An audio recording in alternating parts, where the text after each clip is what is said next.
the 2026 Toyota AFL Premiership season. What a fly! An unbelievable mark from Elliott. And it's one of the best he has ever taken. That is Withering at its finest. Holmes to go all the way home. The superstar rise when the occasion comes. Every game, every week. Short to Dacos from 50 on the arc. It's a thumping drop punt. And as if written by the gods. Oh, there's a bit on in the aftermath too. Watson front and centre from impossible angle. Watson! Unbelievable! Runs in, kick on goal, jets. It rolls, it tumbles, it skids. It is over. It is over. The Lions go back to back, and it stands to be admired as one of the greatest premierships ever won, enshrining the legacy of Chris Fagan. Welcome to AFL Nation. Round 13 of the AFL season. It's a Thursday night start in Adelaide, where it's been a showery evening so far, and the Crows and Cats are about to do battle. Adelaide are rested off the bye and in urgent need of getting going. Geelong are clinging to a place in the top four after an inconvenient loss on Friday night last week. It is AFL Nation. The Bunnings build-up on AFL Nation for Bunnings Warehouse. Gerard Whateley with you alongside Hall of Famer Mark Bickley. Hello to you, Bix. Hello, Gerard. Hello, gentlemen. It's a bit of a wet, wintry night here at the moment, but at the minute there's no rain there and the oval looks fantastic, as it always does. So, yeah, looking forward to what should be a cracking clash and a very important one, particularly for Adelaide. I was coming across this week and I said, look, give me the original corns. Oh, I've had enough of them. Give me the OG. Give me the Chad. Hello, Chad. Well, great to be here. First time working with you, Gerard, so that's a bit of a thrill. And yeah, I'm rapt to be here. And like Bix said, this is a massive game for the Crows. A must win, in my opinion. And Adam White rounds out our team. Hello to you, Whitey. G'day, Gerard. I see that Chad's still wearing Port Adelaide socks. Yeah. So, there you go. I didn't even notice that till then. Very impressed. Times are tough. Very impressed. It is very cold. It is very cold and wet. But it's interesting, Gerard, if you look at both of these two teams, if you take out their last performance, which was a loss, both of them had been on really good winning sequences and playing really good football. So it'll be interesting to see tonight. Two good teams if you look at what they've done over the last 5 weeks. Time to get going, Bix? Well, it is. And the next month will tell Adelaide's story for their season. They play Geelong here tonight. They play the Bulldogs away next week under the lid, which will be a tough game. Then they play Melbourne back here, depending on how Melbourne are travelling, whether they're just going to drop off a little bit or whether they maintain their rage. And then it's another showdown. So I think if Adelaide were to win 3 of those 4, they would be back to somewhere where they needed to be. I think if it gets hard if it's 2-2 or 1-3, and that's a big drop-off for a team that finished as the minor premier last year. That's the line they're walking at the moment, isn't it? Is come into contention like they did after the bye last year, or if the other scenarios, it'll be jobs on the line. Well, there's already people that are just questioning Matthew Nicks and his ability to, well, the fact they haven't backed it up this year. The big thing was last year, finished minor premiers and went out without a yelp. They did not win a quarter in their 2 home finals, which is disastrous, and lost in similar ways through the middle of the ground. Didn't recruit another midfielder, which they identified that they needed. So, and then they've had some injuries this year in terms of some of their key kickers out of defence. Keane's been a big loss. Hinge hasn't played much at all, and a lot has fallen to Wayne Miller. So it's going to be interesting to see what Chris Scott does tonight. I've got a feeling that Wayne Miller might get a shadow tonight, and there's a couple of blokes who could do that for Geelong.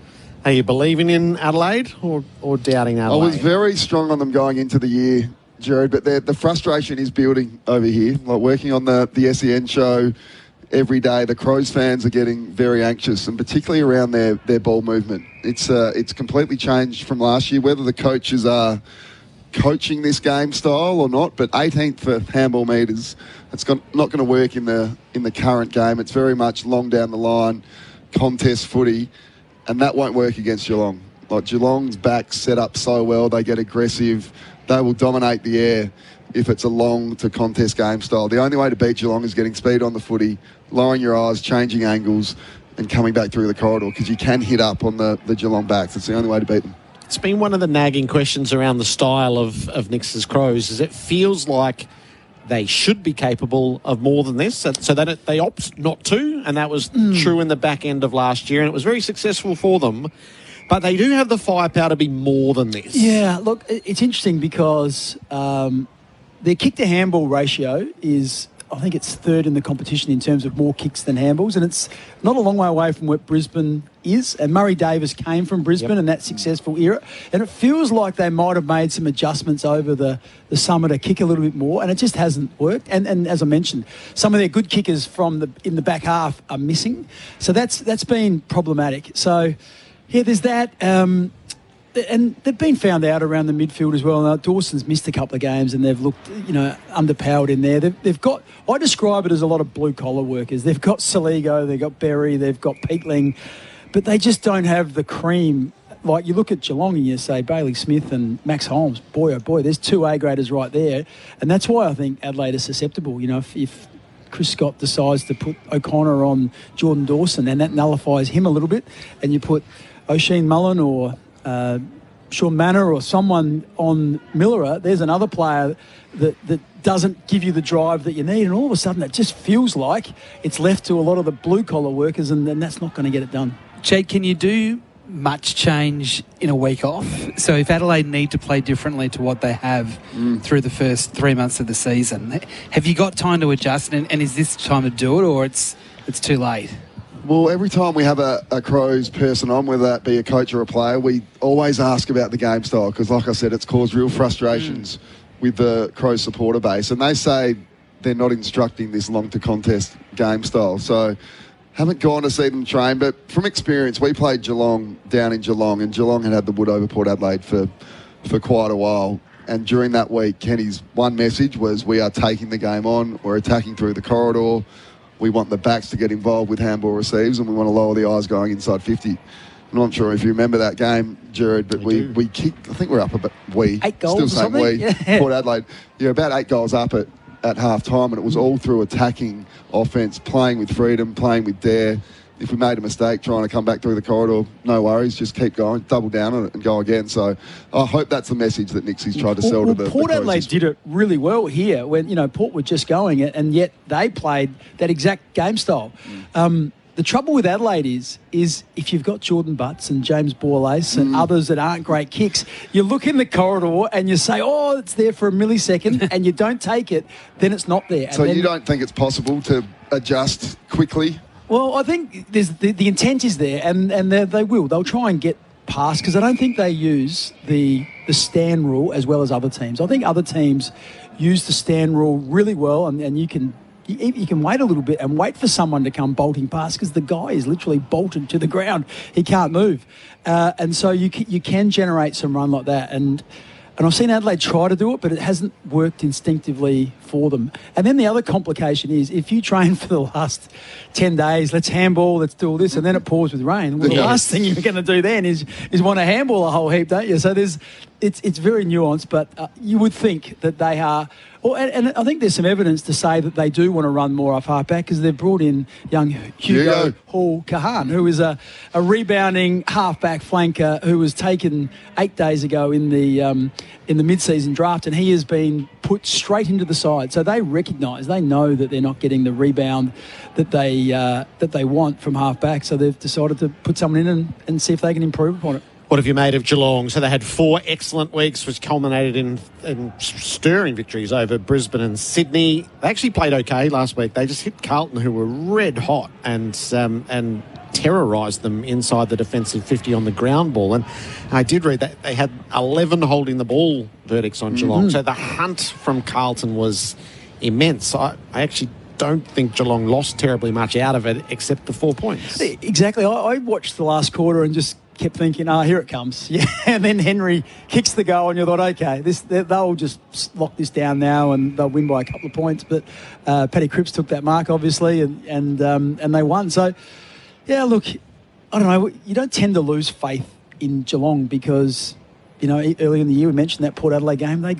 Port Adelaide ran rings around them, and you sort of thought, oh, gee, that looked really ordinary. I wonder whether, they've just come off the boil, or whether they look like they're going to flatten out a little bit, but then they just bounce back again, and they play good teams and they play better. So, The other interesting point you did make, though, there was the fact around their defence. They do look a bit tall down back. And, Adelaide have picked 3 talls, and Murray, very lucky to get a game this week, I would have thought, after having two disposals against Hawthorn in Launceston. But obviously the fact that the big fella in Thilthorpe was suspended is the only reason he stays in. And even there was some debate. If Adelaide had one other taller player, if Darcy Fogarty or Taylor Walker were 3 inches taller, I doubt that whether Murray would have played, but they just don't have any second ruck option, and it's just too big a risk to go in with just McAndrew. And if he gets, twist an ankle in the first quarter, then the game's over. You probably couldn't compete in the ruck for the rest of the day. So I'd expect between Walker, Fogarty and Murray that there won't be too long or too many indications where all 3 of them are on the ground at the same time. So Murray might only just play 55 or 60% game time. So you're seeing any possibility of a late change? Because with the rain we've just had over the last hour, I don't know why you would play Toby Murray. I know there needs to be a chop out in the ruck for big stretch McAndrew, but surely Curtin and Tex could get that done on a night like this, couldn't they? Geelong only the one recognised ruckman as well. Yeah. Look, it's just a big risk, isn't it? Like I said to someone who questioned, we had the same debate.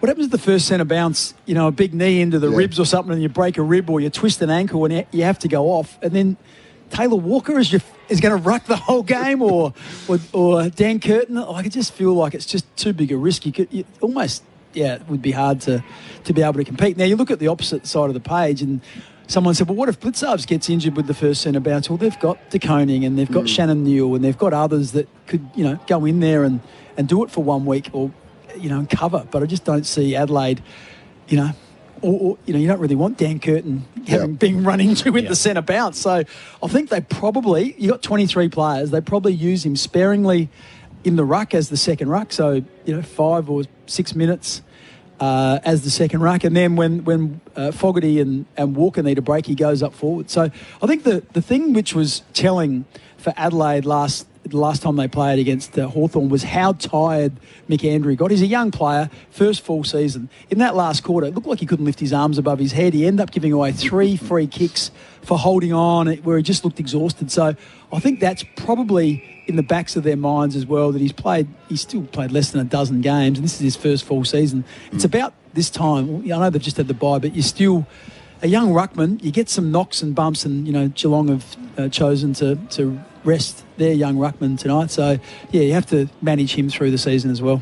So they've played already this year. It was a Thursday night in March. It was a wet night as well. It was 9 goals apiece. Geelong by the literal 8 points. It was 9-14 to 9-6. As McAndrew that night had 40 hit-outs playing as the ruckman, and Geelong shared it between Blitzarves, Edwards and Neal. And they've done some rucking with De Koning as really their second most of the way through. Just on that night, Josh Rachele, his best game from the year, well, the best game that I've seen him play this year, majority midfield that night, which he hasn't been getting many minutes through the midfield over the last few weeks for whatever reason. Without Isaac Rankin tonight, we have to see him 70% of the midfield. Yeah, well, it's a really interesting one because some of the stuff we just spoke about around if Adelaide to win, if they can get some ground ball in their forward half and kick some goals, that might be the avenue to goal for Adelaide. And he's their best advocate at doing that. So what price would you put on a 15-possession, 4-goal cameo in the front half versus, Well, he's kicked 6 more goals than any other Adelaide player, Rochelle. And there's going to be ground ball. The range's just starting to fall again now. But he did. He had 31 disposals. I think he had 7 or 8 clearances. He kicked a goal that night. And I think part of the trepidation for Adelaide is they don't like having Rankin and Rachele on ball at the same time. They're both quite offensive, and I think there's this thought that maybe that they get exposed a little bit when they both spend time on the footy. So it does open it up if Rankin's not playing, and we talked about them being quite blue collar. He has got some X factor. He's got quick feet. He wins clearance and bursts out of stoppage. So I think that you will see him, but if he gets on a tear and he kicks a couple of goals early, I think I'd have him tethered inside 50. Yeah, so he didn't attend the centre square at all in the Hawthorn game, which was a little bit odd, and then he just kept dropping marks. That was and they will look at they were a bit ordinary that night. Yeah. And the what if is if they'd taken their marks. Darcy Fogarty dropped dropped one at the top of the goal square. Archie dropped one at the middle. He had a sore hand. They had two that were half a ball width over the line that got a finger on it. And then there was a Josh Weddle diving, finger tipper at the top of the goal square that ended up going through between the sticks, but it was touched, obviously. So 4 or 5 opportunities, and they lost by, single figures. So, but they didn't play well. No. And a bit to the last, you mentioned that last time that Adelaide played Geelong.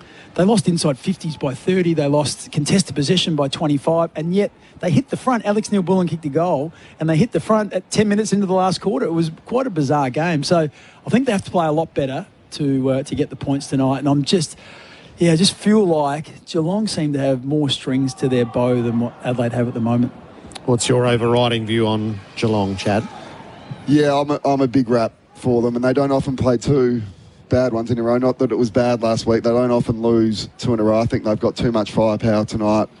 Too many gut runners, guys that cover the ground so well. Just don't know if the Crows can keep up with them. But Tom Stewart is a man who's caused every team a lot of damage, but particularly the Crows. I think he averages 29 against the Crows compared to 20 against all other teams. We spoke to Sam Balderstone, the ruck coach from the Crows today, and he said it will be a team defence method, which never works on Tom Stewart. So I'm hoping Nixie has got someone assigned just to nullify him. It's a hard job on Stewart, but I've seen Jed McEntee, the great man, Bix, if you remember the couple of times he played on Tommy Stewart, just a real dedicated team role, didn't worry about getting the footy himself, niggled, frustrated Tom, and no one likes getting tagged, but I don't think Tom likes that full shutdown tag. Wherever you go, he goes, you go with him. So Neil Bullen, I don't know if he's got that in him. People have spoken about Keys. I think Keys is really off this year. Maybe that can get him back into a... I was thinking whether Cal Archie might be that type of player. We've seen him do... the role on grand final day on Dempsey, which, not many people saw coming. And he's obviously a mature guy who thinks about his footy. He's experienced and, can play a role. So I just wonder whether he might be someone that you think of. I think the only thinking could be with Keys is the minute the ball hits the ground, can he just burst back to goal and try and, Stewart might get 15 or 20, but if Keys can get 2 or 3 goals by playing on him, then you sort of might halve that contest. But, yeah, you're right. I haven't got a whole lot of confidence in Ben Keys being able to do that role. I'm not sure his aerial's quite, at the same level. Heavy rain is falling again now, so she's going to be a wet night one way or another, whether it pours rain during the game. It's going to be one of those nights at Adelaide Oval. It's in keeping with the big freeze. There's so many beanies on the walk-in, which is fantastic, just coming through under the station, and they're selling them at various points, and so many people had their big freeze beanies on. And it's half-time or pre-game? Pre-game. Barat is going down. Ryan Fitzgerald is another one. So there's a few...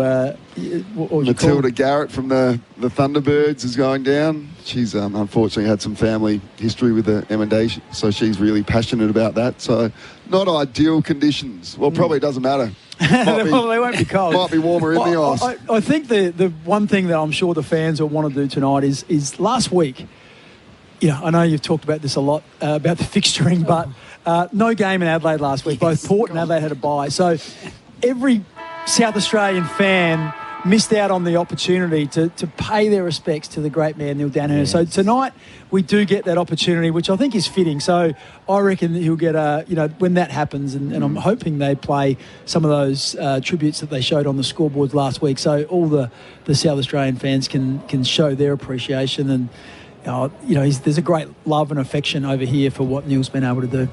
I don't know how Barat will go in these conditions. I'm worried for him. I was worried for him going into the ice, but now I'm especially worried. It's about 8 degrees, pouring rain. Luckily, he's got lots of hair, Gerard, so maybe that keeps him warm around the neck region. Because back. From where he originates from, Gerard, he doesn't get conditions like this, let alone ice. Sort of excited for it, really. All right, that's the setup for Thursday night footy. There's a lot happening across the footy world as teams land. There's a huge injury at the Brisbane Lions, as if they haven't got enough already. We'll tell you about Hugh McCluggage next. This is the Bunnings build-up on AFL Nation. Get tax time sorted to add Bunnings trade.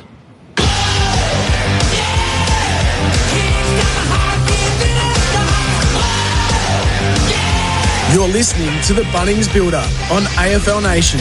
Site ready, site go. Available at Bunnings Warehouse. Having a look at our majors, the Eastern Freeway slowing outbound from the Chandler Highway through to Tram Road. As for the Monash, we are busy from the Burnley Tunnel to Forster Road, then from the Eastlink through to the Princes Highway. And the Hume is banked up outbound from the Ring Road past the O'Hearns Road, then before Donnybrook Road. 40 Wings end of financial year sale is on now with up to 50% off mattresses and up to 30% off furniture, plus an extra 10% off selected products. T's and C's and exclusions apply. And that's the latest SEN traffic. Gazy, can you talk us through the on-field action you've just seen? Well, it's easy. The studio crew snuck in and cooked up a treat with the chilled on-the-menu pasta and sauce range, like watching a magician pull off a great trick. And just like that, now I've got a delicious pasta for four, ready in just 5 minutes. Mate, I meant the game. Discover the on-the-menu pasta and sauce range, chilled at Coles. On the menu. This end of financial year, Honda's raising the bar with great offers available across selected SUV ranges, including up to $2,000 off selected 2025 Honda CR-Vs. The smart, efficient SUV with space, comfort and modern tech. Premium engineering, exceptional value, a standard of offer that's a cut above the rest. This is the end of financial year event, only from Honda. Only while stocks last, terms and conditions apply. Visit your local Honda dealer or go to honda.com.au. Want to build same-game multis differently? Try PointsBet's 5 for 25 on AFL. Answer more or less to 5 player performance score questions and get $25 odds. Plus, track player performance live with PointsBet's AFL Bet Tracker. PointsBet, built different. You win some, you lose more. Don't just get a forklift. Get a Toyota forklift. Right now, there's never been a better time to buy a new forklift from Toyota Material Handling. Score great end of financial year deals across a selected range of new Toyota electric pallet jacks and counterbalance forklifts currently in stock, stacked with legendary reliability and productivity and ready to deliver outstanding end of financial year value. For more, visit toyotamaterialhandling.com.au. Get a Toyota forklift. Terms and conditions apply. Offer ends June 30th. Yeah, it's hard to see at first. Just a bet with mates. No harm done, right? Now you're betting most weeks. Money's tighter, but you can always do dinner next week. Nothing to lose sleep over, is it? Betting's designed to hook you in, and when it pulls you away from the things that matter, it can cause you harm before you realise. Spot the early signs of betting harm. Confidential free support is available 24/7 at gamblershelp.com.au or by calling 1-800-858-858. Authorised by the Victorian Government, Melbourne. It's the end of another financial year at Beaumont Tiles, and that means up to 26% off selected wall and floor tiles in the latest styles. Oh, I love what you've done with the place. You better be quick. They're flying out the door. T's and C's and exclusions apply. Beaumont's Installery.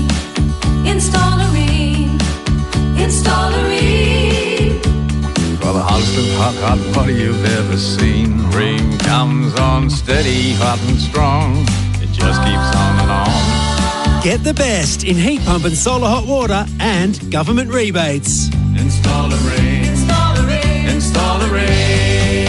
Accept nothing less than Australia's best. Stock up, save big and stay one step ahead with amazing prices every week at Chemist Warehouse. Frequent heartburn, try Nexium 24-hour 20mg 14 mini caps just $14.49. When you feel a tickle, keep Betadine sore throat gargle 200ml on hand. It's $16.99. For fresh breath, try TheraBreath whitening deep clean or gum care oral rinse 473ml for just $14.69 each. And right now, the Oral-B Power Toothbrush IO2 Series Sapphire is $18.99.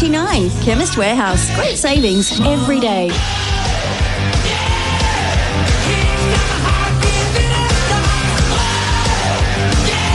You're listening to the Bunnings Build-Up on AFL Nation. Site ready, site go. Available at Bunnings Warehouse. Thursday night footy, Adelaide Oval. It's the Adelaide Crows and Geelong. And this is the Bunnings Build-Up on AFL Nation for Bunnings Warehouse. Mark Bickley and Chad Corns on duty. Gerard Whateley and Adam White in for the game. The teams are in for the rest of the round. The news has come out of Brisbane with yet another injury, and this is a bad one. Hugh McCluggage, 5 weeks with a calf. And so the board would read Coleman, Allen, Payne, Hipwood, Lester, McCluggage, Zorko, McCarthy, Smith, McLaughlin, Lloyd, Duday, Annabelle, Hayes, Torrance. They are beyond breaking point, you would fancy. And McCluggage is a cruel one, adding to... So their best ball users would be Zorko, McCluggage and Coleman. For some reason, I picked them today. Gerard is the upset of the round, but looking at that list, that's sort of flown under the radar a little bit over here anyway. That's right up there with the worst injury list in the AFL, and there is some how very many in the top important 18 players there. Yeah, how many in the best 18 of those? Oh, 1, 2, 3, 8. At least 8, and some really good ball users like Gerard touched on. So combine that with a bit of lack of intensity and real want to do anything to win the game, you know, that real grit that they've had for so long, it looks like it could drop very quickly now. Well, the funny thing was, I heard Dane Zorko talking on the radio during the week, and he talked about the last quarter, and we found something, and it sort of seduced me a little bit, thinking, you know, like there's been a couple at Carlton that last quarter and a half they had, and that flowed into next week, and a couple of teams have done that. So I was thinking, you know what, maybe Fags will work some magic here and they'll bounce back, and the Suns are only just going. Well, that looks like a poor tip at this stage. So, yeah, not ideal. And it's a big bridge to cross, isn't it, with so many of your good players out. In a weird sort of way, Gerard, it actually makes it a more important game for Gold Coast that they just have to win. Yes. Because they're not travelling particularly well, and now there's actually going to be more pressure on them because of the players that are out for Brisbane. It's kind of like you can't afford to lose this one. Yeah, yep, I think that's right. And having coughed up the game against North Melbourne, which is a bit out of mind, out of sight now because they had the bye in the aftermath. You're right, it really does ratchet up there. So Brisbane have got they've got this, and then they've got Richmond in Hobart, and then the bye. But these injuries are stretching well beyond the bye now, so they've got to get to 7-7 and then take a breath and then try to figure it out from there. But they are starting to look like the team. I think they're gassed, and the injuries feed into that. They're starting to look like the team that actually, it might be merciful if they miss. Give everyone the long summer, which they haven't had for ages, and then be a bit like Sydney this year. Because they're not an old team. It isn't the end of an era. It can't be. Because no one will be pronouncing that. And if anybody does, you just go, no, we're not having that. Yeah. And they've brought good players in, Draper and Oscar Allen. That's right. So that my point is that might actually be a good thing for them to have, as you said, that longer break and then bounce for the next 2 or 3. You can sort of set up the next 2 or 3 years potentially. Yeah. So they'll heroically struggle on. Yeah. But when the sums are all done, this looks Sydney's like a good example from last year. Yeah. Do you think that would be crossing their mind? No, Gerard? not yet. It's too early for that. But at the bye, when you take a big deep breath, but I reckon in the last 4 or 5 weeks it would. Are we tooth and nail for 10th here? Or are we will take the long break?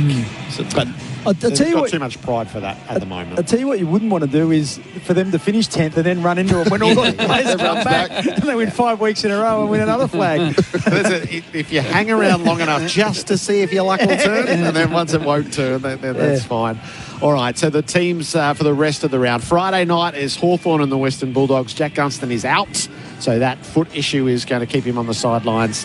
Ryan comes in to take his place, and Cody Waitman, as has been beautifully discussed during the week, 637 days since his last senior game, which was against Hawthorn in an elimination final in 2022. He returns, and Jakes has been omitted. So the Dogs are spared the form of Gunston. They won't be spared Blake Hardwick, who'll just go and play as the disconnected forward, see if he can add to his 4 2 weeks running. Well, Gunston's an interesting one now because they've tried to manage it, and clearly it's problematic now. I just wonder whether this is the luxury of knowing and having a little element of control about where you're going to finish in the 8. And I think we all expect them to finish in the top 4. Can they give him an extended break now for, say, another 3 weeks? Well, they've got the bye after this week. So I think there's some careful craftiness here. Maybe this week, the bye, maybe one more, and then get it absolutely right. And then hopefully he comes back and then gets a bit of a run at it for 5 or 6 weeks in a row. And then that's probably what the limit is from at the moment, 4 or 5 weeks, maybe a week off, and then, just time your run then into the finals. The role that Gunston plays, this is for both of you, are you surprised that more teams don't have... I know Gunston's a very good player, but they don't play that sort of role. Disconnected. Yeah, because it feels like the old full forward from different eras. But it feels, Chad, that no one can seem to defend what they're doing. Yeah, well, their ball movement obviously helps him, but he's so smart the way he gets in behind his defender. Just perfect timing on when to lead up. Like when the defender looks one way, Gunston's gone the other way. He'd be so hard to play on. Because he made Wilkie look silly last week. Oh, the first half against Freo, it was like a masterclass, wasn't it? That's right. Cox stood in front. He got him over the back. He stood behind him. He led up. Admittedly, if you got 1v none, shoulders out, delivering the ball, that helps. But his timing is immaculate. I'd love to see Darcy Fogarty play a bit like that at times during game. Just completely clear out the 50, start in the goal square and hit up aggressively at the footy because he's so good hitting up hard at that lead, and it all depends on the Crows' ball movement, obviously. But just every now and then, I'd like to see Darcy given a bit more space inside 50, isolated. Cody Waitman. So what it's such a feel-good story. It is odd, though, that he's playing after 637 games in such a big match. It's hard to know because you're not there seeing training and the body of work that he's done and how he's gone in his match play sessions, but it does seem strange. You wouldn't bring him straight in by the sounds of that, Gerard? For him.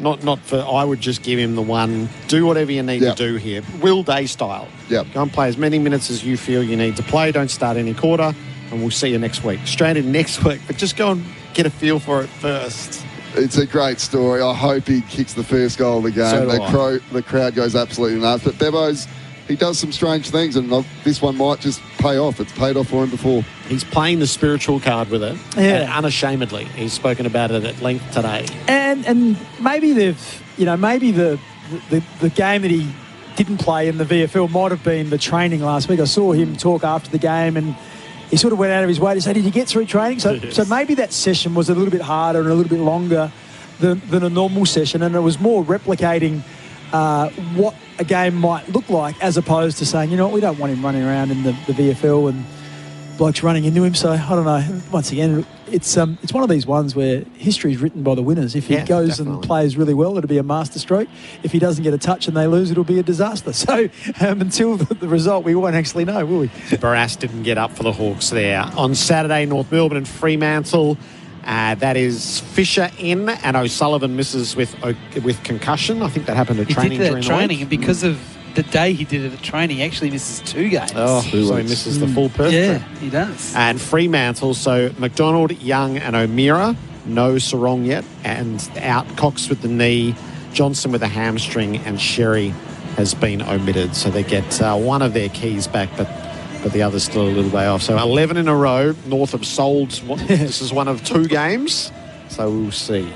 Well, they got away with it last year, North, didn't they? They escaped against with the West Coast Eagles, I think it was, in a close finish. But gee whiz, it's a fair advantage you've just handed Freo, and the other top 4 teams would be saying, "Hang on a minute, you've given them one less week on the road."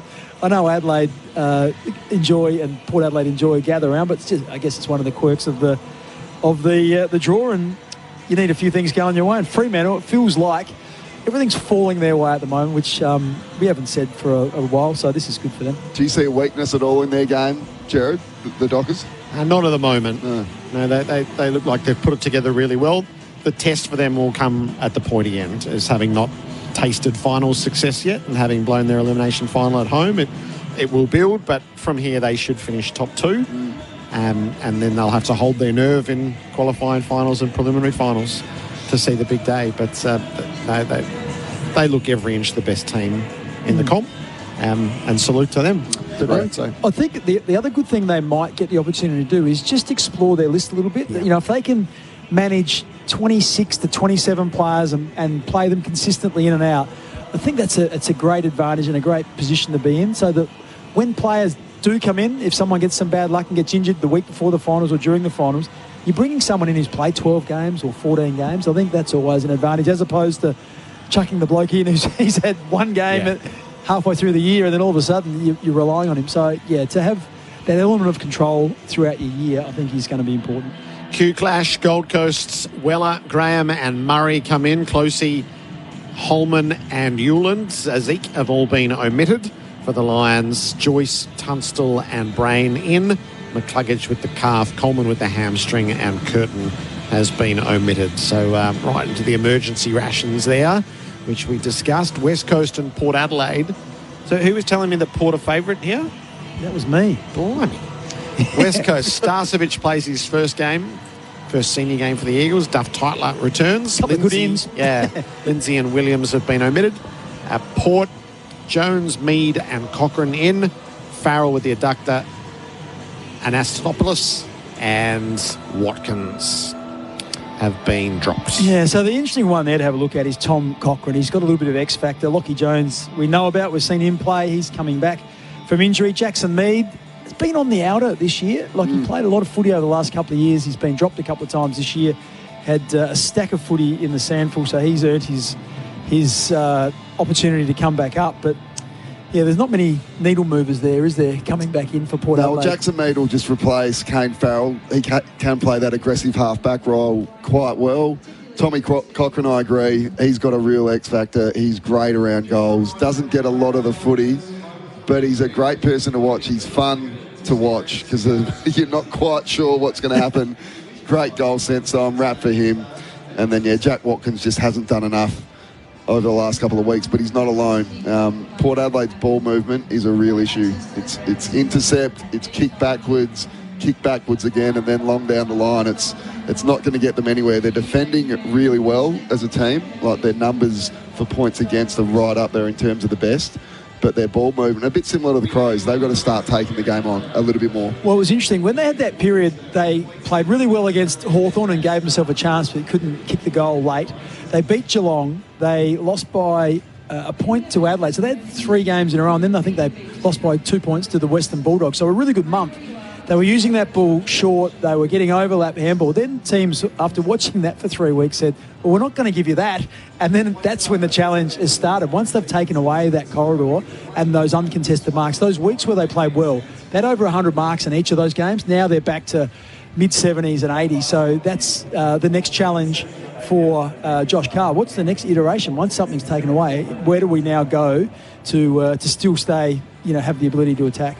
Sunday's games are just squads, so Sydney look like Mills, Rosas, Grundy would all return. St Kilda, Naz has been named, Wanganeen Miller, so let's wait to see tomorrow night, but Ryan and Owens as well. Essendon add Redmond and Durham, who you would think would play. Parrish is injured, and May as well, while Carlton just add to the squad. We're going to touch base with the Cats next. This is the Bunnings build-up on AFL Nation. Spec-Rite pre-oiled Merbo decking available at Bunnings Warehouse.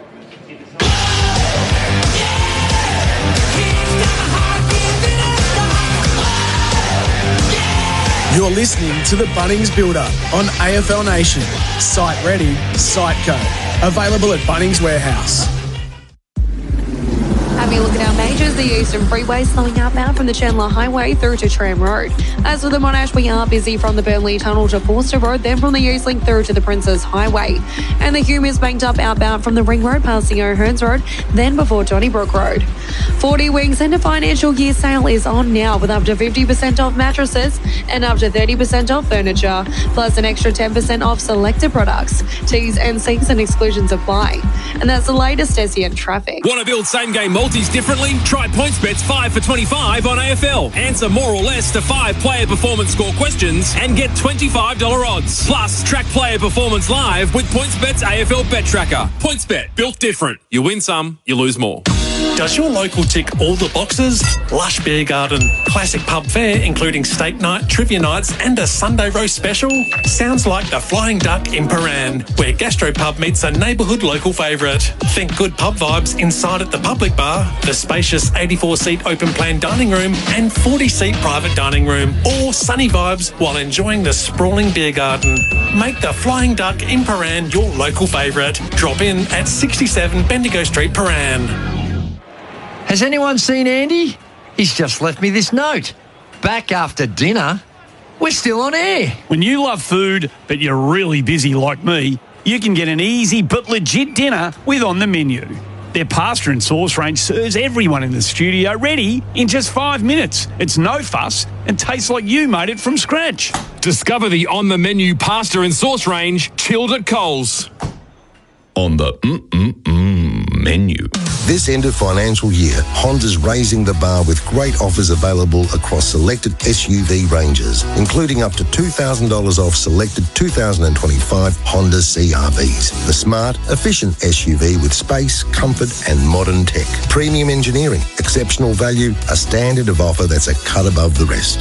This is the end of financial year event, only from Honda. Only while stocks last, terms and conditions apply. Visit your local Honda dealer or go to honda.com.au. Blues Radio is back on the SEN app. Booper proudly presents Carlton v Essendon in a blockbuster this Sunday night at the MCG.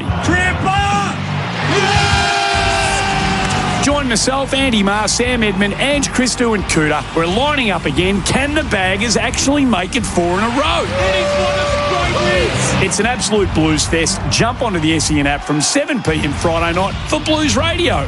Booper, everything for being the best you. Booper, everything for health. Choosing an aircon can be a lot, so choose the one that gives tradies and homeowners more. From easier installs to built-in Wi-Fi, Caden gives you everything you're searching for and more. All backed by a 7-year warranty from Reece. Caden, your perfect climate. Melbourne and Geelong, Sexyland is your trusted adult products destination. With 11 stores across the region, we offer Australia's largest range of adult products. Shop confidently in-store, open late 7 days a week, or order online with 2-hour delivery across Melbourne and Geelong. Whether it's choice, convenience or privacy, we've got you covered. Visit your local store today or shop online at sexyland.com.au. Take me now, Sexyland. Gear up for Australia's greatest sporting rivalry as Ampol State of Origin returns to Melbourne with Game 2 kicking off on Wednesday, June 17. Don't miss the intensity of Origin as it descends on the iconic MCG where the Blues and Maroons battle in front of the Melbourne faithful. Whether you're a die-hard NRL fan or a footy first-timer, this is your chance to witness the rivalry live. Secure your tickets today at nrl.com/tickets. Ampol State of Origin. Nothing like it.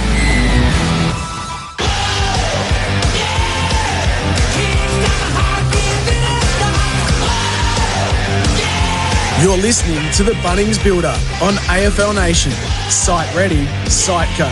Available at Bunnings Warehouse.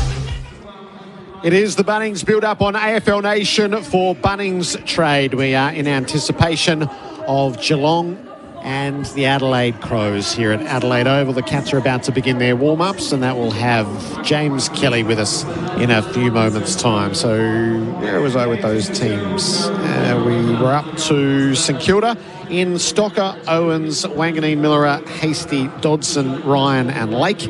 The outs being Flanders with the knee. The other three have been omitted. Keeler, Carroll and Henry. For Sydney, Mills, Roberts, Rosas, Grundy, Hamlin are all in. Melican and Hanley. Melican's injured. Hanley has been omitted. And then Sunday night at the MCG, it's Redmond, Durham, Jones, Alakar, Newen all into the squad. Parrish is injured. May is injured. And Carlton have added Williams, Lord and Dirksen with none to make way yet. All right, into the Cats camp we go with James Kelly. James, great to have you with us on AFL Nation. Thank you for having me. Given you only just played Adelaide, it wasn't long ago, and from memory it was a bit wet that night as well. That feels a bit more relevant than sometimes the last encounter with a team. Would that be right? Yeah, it does a little bit. It's a little bit of deja vu, but I hope the game pans out the same way. But we love coming over here. We love playing against Adelaide, and it's a good night for a good hard hit out. Mark Bickley and Chad Corns with you. Yeah, James, I can understand why you love playing Adelaide. I think you've won against them for the last 6 years, so you do tend to match up pretty well. Yeah, we do. I think, I reckon the record's not a real reflection of how the games have gone. Most of them have been pretty tight contests. We've had some pretty close games against them. They're a really dangerous forward line, a really deep midfield, so we certainly respect them. We're happy with the results, but it's never always a predictor for the night. Hopefully we can produce again. What about you go to your Mr. Fix-It again in Mark Blitzharves, his ability just to step into that vacant ruck role, being able to rest your young charger there. What an unbelievable talent he is, and his flexibility is so important to you. Yeah, it really is. It should never be underestimated how important he is for us and how valuable he is to the coaching group. I think we're all better coaches with Blitz in the team because most of the time, a lot of the stuff you don't see is the stuff he does on field that he just does autonomously. He just fixes up the gaps in the system or coaches the other players out there. So that sort of stuff's so valuable for us. And between him and Sam DeConning, Shannon Neal, everyone will sort of share a bit of ruck. And I think maybe with the slippery conditions, that might help us. So, James, Bix mentioned the recent record against the Crows, but no doubt as a coaching group, you plan for the Crows' absolute best tonight. What does their best look like from your perspective? Well, they've always been really good at scoring. You know, one of the things they do well is use the ball well. They get through the contest really well, and they've got a dangerous forward line. I said it before, you know, with Walker back in, Fogarty's down there, Rochelli's playing really good footy. They've got a really potent forward line. So one of the things we've always tried to focus on is stopping that and getting some density behind the ball. Their work around the contest is great. Dawson's obviously a gun. Rankin's not out there tonight, but he's also a star. So their work around the contest and their ability to get it forward quickly is something we've always got to be wary of. A couple of really important players from the Crows' perspective in Dawson and Miller. Will they expect some extra attention tonight? I imagine they won't spend too much time by themselves. Yeah, good. I reckon we're not going that well if those guys are in space, and I reckon every team would say that. Our forward line's pretty flexible with Jack Martin, Ollie Henry, Ollie Wilshire is in. Brian Myers. All of those guys have played semi-defensive roles against defenders in the past. And Dawson, we just have to match up on him and give him a terrible night. Do you expect him to? I just wonder. Like Adelaide have tried to use him in different areas of the ground. They've put him to half back. They know he can kick a goal when he goes to half forward. Do you expect him to venture into those parts of the ground? I'd imagine so. Yeah, that sort of make him such a valuable player for them. You know, if he can start in the midfield and take a match up forward, he's obviously a very good aerial player. He's a brilliant ball user if he floats down a half back. So he's one of those players that you do have to have plan A, B and C against him, which makes him hard to play on. He's obviously super talented, so you just got to be wary of all those different skills that he's got. And depending on how much time he spends in each area will sort of depend on how we play it. Kel, a player I really rate is Lawson Humphreys. How close was he to playing after that ankle injury late against Carlton? Yeah, reasonably close, I think. We're sort of in the privileged position where if someone's a little bit grumbly, we don't necessarily have to roll them out. Scotty talks about a little bit of like, could he play or should he play is sort of the term he uses a little bit. And Laws probably could play if this was a final or, the last game of the season. You know, he probably could play, but should he play at this stage when he's still a bit grumbly and weeks? The answer is probably no. So he's really important for us and we're disappointed he's not in, but equally confident in the other players we put to half back. Manners developed into such an important player for you, and you feel like the conditions tonight suit him beautifully. So he's got great flexibility as well in terms of you feel like he can play a role if he had to do something for the team, but he's also proven that he can be such a dangerous goal-kicking forward for you as well. Yeah, he's really amazing, Shawnee. I think from memory he's statistically one of the best stoppage players in the competition. He certainly was last year as a forward, so that's really important to us and a part of his game. But if you get a good, solid stoppage player on him, he can take him deep and kick goals. So that's sort of a little bit in the same ilk as Dawson. So he can go multiple parts of the ground and impact the game. So those guys are worth their weight in gold. And, we certainly love that Sean's on our team, that's for sure. You've had one player in particular that just has dominated the Crows in Tommy Stewart, averages the 29 disposals. No doubt he's expecting a matchup tonight. If I was the Crows, I'm putting a lockdown player on him and go everywhere with Tommy Stewart. Are you guys expecting that?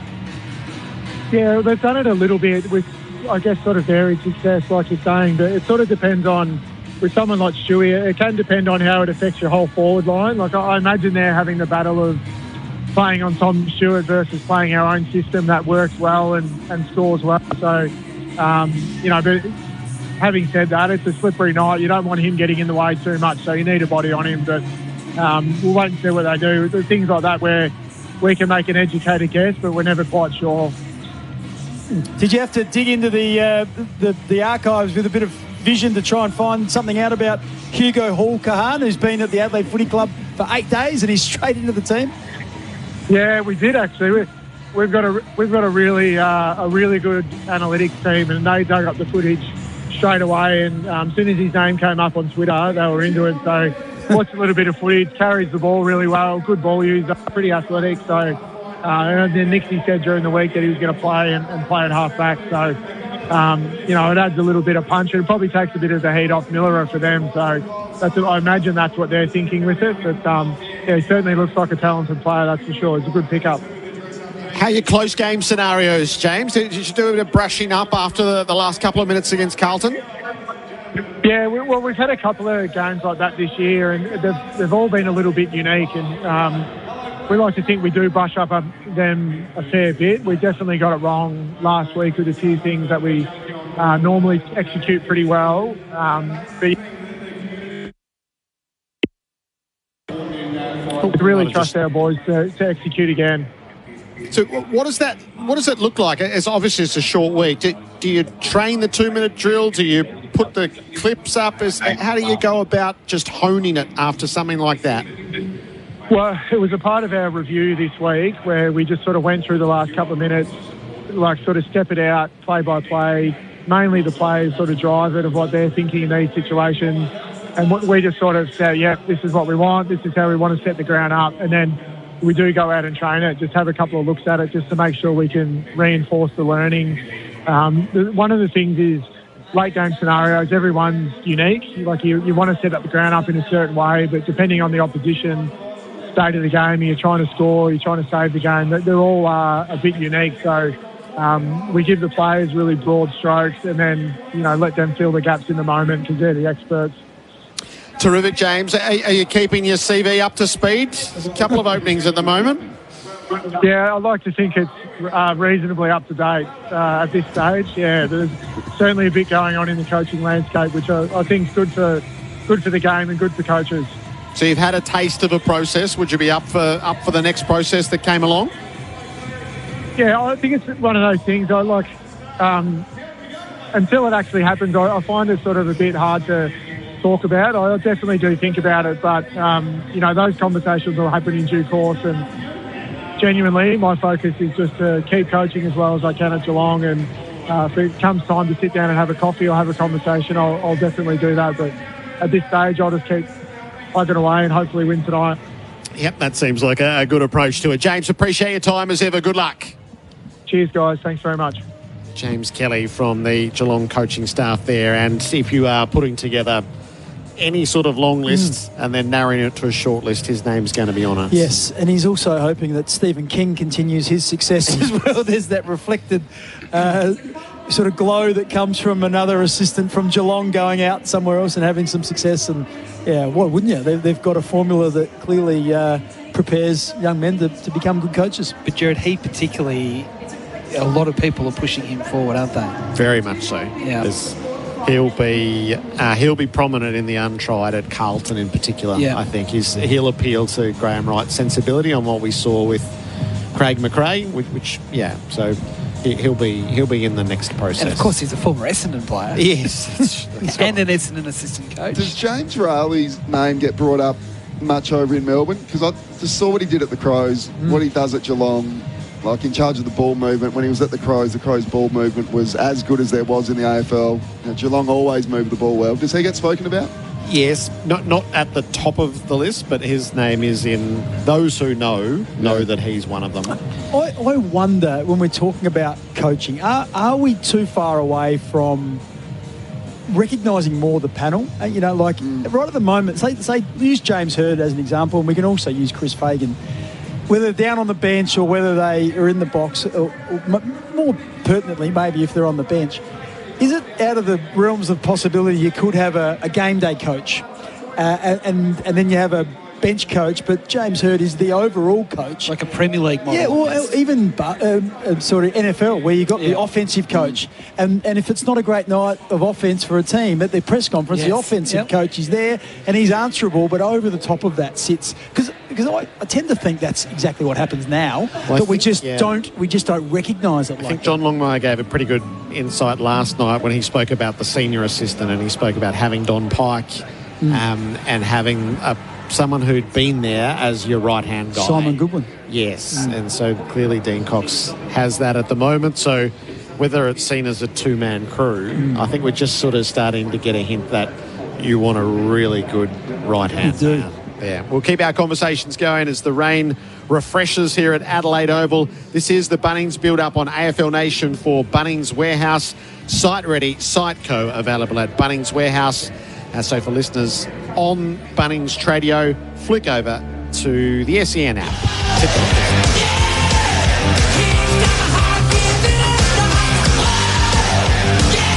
You're listening to the Bunnings Build-Up on AFL Nation. Site ready, Site Co. Available at Bunnings Warehouse. Got a breakdown at the moment. Ring Road Greensboro bound after Dalton Road. Middle lanes blocked with speeds at 40. Reports of a crash on the Eastern Freeway outbound before Burke Road. Got delays back past the Chandler Highway. If you see anything on the roads, 1300 595 937. The Mind Body Spirit Festival is this Friday until Monday at the Melbourne Convention and Exhibition Centre. Book tickets for your ultimate wellness experience at mbsfestival.com.au. And you won't miss a minute of this year's AFL season with every game live on SEN and streaming on the SEN app. Feeling like you deserve a tasty treat? Stop by your nearest Metro Petroleum and cool those taste buds with a Mr. Whippy ice cream cup. Try all the fun flavours for $3.50 each or 2 for $6. Limited time only deal. And, of course, to stay hydrated as you move through your day, pick up Metro Spring Water 600ml range, 2 for $2 or 4 for $3. Offers available June 1st to 30th at all participating Metro Petroleum locations. Metro Petroleum, more than just fuel. Off-road performance now in hybrid with 3,500 kilograms of braked towing power. Lexus LX now in hybrid. Available in Sports Luxury and F-Sport, it combines a V6 twin-turbo engine with 20 years of hybrid innovation, making the Lexus LX 700H our most powerful hybrid yet and giving you the luxury of even more choice. Visit Lexus of Brighton to book a test drive. LMCT 9897. Melbourne manufacturers don't go it alone. Southeast Melbourne Manufacturers Alliance are your voice. As a SEMA member, you'll be part of a powerful network that advocates for manufacturing, plus access resources to grow your business. Become a member now at sema.com.au. At CommBank, we'll help you get your business in shape, no doubt. Whether you need capital, cash flow or payment solutions, talk to one of our local specialists today. Search CommBank Business. Eligibility criteria, T's and C's apply. Crust Pizza. One mission, one very bold decision to do pizza differently back in 2001. Then came the Peri Peri Chicken, the Meat Deluxe, the Garlic Prawn, and a following that never looked back. Try the difference. Signatures from $21, classics from $15. Real ingredients, unforgettable flavours. That's how Crust does pizza differently. Order online at crust.com.au. T's and C's apply. Here in Australia, Metabo Power Tools are built to work. From construction to metalworking and fabrication, Metabo delivers trade-grade performance. From high-performance grinders to professional dust extraction, Metabo helps you cut, grind and clean up safely on site. Engineered in Germany for precision, safety and reliability, and built to keep tradies powering on day in, day out. Thanks to powerful cordless tools, fast charging and long run time. Find your nearest Metabo dealer and ask about tax time deals, or visit Metabo.au online. Running towards goal. Whoa, that's holding the ball. That commentary with a little adult twist is brought to you by Sexyland. They get it, now so can you. Right to the final siren. Australia's biggest range of sexy costumes, lingerie, couples toys and fun gifts and games for adults. Sexyland. 11 stores in Melbourne, including Geelong and new store in Seaford. Open till midnight, 7 days a week, or shop online for 2-hour delivery. Gear up for Australia's greatest sporting rivalry as Ampol State of Origin returns to Melbourne with Game 2 kicking off on Wednesday, June 17. Don't miss the intensity of Origin as it descends on the iconic MCG where the Blues and Maroons battle in front of the Melbourne faithful. Whether you're a die-hard NRL fan or a footy first-timer, this is your chance to witness the rivalry live. Secure your tickets today at nrl.com/tickets. Ampol State of Origin. Nothing like it.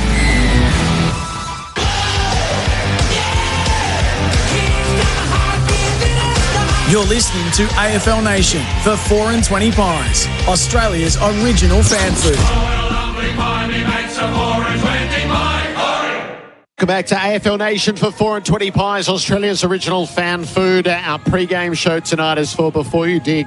Before every job, search Before You Dig online every time. Adelaide and Geelong from Adelaide Oval, which is a wet and cold night at the start of winter. The teams are as selected. And our commentary team, Gerard, Whateley, Adam White, Chad Corns and Mark Bickley here for AIA. Protect what matters.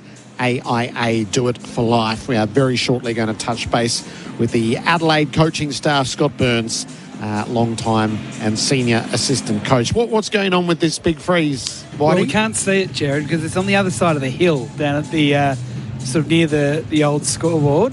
But I'm a bit concerned that the lack of millage that's coming out of the bucket onto the participants, they're just getting a little splash. So they sit on a seat, and it looks like there's a big sort of bucket of water gets tipped on it, but it's more like a thimble than a bucket. No, I'm not happy. It's underwhelming.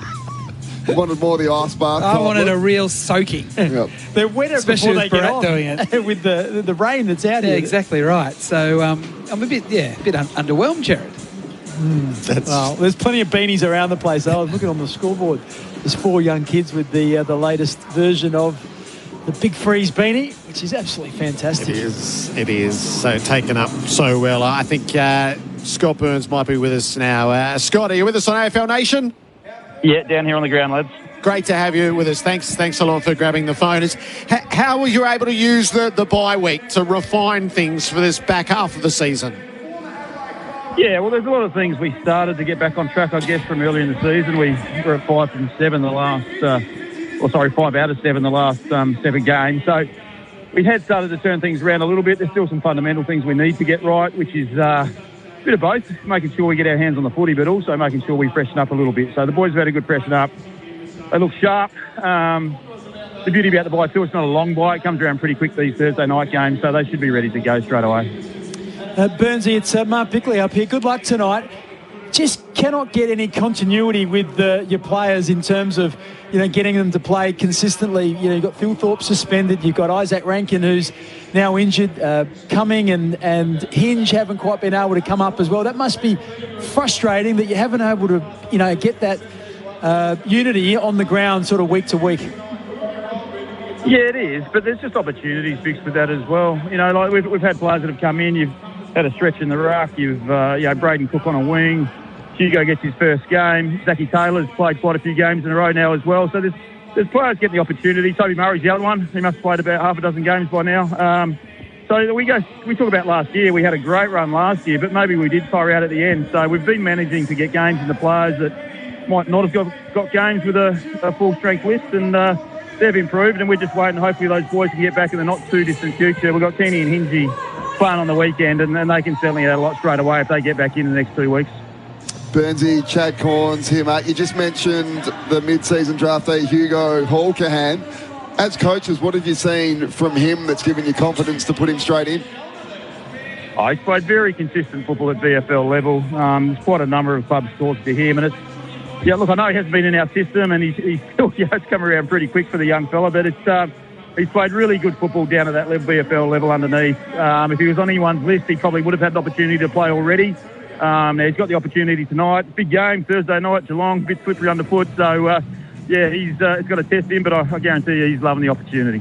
Burnsy, how tough was match committee this week? Was there any temptation to go smaller and just go with the one recognised ruckman in stretch? No, probably not. Purely because last time we did play, served around pretty hard of us in the last quarter. So we're just trying to get a gauge. We're not completely sure how they're going to structure up with Edwards out. We think the Koning might get a fair bit in there, but we're very mindful of McAndrew first year as you know, playing a whole season in the ruck. He'll need a top out at times, so we believe he still needs support. What about Isaac Rankin not playing? Does that provide some opportunities for Josh Rochelle to spend more time through the middle of the ground? Yeah, you will get Saligo Rochelle. Zachy Taylor's the other one. Bix can certainly play a little bit in there too. He played in the final last year against Hawthorn, I think it was, late, and got a bit of the ball in the second half. So he's a very clean player. These conditions definitely suit him.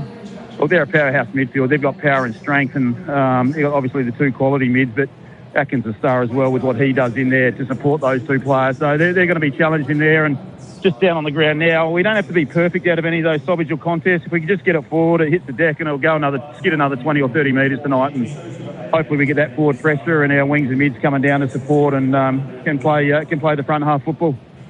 Now, I'm sure there would have been plenty of time taken up at match committee discussing Tom Stewart and what the plans are for him. I think I might have heard Nixie say it might be a team effort, but will there be someone who might be sort of individually assigned to him to make his life a bit difficult? Yeah, certainly. We certainly want to keep an eye on him. He's a star player and he's played very well against us in the past. It's probably his better games he's played. We actually have gone to him at times too. But yeah, the main thing is, especially with the forward line, do you play an extra up at stoppage? Do you play 6 forward? So in the past, we may have put another player up there at times to help support that midfield. But if we can maintain even numbers ahead of the ball, we believe that as a collective we can get it done. But there'll certainly be 1 or 2 players that will be watching him pretty closely tonight. Burnsy, a lot's been spoken about the ball movement, in particular, just not taking the game on enough, bring it back through the corridor, lowering the eyes, all that. Tonight's probably not the night for that kind of game style anyway, but was it addressed over the week off? Yeah, it was, and there's a balance with that too, Chad. As you know, as been coaching forwards, it's not just about lowering eyes all the time as well. It's when you get that opportunity to drive your legs and use hands and maybe get it out the back. So we just haven't quite been in sync. And if you go back the last 3 or 4 weeks, the fundamentals have hurt us down as much as system. We've just dropped marks, or that kick goes 2 metres out in front and hits the deck, or a handball, someone's got to jump for it. So we've got to get that right. But we definitely need to get a bit more spring off half back, and that's the reason that Hugo's come into the team. He's got quick feet, he can change direction quite well, and he's one that can lower eyes but also drive his legs and hit that last line to our big tools. I suspect we better let you get down to the rooms. Good on you, Scott. Much appreciated. Thanks, Burns. All right, thanks, lads. Scott Burns from the assistant coaching staff at Adelaide. So Matthew Nix has been prescriptive on Fox. He says Cal Archie will go to Tom Stewart, and he's got Max Michaelani as the matchup for Jeremy Cameron. Right, I like it. Love that, Nixie. Well, it's going to be interesting because it does leave Borlace, Butts and Worrell for 3 bigger players to play on the Dangerfields and Manor. You've got Shannon Neal, who's one big player. Maybe Jack Henry, if he plays forward, he'll be able to. A bigger player will go to him. But yeah, it's going to be interesting to see how that looks. And it doesn't feel the matchups are right for Adelaide, does it? Well, in previous times they've tried to use Nick Murray. Nick Murray's not in the team at the moment, and Jeremy Cameron just blows him up in terms of his running power. I thought Josh Worrell did a reasonable job last time they played, and similar size and goes about it the right way. But I suspect they want him to be that intercepting player. So Michaelani, I just feel like he's had a bit of a spluttering season. He hasn't really developed as others would have liked. He's sort of perfected the lockdown role, and then everyone was hoping the next step would be he'll start to be getting 18 to 20 possessions, but he's sort of stuck in this 12 possession, not really having the offensive impact that the coach would want at the moment, I don't think. If Jeremy is to get right up the ground and even play wing at times, though, Max is probably the matchup for that, isn't he? Yeah, I think like so. You said, Worrell's so good, he gets their intercept game going, so hopefully he's on a lesser, like Geelong forward where he can drop off and intercept. I just think Max probably is the best matchup for Jeremy if he is to get right up and down the ground. Yeah, it's going to be interesting to see how that goes. Of course, at some stage, Cameron will take him to the goal square as well and test him out down there. But the thing that Geelong do brilliantly, I think, and Myers and Close when he's playing and Stengel when he's playing often do it, but Manor does it as well. If they are breaking 50 or even if they're 40, if Jeremy Cameron leads and he's got a metre, they'll kick it to him, and he kicks, and he's such a great set shot. But they bring him into the game, and there's nothing more demoralising if you're a defender. You'd know this, Chad, and I've done it plenty of times as well. when you're keeping your man quiet and then he gets a dinky one that you just cannot stop and then gets on the scoreboard. It's so frustrating. So they're very good at doing that and bringing their star into the game. Just before you leave us, are you leaving us at the next break or the break after? Whenever. I'm here for a while. Just got to sort out my times here. I just wanted to ask you about being the interim coach. So on Sunday night, the two interim coaches will Face coach off against each other. So you had a 6-week block. Yeah, Now, so these two have got a longer block. I was just, I'm not sure I've ever asked you about that. Yeah, that well, time. it was. I can remember what happened. We played St Kilda at Marvel Stadium, and Neil Craig was coach at the time, and I was an assistant coach, and we had such a terrible game. It was something like 19 goals to 4 or something ridiculous like that. And Craigie had always been the guy he was pretty much on the staff, a bit like Justin Longmuir at the moment. And he'd always say, the minute I feel like I'm not getting through to the players, I'll just give it away. Well, my phone rang at midnight at the hotel. I'd sort of head on the pillow, lights were out, and it was Stephen Trigg. And he said, I need you to come to this room. We need to talk to you. And I went up, and it was Neil Craig's room, and there was Rob Chapman, who was the president, Stephen Trigg, the CEO, and Neil there, and they had a couple of bottles of wine, and they were having a few reds, and they said, this is what's happening, and this is what you're going to be doing next week. You're going to be coaching the team. So it's pretty daunting. I didn't sleep much that night trying to think about what that looks like, but I think at the time, all I was trying to do is, and I think it's played out a little bit similar with Josh Fraser, you're just trying to free the players up. And Neil was someone who was quite structured. So, yeah, just trying to take away some of the thought process that were filling their minds up, narrowing the focus to say 3 things and saying, look, if we can do this really well and we can do this really well and this other thing, let's just focus on that and see where that lands us. And that's what we did. I did have a couple of opportunities. Patrick Dangerfield at that time, Neil Craig didn't think he was fit enough to play as a midfielder, so he was playing as predominantly a forward. Well, this was, new coach, how do I make a difference? Patrick, play in the middle of the ground. And at that stage as well, Taylor Walker was out of the side because Neil Craig didn't think that Jack Gunston and Taylor Walker could exist in the same forward line. He thought they were too similar. So I brought Taylor back in, and so I had a few tools, a few levers to pull. But as it turned out, Danger had a great 6 weeks. Taylor kicked a few goals, and it made me look a little bit good. But sugar hits. But I'd only been coaching for 2 years, so I was no chance of getting the senior job. But Brenton Sanderson came in the next year. I hung around. We made a prelim final. And you talk about, when you were talking about the last 2 minutes, we kicked the goal in the prelim final to put us in front. Graham Johncock kicked the goal. There's probably 60 seconds left on the clock. And I hope Patrick doesn't mind, but he stood on the wrong side in the centre square of Sean Burgoyne. The tap goes down. Burgoyne wins it, runs out of the centre square, deep into the goal square. Surioli kicks the winner, and they go into the grand final. So you just remember all those little things. And I bet you Patrick has never stood on the wrong side of his player at a centre bounce in a really big game when he needed to. Well, I reckon the list for interim coaches, free them up, put Dangerfield into the middle and bring Tex into the forward line. That seemed like a pretty good strategy, Vince. You didn't have to be a pretty good strategy. Well done. You're off to Crows Nation. Yep. Great to spend some time with you again. Mark Bickley, Hall of Famer, part of the AFL Nation team. This is the pre-game show for Before You Dig, AFL Nation for 4 and 20 pies. Some listeners are about to leave us for their local market calls, and that's where Bix is going as well. It's Thursday night footy at the start of round 13. The Adelaide Crows and Geelong. Both teams are as selected. The banners are out. The players soon to follow. And as we go to the break, let's get a PointsBet update. An odds update brought to you by PointsBet. It's like hot sauce, but for footy. G'day everyone, time for your odds update with PointsBet. It's Thursday night footy from the Adelaide Oval, where 8th plays 4th in the round 13 opener. And despite playing away, the Cats go in $1.59 favourites, with the Crows $2.35 outsiders, and the line is at 8.5. Remember tonight, apply your Pull'em token, build out your same-game multi, minimum 4 legs and $5 odds. And if a leg's not firing by halftime, remove it via the bet slip before the start of the third quarter. All right, here's the build. leg one of the multi, Jordan Dawson to kick a goal at $1.95. The StatMate hot stat for tonight. Dawson, well, he's in great form and has impacted the scoreboard in 7 straight games this season. An inspirational skipper, so we've got him to kick 1 goal. James Peatling is our second leg, just 20-plus disposals for him at $1.65. StatMate says he's had 20-plus disposals in each of his last 5 at the Adelaide Oval, so we're locking in Peatling for another big game at home. Leg 3 is Grindmeyer's 21-plus disposals at $1.83. He's our value leg, and we're putting him on pull and watch tonight. StatMate says Myers has had 21-plus disposals in 5 consecutive games at Adelaide Oval. Can he continue the form with his injured ACL? We'll wait and see. If he hasn't had at least 10 by half-time, consider your Pullum feature. Then your last leg of the 4-leg multi, Geelong to win at $1.59. So your multi for this game, Jordan Dawson 1-plus goal, James Peatling 20-plus disposals, Brian Myers is on pull and watch at 21-plus disposals, and Geelong to win. Total odds, $7.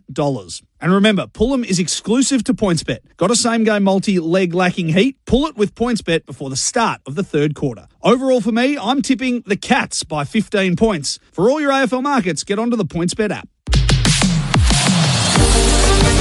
Brought to you by PointsBet. It's like hot sauce, but for footy. PointsBet, built different. Imagine what you could be buying instead. For free and confidential support, visit gamblinghelponline.org.au.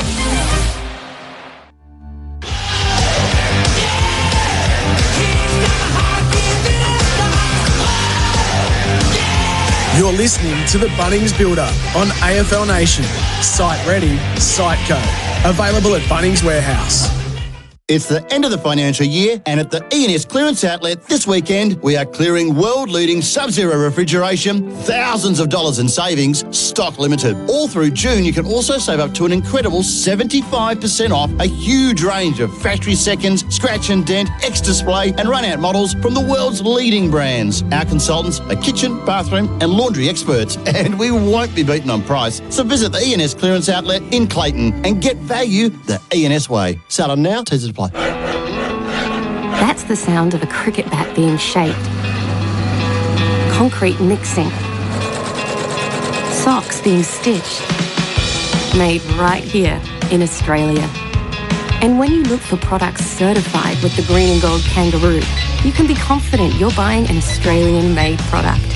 You're backing local businesses, jobs, and our economy. Look for Australian-made and buy Australian. Growing a business is rewarding, but cash flow pressure can be stressful. Supplier invoices, tax obligations, payroll requirements, it all adds up. Octet can power your business with smart business finance. From lines of credit to unlocking cash from unpaid invoices, Octet helps your business move forward. Plus, you can choose to earn frequent flyer points on eligible payments. So, keep cash flowing, seize growth opportunities, and be rewarded. Find out more at octet.com. That's OCTET.com. Lending criteria and conditions may apply. Feeling like you deserve a tasty treat? Stop by your nearest Metro Petroleum and cool those taste buds with a Mr. Whippy ice cream cup. Try all the fun flavours for $3.50 each or 2 for $6. Limited time only deal. And, of course, to stay hydrated as you move through your day, pick up Metro Spring Water 600ml range, 2 for $2 or 4 for $3. Offers available June 1st to 30th at all participating Metro Petroleum locations. Metro Petroleum, more than just fuel.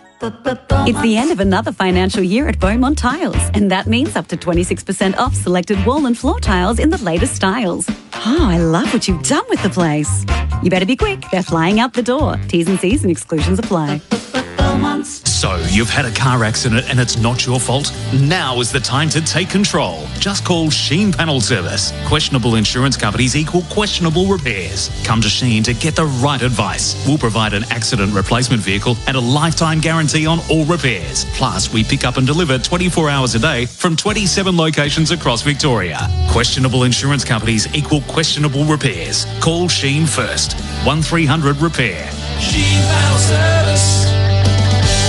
How do you pick a pick-me-up? Do you pick a lick with a soft serve? A sip with a frozen Coke, or a bite with a hamburger? Or do you pick them all? Macca's loose change menu from 50 cents. Ba-da-ba-ba-ba. Available from 10:30 a.m. to midnight at participating restaurants. Excludes McDelivery.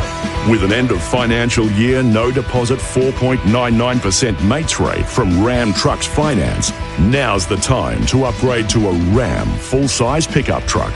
Get behind the wheel of a Ram 1500 Rebel, boasting an impressive 420 horsepower under the hood, with a finance mates rate of 4.99% this tax time.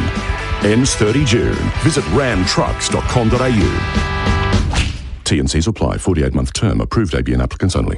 The Royal Melbourne Hospital Home Lottery is where dreams are drawn. So start dreaming about how you'd spend $500,000. Buy your home lottery ticket by midnight tomorrow to enter the draw for $500,000 in gold. And your tickets stay in for the Mount Martha Grand Prize. Don't miss out. Early bird deadline, midnight tomorrow. Get your tickets now. rmhhomelottery.com.au. Permit 1006126.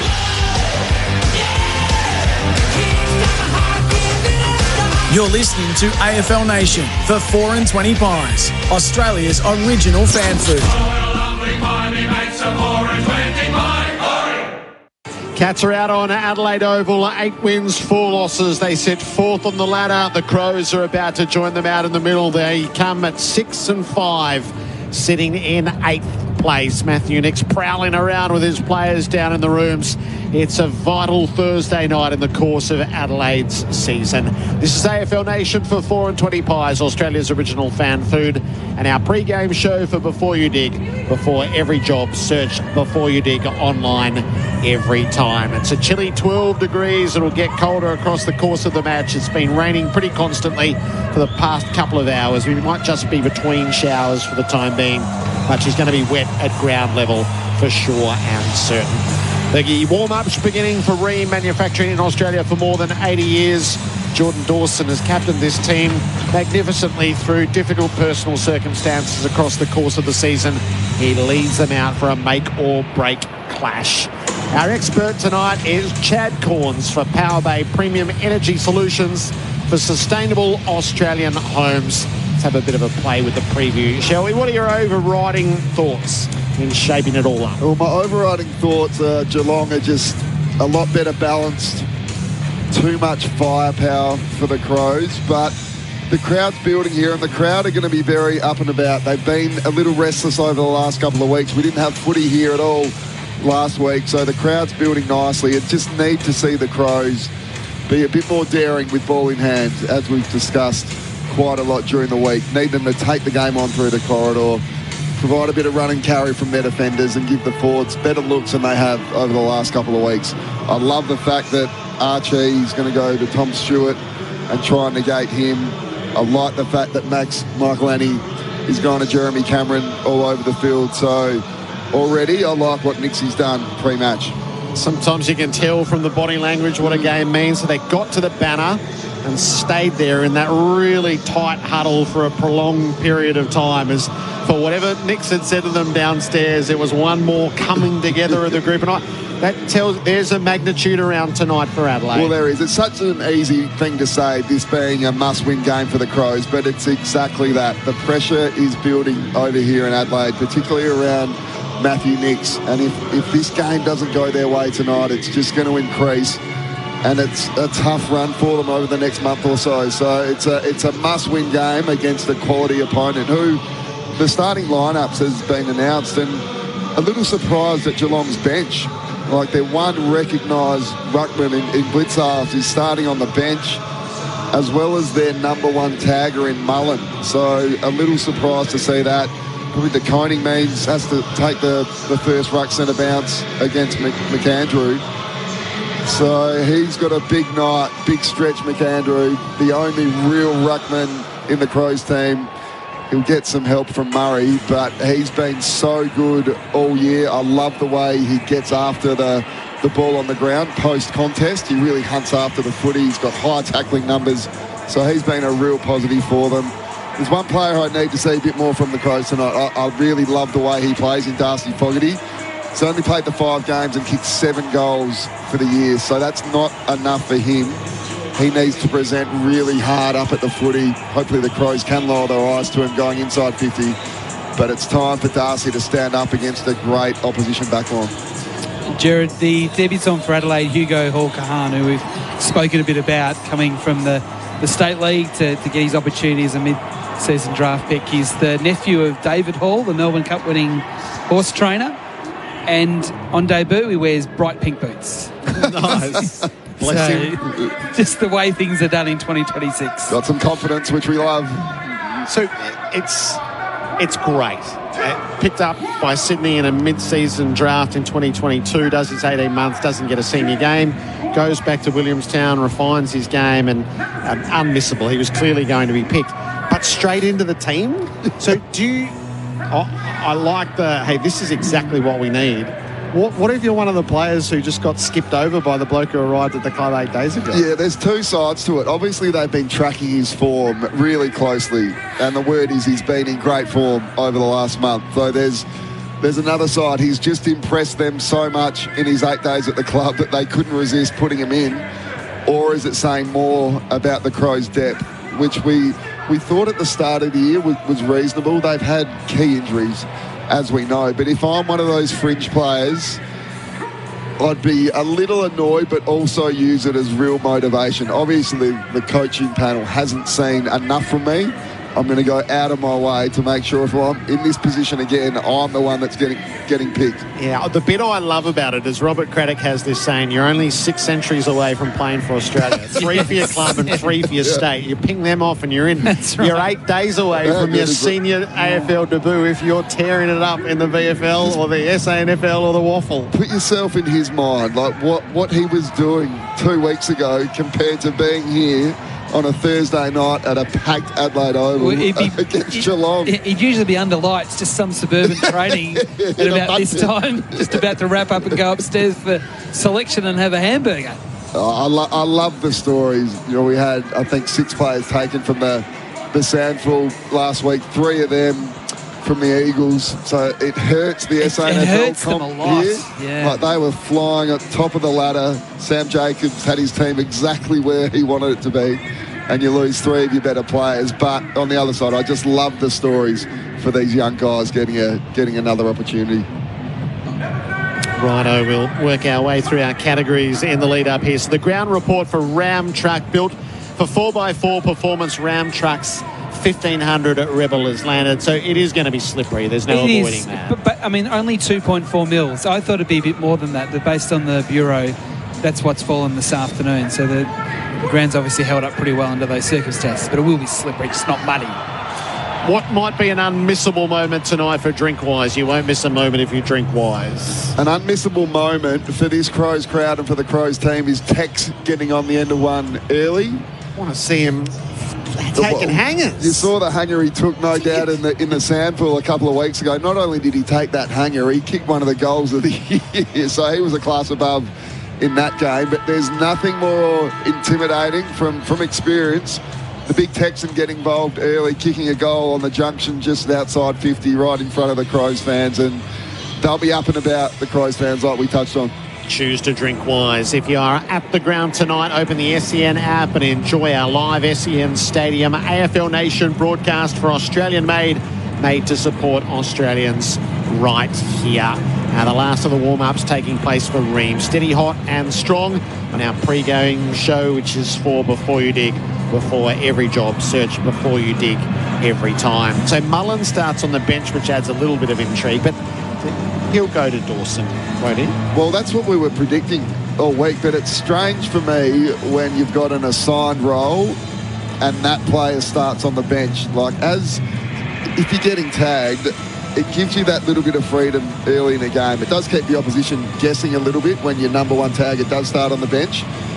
But I love it when it's just bang from the start. I'm going everywhere you go. I'm not leaving your side all night, and you just signal your intentions really early in the game. But the only thing with Dawson, if he is to go to Dawson, Mullen, I think Dawson then just takes him deep forward, and then Geelong, no doubt, would swap that matchup over, because Dawson's a hard one because he's just so good in every position on the ground. The flexibility of Jordan Dawson is a real credit to him, and yes, he's had a bit of a interrupted gear due to some horrible circumstances, but still is playing amazing footy every time he's out on the ground. Mullen had a long sequence of wins, but he copped a loss last week as Patrick Cripps got hold of him and Geelong had to shuffle their matchups later in the game to no avail as Cripps was the defining factor in the game. Yeah, so that's what Dawson, the flexibility of getting a hard tag. It's easy to tag a gun-on baller when he only plays on ball, but when you've got the flexibility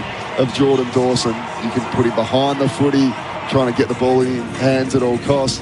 He can take the kick-ins, or he can go the other way and put him one out deep forward. And then, like I said, I think that's when Geelong would hand that match-up over. We've had the two drummers out there before the opening siren. But where's our saxophonist, mate? Well, Where is he? We had a bit of a debate on Bix and Walshy, the morning show on SEN over here. And Bix was positive that the Crows pre-game is right up there in terms of entertainment across the AFL. And he said it's overtaken Port Adelaide, which had done it so well previously, but I'm not seeing a lot of... I was a bit worried. There he goes. All right, so Jack Bowes has gone to attend the coin toss in game number 150. For Keno goes $40 million jackpot. Download the app. Jordan Dawson, the coin tossed, and Jack Bowes has won the toss. Geelong will kick to the Riverbank stand end to the right as we look at it in this opening term. Keno go play with $2 today. So, Chad, give us your final word for best sheds, Australian sheds at the lowest prices. Well, I think it'll be a fiery opening.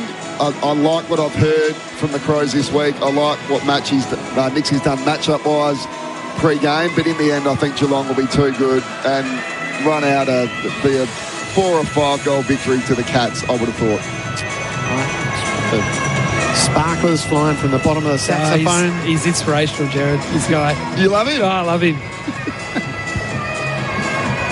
I reckon he's good. Solid crowd building up. It's been an average day, but no doubt this will be a sellout by the time of the first bounce. Bring your inflatable saxophone to join along in the stands. Who was peddling that this is better than Never Tear Us Apart? Mark Bickley was very confident that this is better. He's got his Crows glasses on there. I think so. I don't think it's better. I don't think it's better than the Never Tear Us Apart because all the crowd gets in. That's right. Scarves up and... It's better than the bloke at Freo on the roof of the grandstand. Don't worry about that. They've got Wharfie time. So just early here, boys. Lineup-wise, Jeremy Cameron starting on the wing. So he'll try and get involved early. We've got Dangerfield in the first centre bounce, which I love. And I reckon Holmes is starting off the half-back line. So Pickling's gone to Smith. Curtin actually has Cameron, who's out on a wing. Dempsey's on the other wing. Tex has gone to full forward. O'Sullivan is with him. And Stewart has Archie for company, as Matthew Nix had forecast. All is in readiness. Thursday night footy. Back half of the Crows season about to get underway. They've got to get moving. They face their recent nemesis in Geelong. On AFL Nation, you're with Adam White. It's a top 8 clash, the Crows and the Cats, and we get underway in the middle of the Adelaide Oval with Bailey Smith getting the first disposals. A handball over his head. Socket off the ground by Holmes towards half forward for the Cats. It spills out, but it comes out Adelaide's way. No, Curtin overruns the football. Holmes, a defensive handball to Cameron. Goes with a spiral inside 50 to the top of the square. A hold, a free kick. It's going to Geelong. It's going to Jack Martin, 15 metres out from goal, directly in front against Miller. So Holmes starting as that aggressive back position. He was involved in 3 or 4 pieces of play, already had a couple of possessions, gets really aggressive, disregards his opponent playing that half-back role. I think Alex Neil-Bullen was the one trying to go with him, but good sign from him early. Directly in front, Jack Martin leans back on it and misses to the right-hand side from 15 metres out. The first score of the night, I thought it was going to be a goal. Instead, it's a behind to the Cats. So Miller plays the far side on the kick in. Dangerfield, though, positioned himself right in the jam and takes the intercept mark. Straight back inside, runs around Dawson, puts it up to full forward. Jack Martin, the leaper. He takes it to the top of the square and he'll give himself an immediate chance to make amends. Yeah, so the long And around he goes. Martin does put the first goal up. And it's the Cats who strike first. So Miller with that long ball, contested ball, and again, the Crows in the air didn't fight hard enough to get that ball to ground, but it's a game style, as we've spoken about pre-game, that won't work for them. If it's just going to be long to contest all day, the Geelong players behind the ball get set up so well. They're so good in the air in terms of the way they intercept. So the Crows are just going to have to play with a bit more dare. That long ball won't work for them tonight. Tyre Power Scoreboard, your trusted tyre experts. Geelong 1-1. Crows yet to score. Martin kicked 3 goals, 2 against the Crows earlier in the season. He has 1 goal, 1 in a minute and a half. Just having a look at that mark on the Harvey Norman replay. Actually jumped up into the back of his teammate to get to be able to be propelled into the air.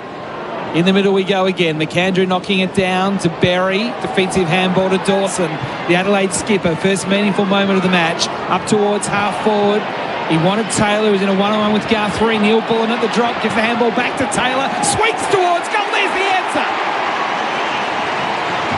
From 45 metres out in the driving rain, it's Zach Taylor that kicks Adelaide's first goal of the night. Geelong 1-1-7, Adelaide 1 straight 6 on the Tyre Power Scoreboard, your trusted tyre expert. Well, that's uncanny. Zach Taylor kicked 3 goals against the Cats last time around. So the 2 big goal kickers from the last meeting to the first 2 on the board. Oh, I love it. And the Crows are going to need more help in terms of goal scoring. Keys is their second leading goal scorer with players out there tonight with 13. Rochelle leading the way with 18. So they're going to need people like Taylor chip in. But there's an intriguing matchup happening here. Holmes v Neil Bullen. Holmes the aggressive half-back, but then Neil Bullen gets the goal assist there, so Holmes has to defend as well as attack. The Chad is our expert tonight for Power Bay Quality Solar Solutions. They scramble for the ball in the middle. Dangerfield, Smith and Cameron work it out for the Cats. Kick through centre half forward. Martin, flowing lead, has it at centre half forward. The rain really intensifies. Martin sags the kick into the pocket. He wants Dempsey over the top. Came Butts. Double-fisted spoil out over the boundary. Jeremy Cameron, he amazes me weekly. His use by foot, the way he lowers the eyes and playing him up on the wing, he started really well. Left forward pocket for Geelong. Neil to ruck against McAndrew. Link up arms. McAndrew, couple of taps. Martin is there, busy as ever. Couldn't get anything creative this time. Worrell, back pocket, hand pass, Cook jammed it onto the boot to clear the area, got through a few hands, well trapped by O'Sullivan for the Cats, missed mark by Myers, and Berry had it momentarily. Dawson dispossessed, Myers to Neil, Dangerfield to take the shot at goal, and he hits the targets. Patrick Dangerfield with a touch of class. The Cats with a second, 2-1-13 to 1 straight. Tyre Power Scoreboard, your trusted tyre experts. Just manic pressure inside the forward 50. No, they've come to play. They've come with a brilliant attitude that normally you can tell when a team's on by the way they pressure when the ball's inside their forward 50. And Geelong did that brilliantly then, caused a turnover, and that's a brilliant finish from Paddy Dangerfield. Just looking at the way the Geelong backs are getting set behind the footy, if the Crows were to win that D50 ball, they would have been kicking it back into about a 4v1 in Geelong's favour. So the Crows forwards getting sucked high at the moment. Got to equalise the numbers, forward of the footy where you can against Geelong. Such a skillful start despite the heavy rain that's falling here at the Adelaide Oval. 3 goals in less than 5 minutes. McAndrew winning the tap in the middle. It comes to Dangerfield again. Rushes a kick towards the front part of the square. Wheelchair down low. Had one arm pinned. Tried to take the mark with the other. Couldn't do so. It spits out Adelaide's way, but there is a free kick as Dangerfield was emerging with the ball. It's going Adelaide's way, and it's going to be taken by Saligo. The rain, if possible, is getting heavier. Inside the centre square, Saligo goes straight down the middle to about 40 metres out. Fogarty there, Walker there, gets to the back. Kolajasny handball almost intercepted by Neil Bullen. Taylor Walker got a handball out there but wasn't great. Dawson goes off the ground towards the boundary and finds the boundary. It'll be thrown in 20 metres out from Adelaide's goal. Interesting watching the Cal Archie-Tom Stewart matchup. Archie's just trying to drag him away so he can't intercept like he normally does. So right now they're standing in the goal square together. Left forward pocket. Adelaide in attack. McAndrew down towards Keys, got a bad bounce. De Koning shuffled it out. Curtin takes it, evades one, evades two with the outside of the boot. No, he can't swing it back. It misses to the right, through for a minor score. Adelaide 1-1-7, Geelong 2-1-13 on the Tyre Power scoreboard. Your trusted tyre experts. AFL Nation for 4 and 20 pies. Rain hammering down on the roof up above. Stewart clears with a long kick on the restart. McAndrew dropped the mark. Wiltshire left the ball behind. Had to put your head over the ball. Dangerfield wins it off to Cameron outside of the boot. Beautiful kick. Ollie Henry, though, spilt the wet ball. He sticks the tackle against Worrell to keep it in dispute. Neal flipped it up. Jack Henry out the side. Myers to Wiltshire. He's gone the curler right to the line where it's swatted through by Miller. It's rushed behind. The Cats lead it by 7. Oh, a bit sloppy bringing it out of defence. Miller's kick didn't get to Laird on the full. Helped out Laird though, did Miller. A clearing kick, and McAndrew, good mark in tough conditions for the Crows. The big man, defensive wing, members side, kicking towards half forward. Archie jumps into Stewart, gets to the back socket of the ground by Michelle inside 50. Great pickup by Taylor Walker. Bounces off a tackle, kicks to full forward, but getting back in defence is Holmes for the Cats. Marks on his chest and then clears immediately out to Matter, who spreads it even wider to Guthrie, and Guthrie's kick out to the outer wing is good, and it's marked by Henry. So Jack Henry again lining up in attack, but he's working down at half-back. Brings it inboard to O'Sullivan, whose marking was splendid last week. He drives up inside the 50. Laird and Miller were prominent in defence. Miller dropped the mark. Wheelchair got it clear. Worked it around to Blitzhouse. Off to Manor in the pockets. Bit too severe on the snap. And it misses near side. Cats by 8. Tyre Power scoreboard, your trusted tyre experts. Again, Adelaide coming quickly to Dawson in the back pocket. Runs on to defensive 50 towards the wing. Over McAndrew's head. Holmes getting lots of the footy early. Pumps a handball to Kolodjasny. Confronted. Has to retreat. Goes backwards to Bruin. Rushes a kick towards half forward. Oh, Dawson. Good mark. The Crows. In a pack of about 4. Took it well and then chips down to Peatling, just defensive side of the wing. Handball's on, and now it's Saligo, true centre wing, kicking towards centre half forward, clears the initial contest. Walker, brilliant handball to Neil Bullen. Greengrass ahead, gets to the square, kicks the goal. Taylor Walker really sharp again inside 50 with a ground ball, and handed on a silver platter to Alex Neil-Bullen, who fires through Adelaide's second goal.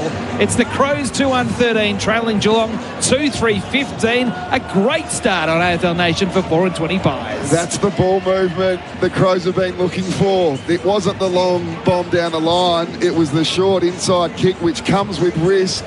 But then they lit it up by a handball, and that's the looks you get inside 50 if you can get some speed on the footy from defence. So that's really good signs for the Crows in terms of the way they're looking to move the footy. Unmissable, isn't it, to do it like that? By contrast to the way they've played most of their season. Cats by 2. Rain eases a fraction. McAndrew taps it out the side. Bailey Smith paddles it the wrong way, and Bruin hacks it off the turf to get it back to halfway. Neal dropped the chest mark.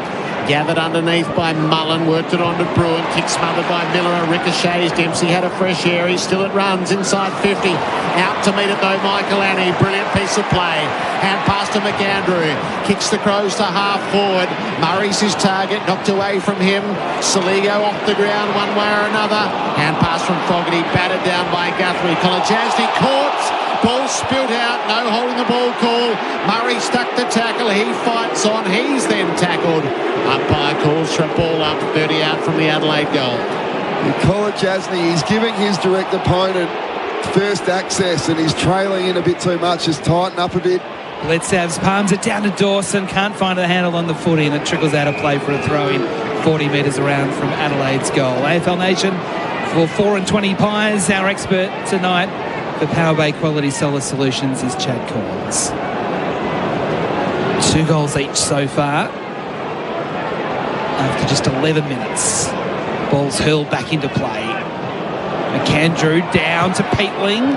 Shallow kick, and it's an intercept mark taken by Kolodjasny for the Cats. Last line of defence. He'll have to go lateral. He didn't like anything further down the field, so he's gone to Bruin in the right back pocket for Geelong. It's very crowded ahead. Everyone's sort of pushed up, so it's a mess of players ahead of him. He goes with a long kick towards the members' side of the ground. Jack Henry caught behind, forced to spoil. The ball goes out of bounds for a throw-in. Good start from Borlase there. Got the Jack Henry matchup. Borlase, a player that I rate highly. Always does a really good job on his direct opponent. Doesn't get involved ball use-wise, but he'd be a hard player to play on. 70 metres out from Adelaide's goal, left half forward. Blitzhav this time wins it down. Onto it is now Curves. Now there is a whistle that's coming back Geelong's way. Atkins was held and he'll get the free kick at that stoppage. Clock for Elders. Win with Elders Finance. We've gone 12 minutes of play. Kick up to Manor, who works at half-back. Crows are pretty well set with a grid up ahead, forcing the long kick up the line. It'll be Neil, the most prominent forward. Butts made the spoil. Butts onto the ground ball, handled it cleanly. Laird got the kick around the corner. Cameron, though, was well set on the wing. He took the mark, and Curtis knocked it out of his hands, but it was all in the attempt to spoil. Expansive switch into the middle of the ground. So Sullivan has runners on the outside. Kolajasny's the first of them. He ducks back, got edged off his kick. It still works, though. It flopped up to Mullen, who kicks deep forward, and Manor in the hole, 20 metres out from goal, takes the mark. Not sure how he ends up in 20 metres of space, completely alone inside his forward 50. Rochelle was looking around saying, how did he get so free? But again, smart ball use from Geelong. They scan well. They know the right time to lower their eyes. And Jeremy Cameron starting on the wing. He's had a big impact early. 4 kicks already. Paddy Dangerfield leading the way for Geelong with 5 possessions. 20 goals, 7 for the season. Sean Manor, he's been hot for the past month. He's dragged that left. Hit it terribly. It veered away. So the Cats are up by 3 on the Tyre Power scoreboards. End of financial year sale now on with 25% off selected Toyo tyres. tyrepower.com.au. Crows go down the middle from the kick in. Inside the centre square, it floats over Neil Bullen's head though, and chipping back to the top of the 50. A chance there, not taken by Wiltshire, has support from Bowes, gave the handball to Myers, who kicks backwards to Bruin, so he can have a better look, Bruin, with a bit more space and a bit more time. He's taking all of that time. The umpire now tells him to play on. Just inside the centre square, a long kick back into the 50. Jack Henry was there, Manor front and centre. High kick goes away to the left. It pitches just inside the field of play and bounces over. You talk, Chad, about Jeremy starting on the wing. He's already had to go to the bench for a break and he looked gassed. Well, absolutely gassed for Thrive, your Streamlined Small Business. He's been very active early. He's covering the ground really well. Manors kicked 2 behinds and 1 that haven't scored, so for all his accuracy, he's been a little off target so far tonight. Peatling got it at the stoppage, quickly away to Miller. Slewed kick to Soligo, clears the area. Tex had the drop on Kolajasny. Didn't take the mark, swats it up the line. It ends up going over. He'll get knocked off for that, you'd imagine. No? It's a throw-in. Big Texans moving okay after his stint in the SANFL, which he dominated. He too looks like he's covering the ground really well. Under the Max Bashir stand at halfway. Cats by 3 points. Tossed into the logo. DeConing took it at the back. Just chipped it up to half forward. Spoil made by Boulez underneath. Laird tackled, dispossessed. Curtin has a go. Slipped the hand pass to Soligo. Ran around Dempsey. Had a careful bounce.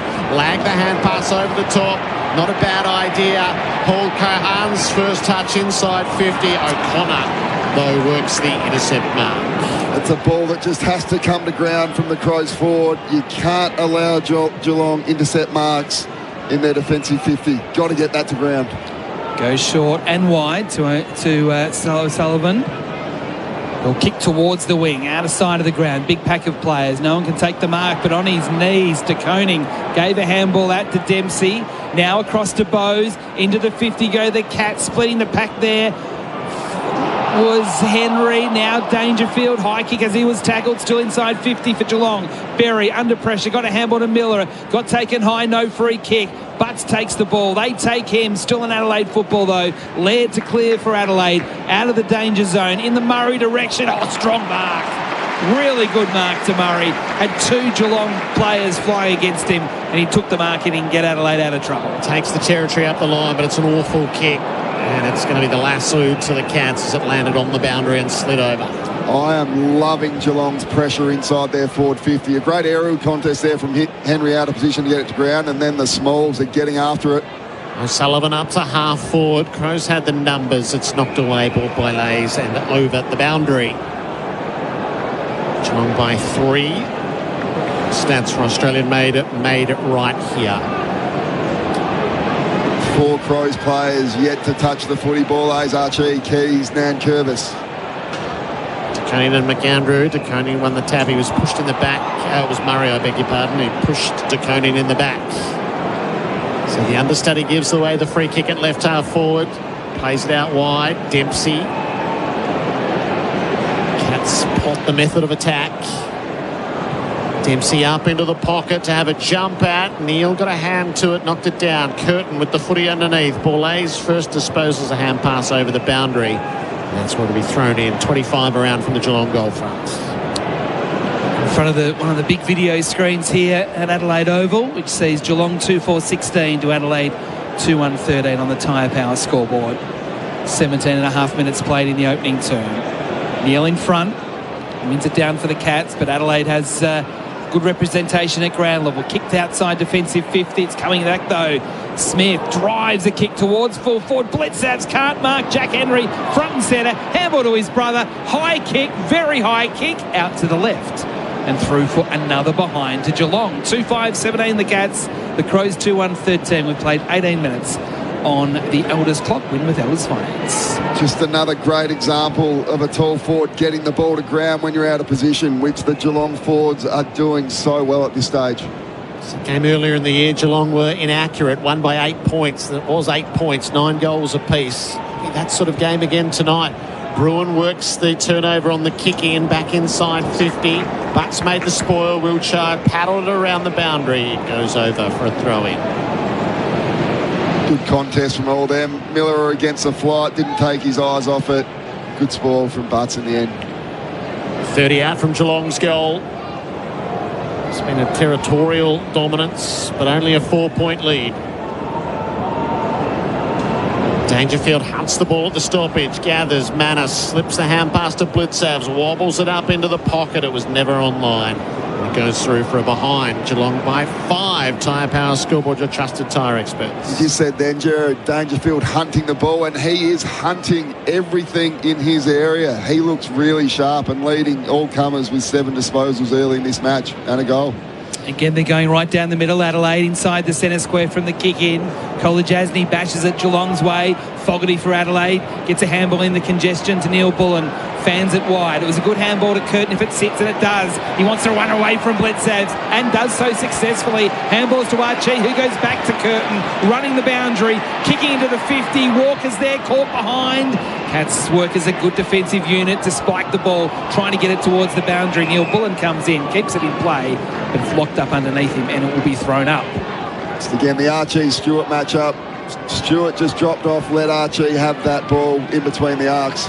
Murray in the ruck, wins it down, but it's taken by Holmes of the Cats to Blicavs, tackled immediately, went about 15 metres. Dangerfield got sat on by Neil Bullen, no free kick, and Atkins clears for the Cats to the wing. Jack Henry committed himself to take the chest mark. Now, there were runners everywhere. He didn't give the hand pass. Instead, he runs around the stood man and kicks up to half forward. A nice juggling mark taken in defence by Butts. Just needed to keep speed on that footy there from Henry, because Jeremy Cameron was out the back if there was a handball receive option. We would typically give that to where the conditions played a role in that. Long up the line from Adelaide. Blicavs almost hugged it into the breadbasket and fell away out of play. Stoppage clearance is relatively even, 5-4 in the Crows' favour. The big area Geelong are on top of, the centre bounce clearance is 4-1. Australian made right here. Patrick Dangerfield has been a bits and pieces player so far this year, but he is around the ball at the moment. De Koning, Blicavs, kick charge down by Dawson, the ricochet. Myers had it and lost it. They're all in after it. Dangerfield threatened to pull it clear, but the whistle beats the play. We're on the AFL logo here at Adelaide Oval. Members side of the ground as the rain comes down again. McAndrew winning it in the Dawson direction. It's rowed out of it by Mullen. Atkins comes late to the play. He gets tackled by Berry, who picked up the footy close to the line. Now it's gone out of play. It's a lasso free kick against Rochelle. Free kick to the Cats to Holmes. Gets on with it quickly. Little lateral ball to Myers. Defensive wing members side. That's gone off the side of his boot, and that'll be a free kick to Adelaide now as a lasso. One bounce over. Dawson, he won't waste it, or will he? I don't know what he did there. He chipped towards Rochelle over his head. Myers came over the top and gets a free kick because Rochelle gave front on contact. Two players that never waste the footy. Myers and Dawson, we both have a couple of howlers. Myers goes short to O'Sullivan in front of the interchange gates. True centre wing. Geelong by 5 points. He's going sideways. O'Sullivan to Bruin. Will go backwards to defensive 50. And they're just getting pushed further and further back here, the Cats. The rest of the switch wasn't quite there. So Atkins thumps it down the line beyond halfway. Dangerfield roves the pack. Kicks a little blindly inside 50 and Butts was unmanned. Takes the intercept mark. He goes a long way backwards to Worrell. Step outside the goal square, brings it up to Rochelle, who rolls and goes out the far side. He hangs it up. Taylor had to wait, but takes a strong mark. Rain intensifies again. Zach Taylor bites off the kick into the middle. Dawson has run to open up the space. Had runners on the outside. Goes himself to Tex. Put it right in front. Got offloaded by O'Sullivan. And no free kick. Dangerfield and O'Sullivan try to bring it up the wing. O'Sullivan just got enough on it to get it to Ollie Henry. Glided away through. Gave it to Myers. Kicked it out in front of Matter. It was a little ill-directed.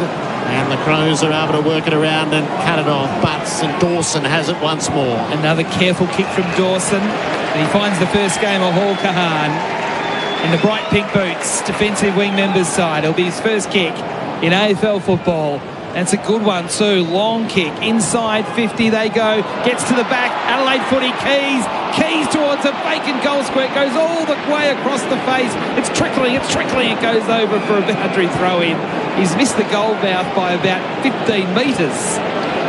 Even in these conditions, it's clear the Crows are looking to take the game on a bit more in offence. A couple of brilliant kicks back inside, which gave Tex Walker an open look inside 50. Just couldn't quite seal that mark. Cats by 5 points in the driving rain. McAndrew wins it down to the front.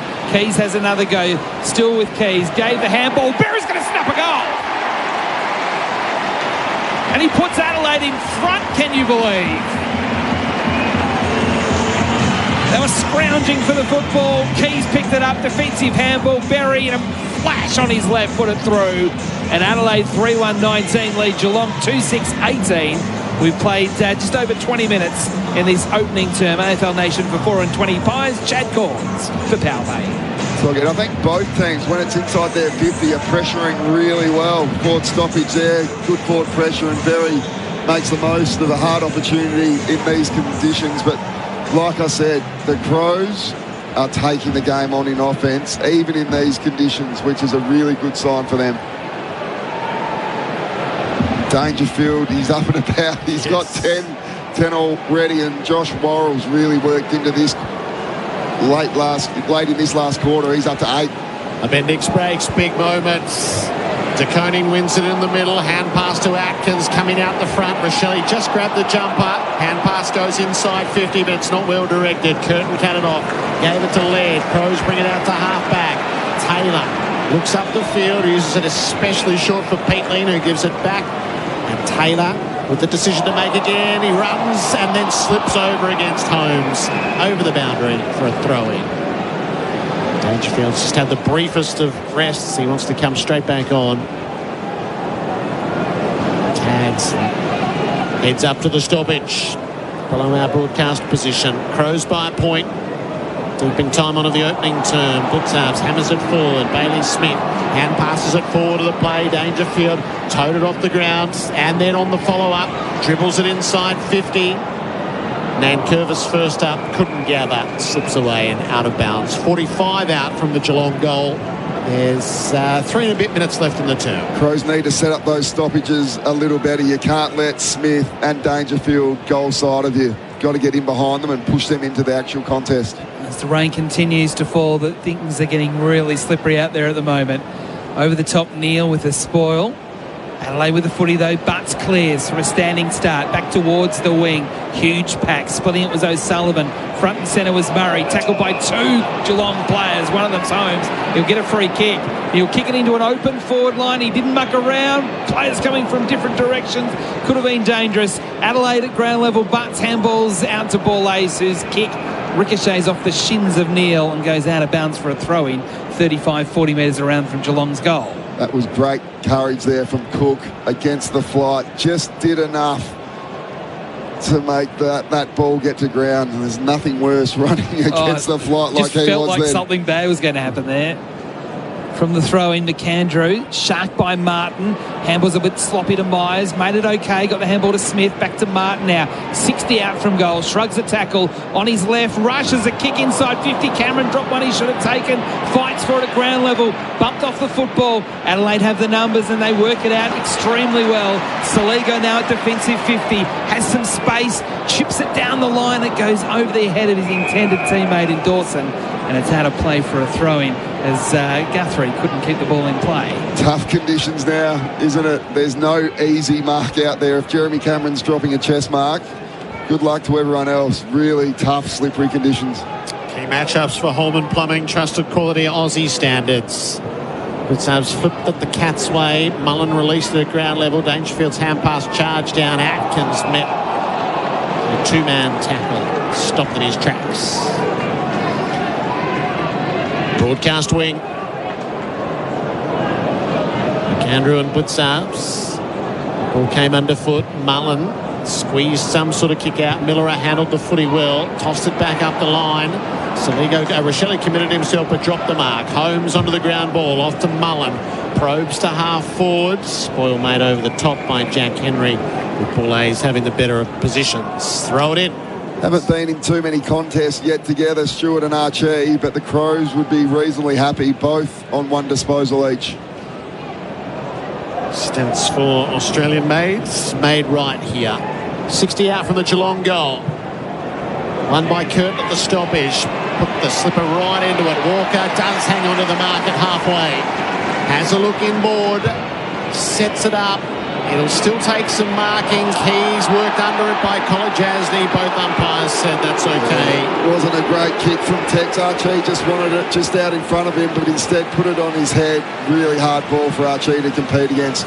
Fans weren't overly impressed by that one. It was Bose, not Kolajasny, who did the intercepting. Stewart in defence, and now it's with Smith. Bose also involved with the rain really starting to intensify again. He's going across the defensive goal mouth to Holmes in the back pocket. Oh, his kick smothered. And it ricochets out of play. Taylor Walker did extremely well. Just anticipated what Holmes was trying to do. It kind of came from outside his vision. He didn't realise that was going to happen. Holmes. And now it'll be a stoppage inside 50 for Adelaide with 1:07 remaining on the elders' clock before quarter time. Ball thrown in. McAndrew down, Dangerfield lost it in the tackle. Adelaide ball, Dawson defensive handball, wanted Curtin, missed him. It's still inside the field of play. Curtin sort of scrubbers a kick inside 50. Smith got the handball to Mullen. Dangerfield had it, lost it. They fight for it just outside 50. They all jump on top of it. The umpire says it's come out, it's come out. Players didn't realise. Smith has a go. His handball knocked down. It's tough football near the boundary. Rochelle, he's kicked it straight into the back of his teammate. It's bounced back out of play for a throw-in. 60 around from Adelaide's goal. That was tough football. Well, it's not a pretty game style, but it's great to watch. Both teams, great intent in getting after the oppo when the ball's on the ground. Crows by points and in attack. At the throw-in, De Koning onto the ground ball, had it stripped. Atkins fights on, wins a hard footy, hand pass to Holmes, kick was smothered, ricochets inside 50 for Adelaide. Tex knocks it around to Dawson, trying to get it to Rochelle and did.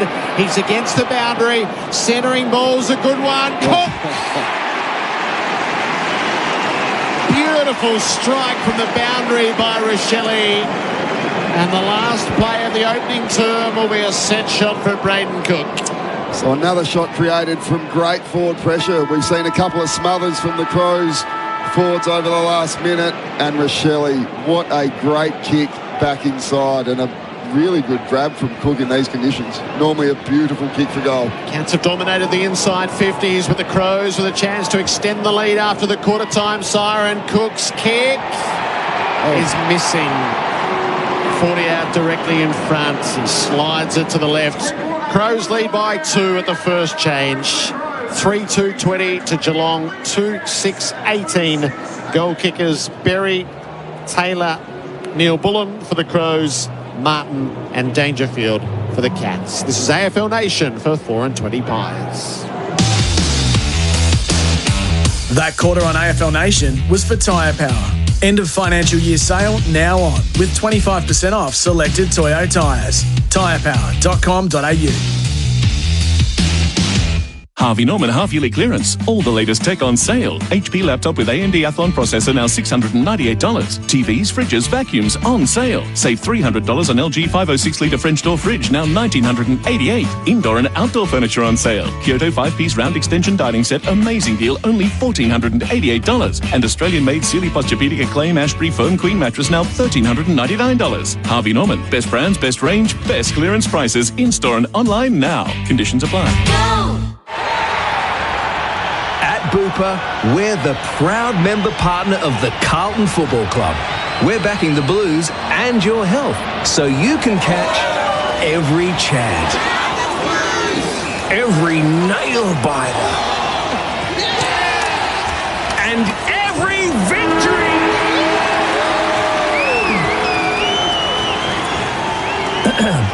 Booper, everything for health. 2026 is the year to upgrade to your ultimate fishing weapon. And Bar Crusher, Australia's leading fishing boat builder, has the perfect weapon for you. Come see for yourself and check out the most advanced plate aluminium fishing boats on the market, with industry-leading design excellence and quality. Find Bar Crusher boats at Bar Crusher Melbourne on Quality Drive, Dandenong. Or build your dream boat online at barcrusher.com.au. Running towards goal. Whoa, that's holding the ball. That commentary with a little adult twist is brought to you by Sexyland. They get it, now so can you. Right to the final siren. Australia's biggest range of sexy costumes, lingerie, couples toys and fun gifts and games for adults. Sexyland. 11 stores in Melbourne, including Geelong and new store in Seaford. Open till midnight, 7 days a week, or shop online for 2-hour delivery. Take me now, Sexyland.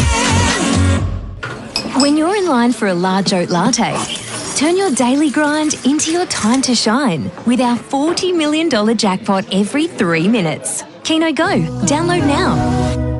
18 plus only. T's and C's apply. Gamble responsibly. At Bunnings Trade, no matter where you are, we're here to help. We have trade specialists in store dedicated to you and your trade. Whether it's sourcing supplies, quoting on jobs, or arranging delivery direct to site. And our builders team with dedicated account managers has got you covered at every building stage, from the front fence to the back gate. Plus, you can call our Trade Assist team on 134872 for quick quotes on a wide range of supplies, saving you time and hassle. Bunnings Trade. Helping business is our trade. Need plants for your next project? Plantmark is the trusted wholesale plant nursery for landscapers and tradies. With a big range, trade prices and delivery you can count on, they've got what you need. Open 6 days across 4 Melbourne locations. Visit plantmark.com.au. Still installing gas water heaters? Mate, that's like bringing a fax machine to a job site. Powerbay's electric Gen 2 heat pumps are the new standard. Like a reverse aircon, they suck heat from the air using less power to heat water. That means fewer clients calling to ask why their gas bill's bigger than the mortgage. Tradies, get ahead of the game. Switch to Powerbay Gen 2 electric heat pumps. Smarter, cleaner, built for Aussie homes. Powerbay. Heat smarter. Now available online at Bunnings Warehouse. Rebates available to eligible customers. T's and C's apply. This end of financial year, expect more from Honda. with great deals on selected 2025 Honda SUVs. Now's the time to upgrade your drive with confidence, style and smarter performance. With their premium engineering and exceptional value, the Honda SUVs are a standard that sits a cut above the rest. This is the end of financial year event, only from Honda. Only while stocks last. Terms and conditions apply. Visit your local Honda dealer or go to honda.com.au. Offer ends June 30.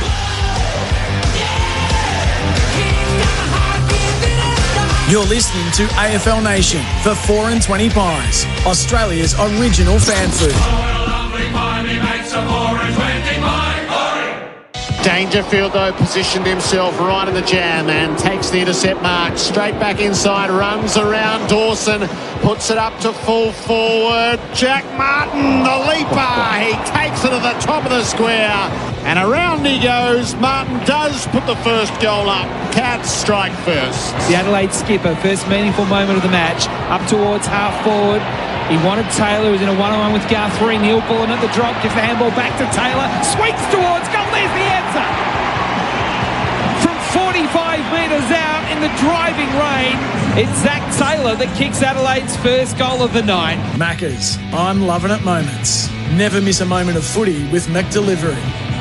Crows by 2 points. Chad Corns for Power Bay, premium energy solutions for sustainable Australian homes. Yeah, so it was a great first quarter to watch. It wasn't pretty given the conditions. There's a bit more rain over the next 10 minutes and then it looks like we should be clear from them, but it's going to be very much a surge contest territory game, I would have thought, for the next 15 or so minutes. And I just feel that favours Geelong a bit. They play that surge from stoppage contest game so well. But all in all, Geelong have had a lot more of the footy, 112 disposals to 88. But Adelaide looking really efficient and they're taking the game on when they have ball in hand. Dangerfield, 13 disposals and 5 clearances in that opening term. He starts in the middle, but DeConey now to the ruck, wins the clearance. Outside of the boot was a good kick and Wiltshire protected the mark onto his chest. He rolls and he's going to give them a look about 30 out from goal or deeper still. That had good carry on it all the way to the line. Martin against the behind post, bounces off like it was a turnbuckle. His hand pass was smothered over the boundary though. I think Geelong do it better than anyone. Their forwards just hold and the kicker just drops it into a pocket of space and the forwards move into it. Didn't quite come off then, but it looks really dangerous every time they go inside 50. It's 17 inside 50s to 10, but they do trail. Shallow throw in. McAndrew was in a tight spot when he got it. Smith bobbled it around. It's still in dispute. Curtin knocked it the way of Laird. His kick was smothered by Martin over the boundary. It'll be another throw in this time. 55 around from the Geelong goal. It's a lost art, the smother. I love it more than anything in footy, and I reckon we'll see some tonight. I don't know what to say. It's a very unusual thing that you like more than anything else. Anyway, ball thrown in. Neil wins it down, but straight to Dawson, who gave a handball to Laird, who'll kick towards the wing. It was more kick and hope than anything else off hands. He goes out of bounds. That's you as a coach speaking, Chad, not you as a player. Well, I obviously love a high contested mark, That's but right. The smother just shows real desperation and want to do the team thing for your team. So we just don't see enough of it anymore. In front of the interchange gates, the ball gets thrown in. It's a bit shallow and a bit flat. That favoured McAndrew, but he kind of missed it. It fell into the hands of DeConey, who kicks the ball sort of along the ground towards half forward. I don't really think ball A's wanted to keep it in. It does go out in the end. It'll be thrown in 60 around from Geelong's goal. Adelaide with the last 2 goals of the game to lead by 2 points at quarter time, and after nearly 2 minutes, we haven't had a score in the second quarter. McAndrew in the ruck against Neil, gets back over the top into the corridor for Miller, who kicks inside the centre square. Guthrie and Taylor there. Neil Bullen pumps out a handball. Sullivan on the top of Taylor Walker holding the ball. In fact, it's Calamar G. Now I got those two mixed up. O'Sullivan with a free kick for the Cats. Spreads it left. Holmes off half back, brings it up to Cameron. Safe ball handling this time. Cameron thumps it up inside the 50. Off hands, punched away to the boundary for a throw in. So Jeremy Cameron still playing higher up the ground, assigned to Curtin right now, who's actually started this game quite well. Curtin with the 10 disposals. It's his 5th game back and he's due for a big performance. Been a little quiet over the last couple of weeks.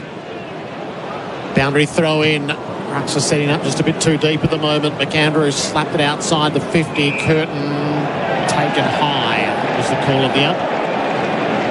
Free kick, defensive 50. So it's part of an important matchup for Holman Plumbing, trusted quality Aussie standards. Crows kick it around in defence. Butts up to Michael Annie. It's 30 out from defensive goal. Comes the near side. Dawson's his target. He tried to fly early against Smith. He gave the free kick away, leaning on the shoulder. So Bailey Smith has it forward of halfway. Wheels out onto the right boot. Sets it up for a bit of marking practice. Miller had dropped the mark in defence. Cook's lending a hand. He's having a devil of a time getting it. Slaps it hard near the boundary. Dempsey beats Laird back there. The boundary's right there. And Dempsey can't keep it in. Just look for Jeremy Cameron. No, he's not even going into this forward stoppage. I thought it would have been perfect for him, wheeling onto his left. He's holding shape out in front of us. Ball to be thrown in front of the spectacular old grandstand here at Adelaide Oval. Another shallow throw in. McAndrew got front position. Socket off the ground by Saligo.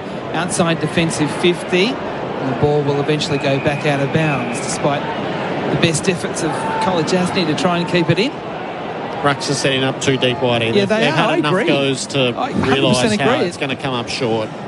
It's a combination of it. Difficult to throw it in these conditions, but the players are way back. And once again it falls short. McAndrew slaps it Adelaide's way. Dempsey was there, stripped to the footy. Socket off the ground by Saligo was not overly successful. And now be a lasso free kick to Adelaide, I reckon, because it came off the shin of the Geelong player when Saligo tried to sock it. Well, it's a good pickup, you guys, on where the Rucks are actually setting up for these throw-ins. They're starting inside the centre square. Oh, they're having to run about 25 metres to actually compete in the ruck throwing. They're now going to throw it in. I'm not sure how that's possible, but that's, Gerard, what they're going to do. It was one or the other, I would have thought. At the throw-in, McAndrew cleared the way, takes the footy. His hand pass is a bit too fierce, though. Laird's got to tidy up, met by Dangerfield. High. So the Crows claim the advantage. Miller brings it out of half-back. It's a wonky old kick to the wing. And Curtin had a devil of a time. He got his hand pass defensively to Michael Annie before he was totally shut down. Michael Annie gets it up to half-forward. Crows fly. No mark. Ground ball, Neil Bullen shoveled it on. Myers against the grain. Released his hand pass for Atkins, who's stuck in the two-man tackle. There'll be a ball up, 48 out from Adelaide's goal. So, yeah, the Crows would be wrapped with the Stewart-Archie matchup. I know I speak about it a lot, but he's so important for them. Stewart, just the two disposals. That comes to the side. Smith kicks it around the corner to clear the area. Miller just infringed on Dangerfield. It's Dangerfield's free kick at left half-back. He looks up, it's congested in midfield. He'll kick to a one-on-one though, looking for Neil, but Butts beats him. From behind, winning the contest in the air. He's told to play on. Oh, Henry came through late, tackled him, stripped to the footy. Neil's kicks poor though, straight to Berry. Has a bit of time, handballs to Peatling. Had a slight fumble. Was able to get his kick away towards half-forward. Curtin also caught behind. Comes back to Curtin on his left. He wants Fogarty. Can't quite get there. Good defensive work from the Cats. Kolajasny clearing. Dempsey well tackled. It didn't get to him on the full. Charging through hard there was Taylor for Adelaide. On hands and knees towards Cook. Slaps it further on. No look kick from Rochelle. Oh, close. Not quite. Touched on the line. He did not look. He sits where the goals were. They were going, well, the ball was going the right direction, but it was touched on the line. Crows by 3. O'Connor marked the kick in, brought it up the line, knocked away by Worrell, who came around Cameron. It's over the boundary for a throw-in. That Zach Taylor contest on the far side, which led to the Rochelle shot on goal, that was tough. That was aggressive. Great courage. It was a Bendix breaks, big moment. Bendix, the best-known breaks. It's the first score of the quarter. And it took 7.5 minutes. Curtin at the stoppage. Scott stuck, holding the ball. Took on Atkins. Don't mind he's trying to take the game on, Curtin. He's involved, but probably just needs to surge that forward quickly in these conditions. Atkins brings it to Mullen in centre field. Measures off the kick for Blitzarves, approaching half forward. He brings it out onto his right side, ended up kicking it around the corner, so it's a high ball. It'll be hard to mark. There's a big pack around it. Beautifully rode Jack Henry. Off to Jack Martin, who snaps a beautiful goal. Martin kicks his second. And the Cats reclaim the lead. 3-6-24 to Adelaide 3-3-21. That is on the Host Plus scoreboard, named Best Super Fund by Money Magazine, Finder and Mozo. That's a plus, issued by Host Plus Pty Limited. Check the PDS and TMD at hostplus.com.au. I love that from Jack Henry. The ball just fell in his lap off the high marking contest. Had every right to take the shot himself. But must have heard Jack Martin in the background. Give it to the better finisher, and then well finished from Jack Martin. He looks dangerous, doesn't he? He looks dangerous around goals. He's such a great finish. He's in excellent form, averaging over a goal a game. It's a 14 for the season now. Jake Corn's our expert tonight on AFL Nation for Power Bay Quality Solar Solutions. In the middle, McAndrew winning it down for Adelaide. Pushed further forward the Crows' way. Stewart comes to meet it, gets tackled by Archie. There he gets pushed in the back. Just as Berry was emerging with the football for the Crows at half forward, it's now a free kick to Geelong at half back. Spreads out to the open side, which is the outer side. Backing back, O'Connor couldn't mark, but he has support. Handball comes over the top to Mullen, who further handballs it in the direction of Bruin. Bruin's kick is sloppy. It's out of bounds on the full. It lands at the juncture of the 50-metre line and the boundary line. So Adelaide winning the ball back. Short pass into play is okay. And the first gamer, Paul Kahan, has it. Umpire wants to have a word with him. And now he's told to take his kick. He's going to go backwards to Michael Annie for the Crows, almost in the defensive goal square at the Cathedral end here at Adelaide Oval. Told to play on. Now he is in the goal square. This is a dangerous kick. Up and taking a good mark is Worrell. Excellent mark, floating up and taking it a defensive 50 for Adelaide. Takes a long kick up the line. Murray's turn to go. Got worked underneath it. And which umpire's... Oh, the umpire way down there has paid that. It's a push in the back. Yeah, a bit lucky there. He didn't time that aerial contest well at all. Ran under it, but there was a slight push as well. So probably fair enough. Good decision from the umpire 20 metres away. I wonder how that umpire saw it 120 metres away, given the angles of it all. Kick up to half forward. It's off hands and over the boundary. The two umpires closest to it, neither of them paid it. Don't get me started on umpires, I'll give you the front on, right? So McAndrew comes forward, and the front on umpire believes that he saw him get pushed. I'm not sure how he sees the hands in the back. Like you said, there was an umpire about 10 metres away that should have picked it up. 50 out from the Crows' goal. McAndrew brings it down underneath. Saligo keeps it alive for Adelaide. Couldn't gather, but took a little bit of territory. Archie in close. Berry centering ball was a good idea. Dempsey's there in defence for the Cats. Stewart, it's a hot potato to Colin Jasny out into the back pocket. O'Sullivan just had a little fumble, but enough time to get it to his boot.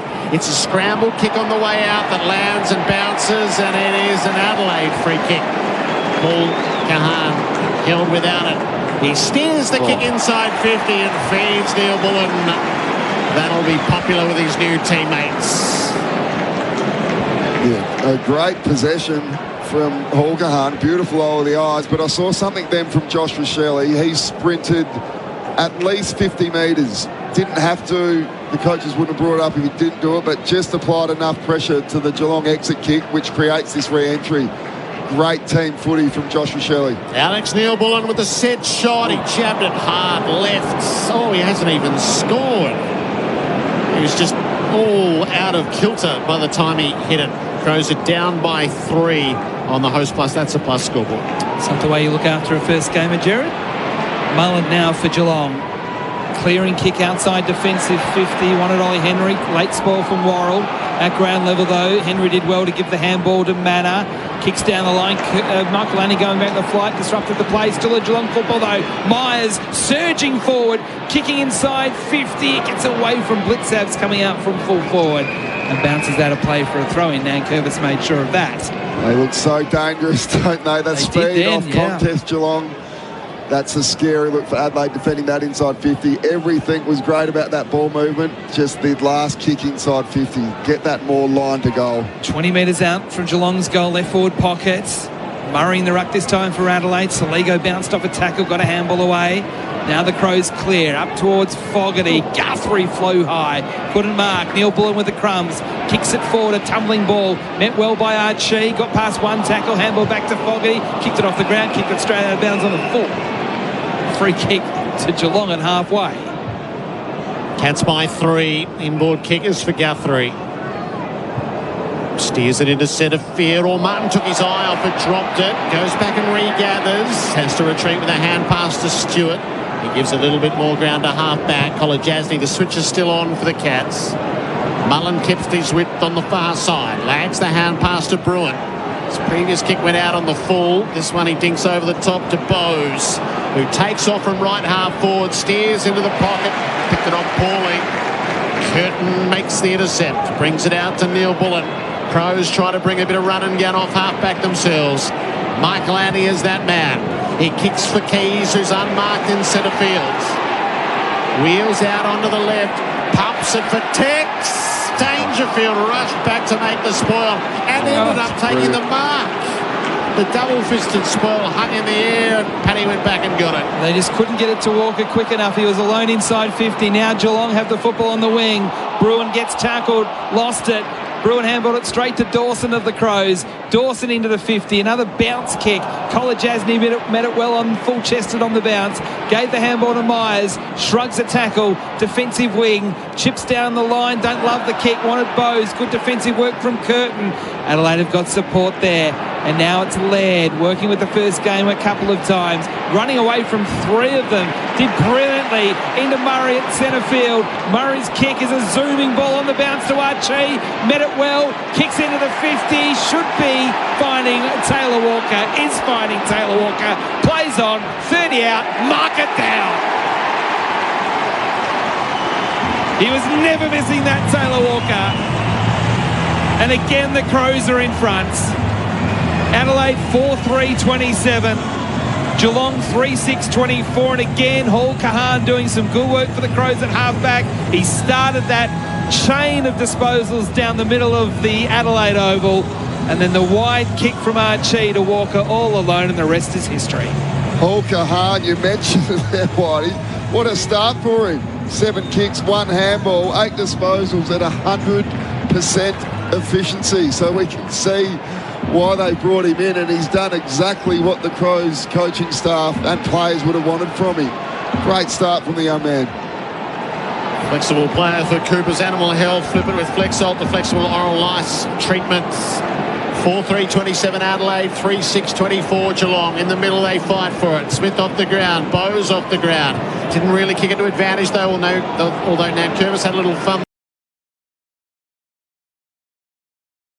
Has a look up ahead. Not a great kick.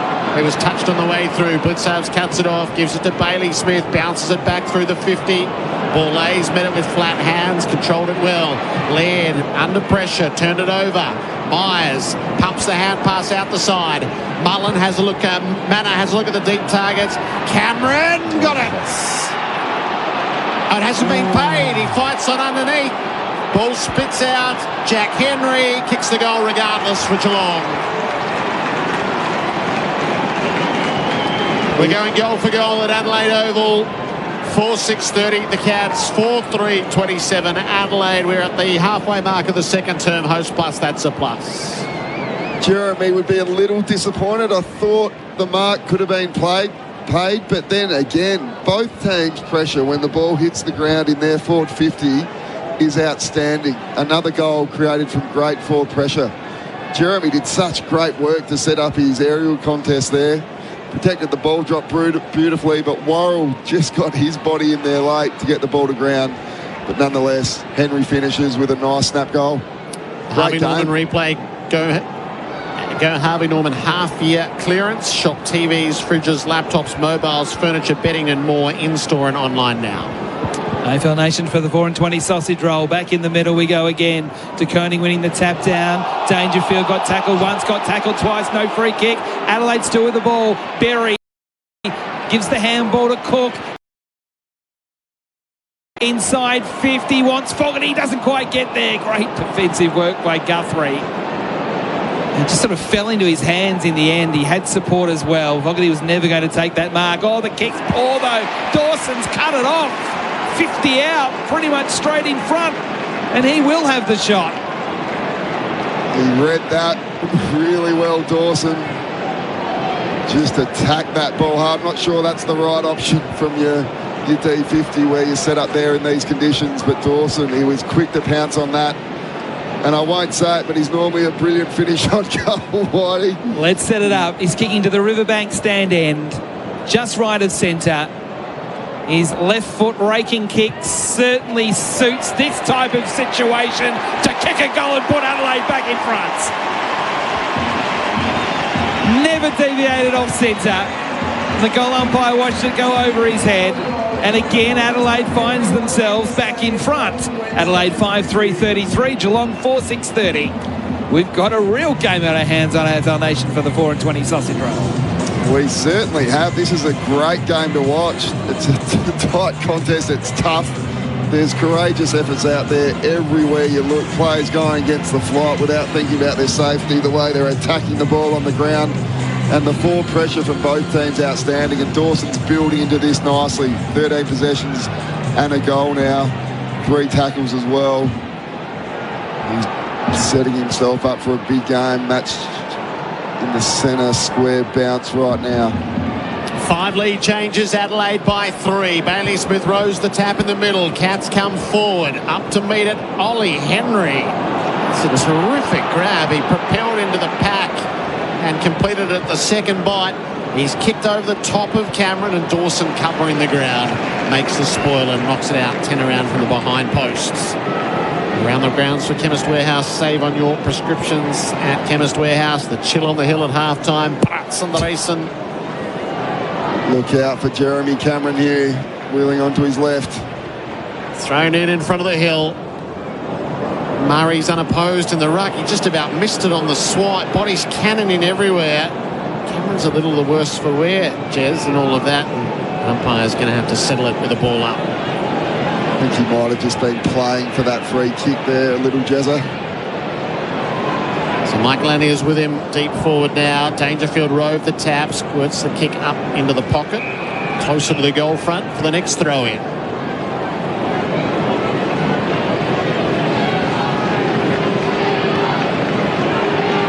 Stats from Australian made to support Australians right here. Deep forward for Geelong. Jack Henry had it momentarily out of the ruck. Paul Kahan stole it from him, clears the area. Blitzarves up to meet it. He's under tight pressure the whole way. Tackled the moment he got hold of it by Cook, and it'll be a baller. Did well, the big man, just to hold that in and not cough it up. Force a repeat stoppage. Taylor, I beg your pardon, was the tackler. And he's right back on the job, Taylor. It works the hand pass to Peatling, bumbled it up the line, well controlled by Archie. Quick hand pass. Paul Kahan's hand pass was meant for Neil Bull, and he slipped over. Guthrie the other way. Hammers it forward. Dangerfield with the flight.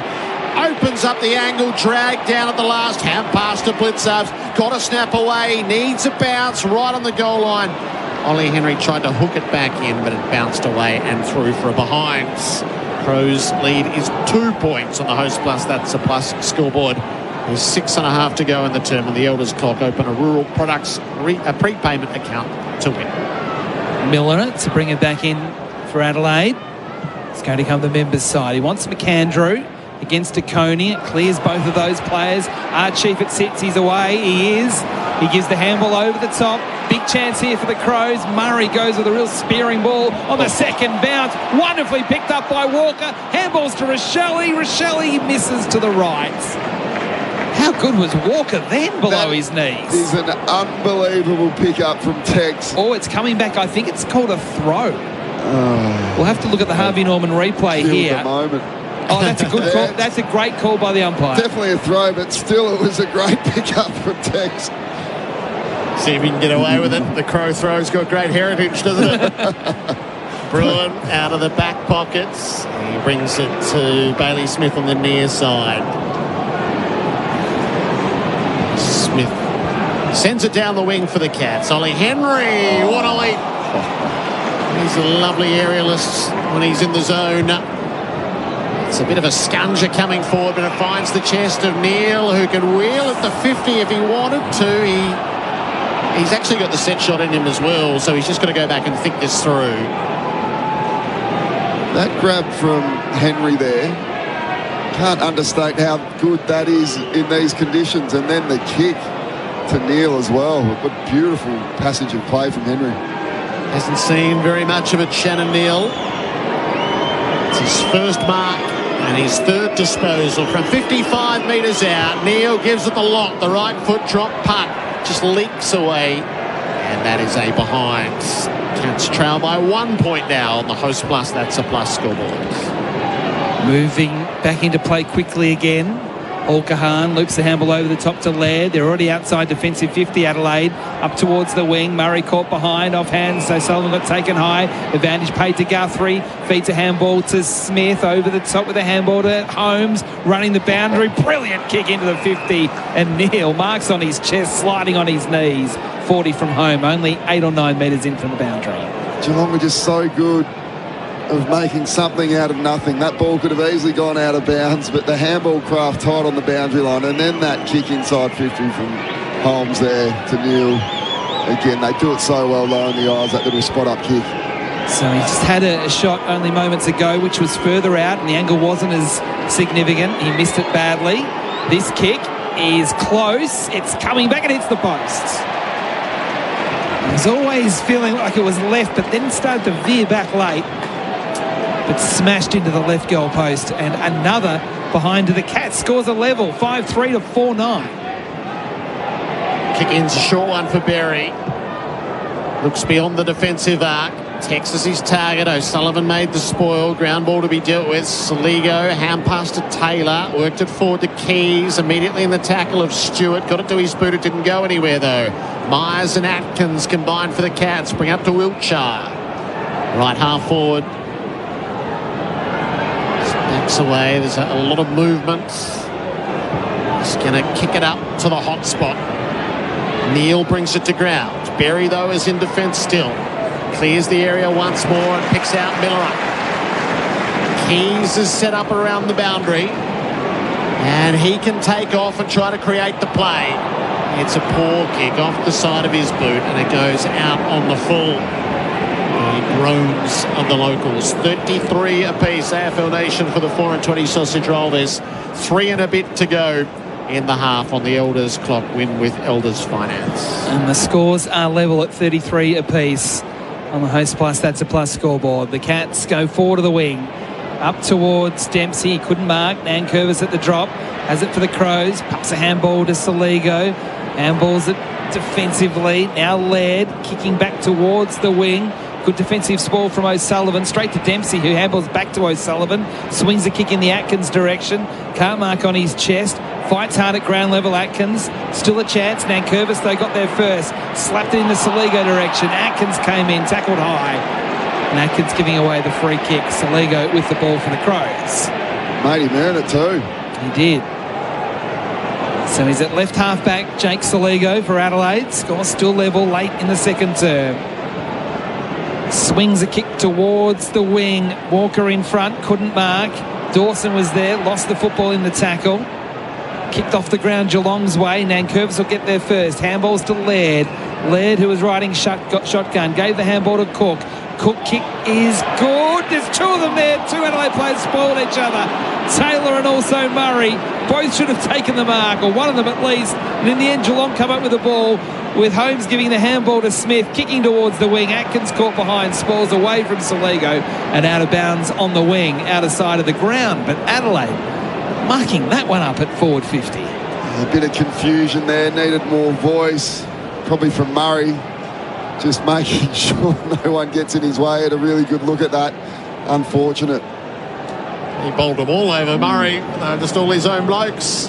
But Subs tap is sharked by Cook. Kicks the Crows to centre half forward. Knocked away from Rochelle. Ground ball to be won. O'Sullivan is after it for the Cats. Arrives first. Hand passes it up the wing. Holmes measured up a few angles, towed it and then gathered it. Slipped under a tackle, released for Wiltshire, driven to ground by Curtin. Berry lends a hand. Crows threatened to win this. Nankervis hooked it around and worked it up to Curtin. Good win. Hand-to-hand combat. Stewart held 3 of them at bay, though, at half-back. O'Sullivan has it back for Geelong. Works it around to Holmes. Just the off-balance hand pass to O'Connor, who got driven to turf. Turnover comes. Nankervis, Millerer, Curtin. Kicks the Crows once more to half-forward. Tex coming from behind. Made the spoil. Archie knocks it on. Tackles have to be made. Rochelle able to release. Got it away. Beautiful kick inside 50. McAndrew feeds it to Keys, who kicks the goal. Bickley lent a decisive hand in the build-up. Keys finishes the job. Crows regain the lead. 6-3-39 to Geelong.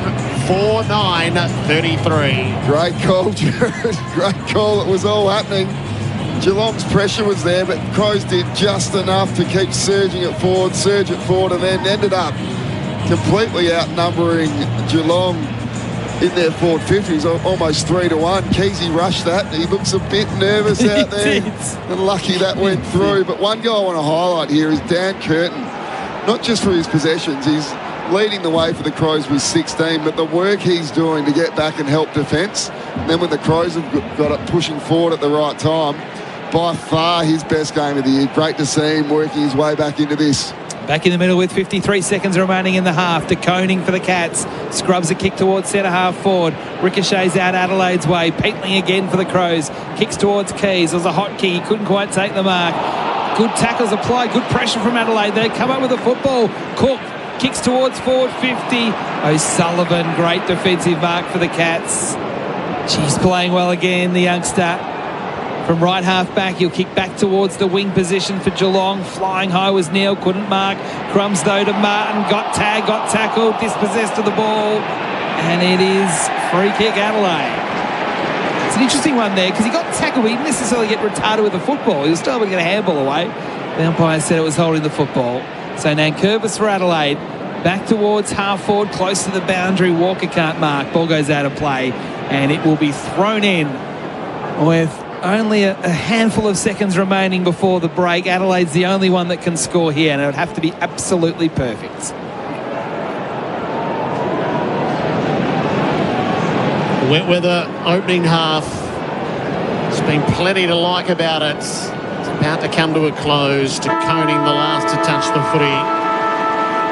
Adelaide by a goal at the main break. They led by 2 at quarter time and 6 at the half. 6-3-39 to Geelong. 4-9-33 for the Crows. 1 each to Keys, Berry, Dawson, Walker, Taylor and Neil Bullen. For the Cats, 2 for Jack Martin with singles to Dangerfield and Jack Henry. The Host Plus scoreboard, that's a plus. The Crows by 6. Just give us a quick thought, Chad. It would be more expansive after the break. Well, I'm loving the contest from both teams. Like we said, it's not pretty, but it's a great contested game. Great to watch. Both teams attacking the ball on the ground with ferocity, getting after it. Both teams getting after the oppo when they don't have ball in hand. Loving the forward pressure from both teams. And some players that are having some huge games. Smith, Geelong worked his way into it with 18. Dangerfield's been great all night with 18, and Holmes started the game really well and finished that quarter well with 18 as well. And Dan Curtin, as I touched on, by far his best game of the year so far, leading the Crows with 16 disposals. I like the way Tex is competing forward. He hasn't had a lot of it. It's not going to be a night for key forwards, but I like what Tex is doing. Darcy Fogarty spent a lot of time on the bench that quarter. Haven't really noticed him in-game at all. He's only had the 3 disposals, so I hope there was no injury concern there, but he pretty much didn't play the last 10 minutes of that quarter. And from Geelong's point of view, Neil had a couple of disposals that quarter. He's ended up on 4, but like I said, it's not a night for key forwards, but you just need to compete at the right time, and at worst, get the ball to ground when you're out of position. Chad Corns for Power Bay Quality Solar Solutions. Full wrap coming up in a moment's time. It's Adelaide by 6 points on Thursday night footy on AFL Nation for the 4 and 20 Sausage Roll. That quarter on AFL Nation was for Host Plus, named Best Super Fund by Money Magazine, Finder and Mozo. That's a plus. Issued by Host Plus Pty Limited. Check the PDS and TMD at hostplus.com.au. At Choices Flooring, we know choosing the right floor or window furnishings can feel overwhelming. That's why for over 60 years, we've been more than just a retailer. We're your partner in making the right choice. From stunning carpets and sleek timber to stylish blinds and shutters, our friendly team combine personalised service with state-of-the-art technology to bring your vision to life. And we're here for you every step of the way. Visit choicesflooring.com or head to your local showroom. Choices Flooring, helping you make the right choice. Bunnings Trade has tax time sorted with big deals on big brands. You can get a double bonus offer when you purchase a DeWalt 18-volt 10-piece kit with 3 5-amp batteries for just $1,899. Get an instant in-store bonus, then choose another bonus from over 30 options via online redemption. Or grab the AEG 18-volt 10-piece kit for just $1,999 and receive not one but 2 bonuses via online redemption. Terms, conditions and exclusions apply. Get in before June 30. That's tax time sorted at Bunnings Trade. Growing a business is rewarding, but cash flow pressure can be stressful. Supplier invoices, tax obligations, payroll requirements, it all adds up. Octet can power your business with smart business finance. From lines of credit to unlocking cash from unpaid invoices, Octet helps your business move forward. Plus, you can choose to earn frequent flyer points on eligible payments. So, keep cash flowing, seize growth opportunities and be rewarded. Find out more at octet.com. That's OCTET.com. Lending criteria and conditions may apply. So, have you had anything to drink? Yeah, but only a couple. And I ate a big meal. Okay, breathe into the device, please. One long continuous breath. I also drank plenty of water. And I'm a pretty big guy as well. Okay, you've blown over 0.05, so I'm going to need you to step out of the car. I'm not going to lose my licence, am I? I didn't drink that much. Stop kidding yourself. If you drink, don't drive. A message from the TAC. Ugh. When your internet gives you lemons, get Tangerine. Switch to Tangerine and get 10% off your monthly plan fee for every SIM-only mobile or mobile broadband plan you bundle with an active Tangerine NBN service. Oh. With easy setup, short hold times, no confusion, Tangerine offers great value internet with no lock-in contracts and high-speed plans available that keep up with your everyday. When your internet gives you lemons, get Tangerine. Visit tangerine.com.au to sign up today. This end of financial year, Honda's raising the bar with great offers available across selected SUV ranges, including up to $2,000 off selected 2025 Honda CR-Vs. The smart, efficient SUV with space, comfort and modern tech. Premium engineering, exceptional value, a standard of offer that's a cut above the rest. This is the end of financial year event, only from Honda. Only while stocks last, terms and conditions apply. Visit your local Honda dealer or go to honda.com.au. Melbourne and Geelong, Sexyland is your trusted adult products destination. With 11 stores across the region, we offer Australia's largest range of adult products. Shop confidently in-store, open late 7 days a week, or order online with 2-hour delivery across Melbourne and Geelong. Whether it's choice, convenience or privacy, we've got you covered. Visit your local store today or shop online at sexyland.com.au. Take me now, Sexyland. With a motto like success through service, it's no wonder Alex Scott and staff deliver winning results. Servicing Gippsland since 1886, they're your local experts in livestock, rural property and real estate. Alex Scott and staff, Gippsland born and bred. Visit alexscott.com.au. Why does someone else's lunch always look better? Because you've got leftovers and they've got a cheeseburger, a chicken and cheese, small fries and a drink. Lunch envy for $6.95 with Macca's McSmart meal. Available from 10:30am to midnight at participating restaurants. Excludes McDelivery.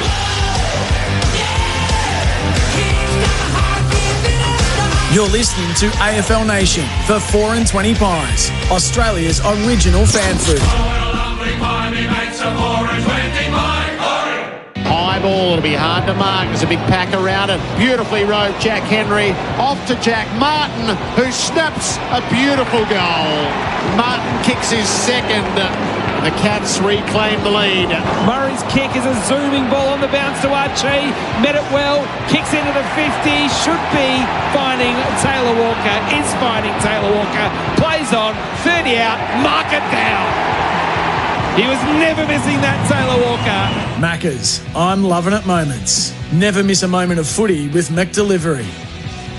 It is halftime here at Adelaide Oval, and it is the Crows 6-3-39 leading the Cats 4-9-33. Let's get into the Choices Flooring halftime floor show.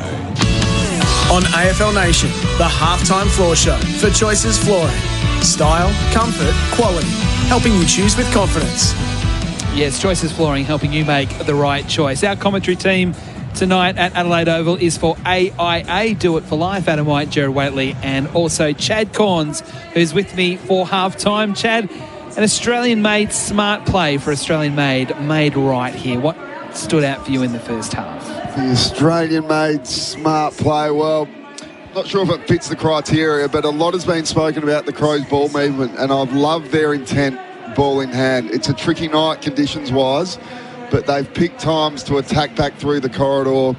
Their half-backs are involved with handball receives, and they've lowered their eyes better this week than they have over the last month. So I just thought they showed great intent with ball in hand. Australian-made, made to support Australians right here. An unmissable moment for Drinkwise. You won't miss a moment if you Drinkwise. I'm going to pinch this one because Taylor Walker's goal in that second quarter was his 300th at the Adelaide Oval. Was it?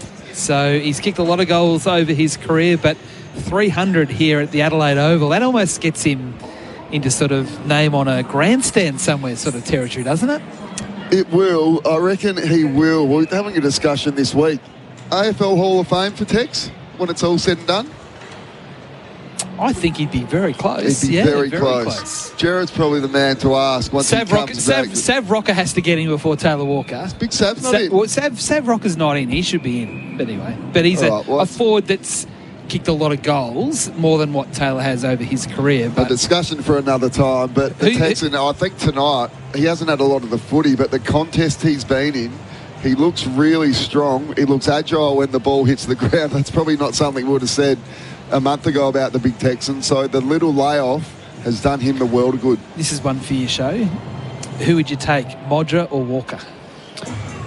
Well, you only allowed one. The stats don't compare because Tex has played a lot more footy. But for me, what Modra did when he played here for the Crows, Dad was coaching at the time, so I had a first-hand view of it. What Mods did for the state, not just the Crows, was unbelievable. I've still got a real man crush on him. I did an outside broadcast with him a couple of weeks ago, and I still got starstruck in front of him. So he's got a different aura about him. So I would have to pick Mods as much as I love the big Texan. I would too. Tackler of the game for Bar Crusher Boats. Tackle your next fishing adventure in a Bar Crusher. Who's had the most? Well, you've got the stats in front of you. He does it every week. This guy, Sam Berry, he's leading the way with 5. And Lockie McAndrew is one that goes under the radar in terms of his tackling.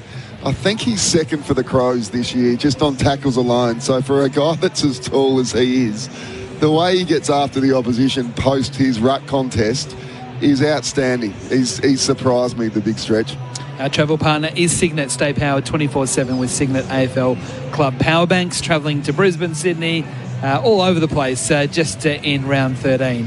Watching the footy from home, open the SEN app and use SEN Sync to match your TV with our AFL Nation broadcast for Australian made to support Australians right here. And don't forget also, the Choices Flooring are giving away the ultimate VIP Grand Final experience. You and a mate could experience all the hype of Grand Final week firsthand, then be at the big match itself, the 2026 Toyota AFL Grand Final. Head to SEN Win to enter now. Well, it has been the AFL halftime floor show for Choices Flooring. Style, comfort, quality, helping you choose with confidence. We'll come back after the break. Gerard will return and we'll work out whether Adelaide, they're doing well enough to cause an upset. It is AFL Nation for 4 and 20 Pies, Australian original fan food. And as we go to the break, here is the goal of the night so far for the tile sale at Beaumont's. It's end of financial year at Beaumont's Tiles. The goal of the day for Beaumont's. Discover hard flooring at Beaumont's. Hybrid, timber and laminate for every home and budget. Walker, brilliant handball to Neil Bullen. Green grass ahead, gets to the square, kicks the goal. Taylor Walker really sharp again inside 50 with a ground ball and handed on a silver platter to Alex Neil Bullen.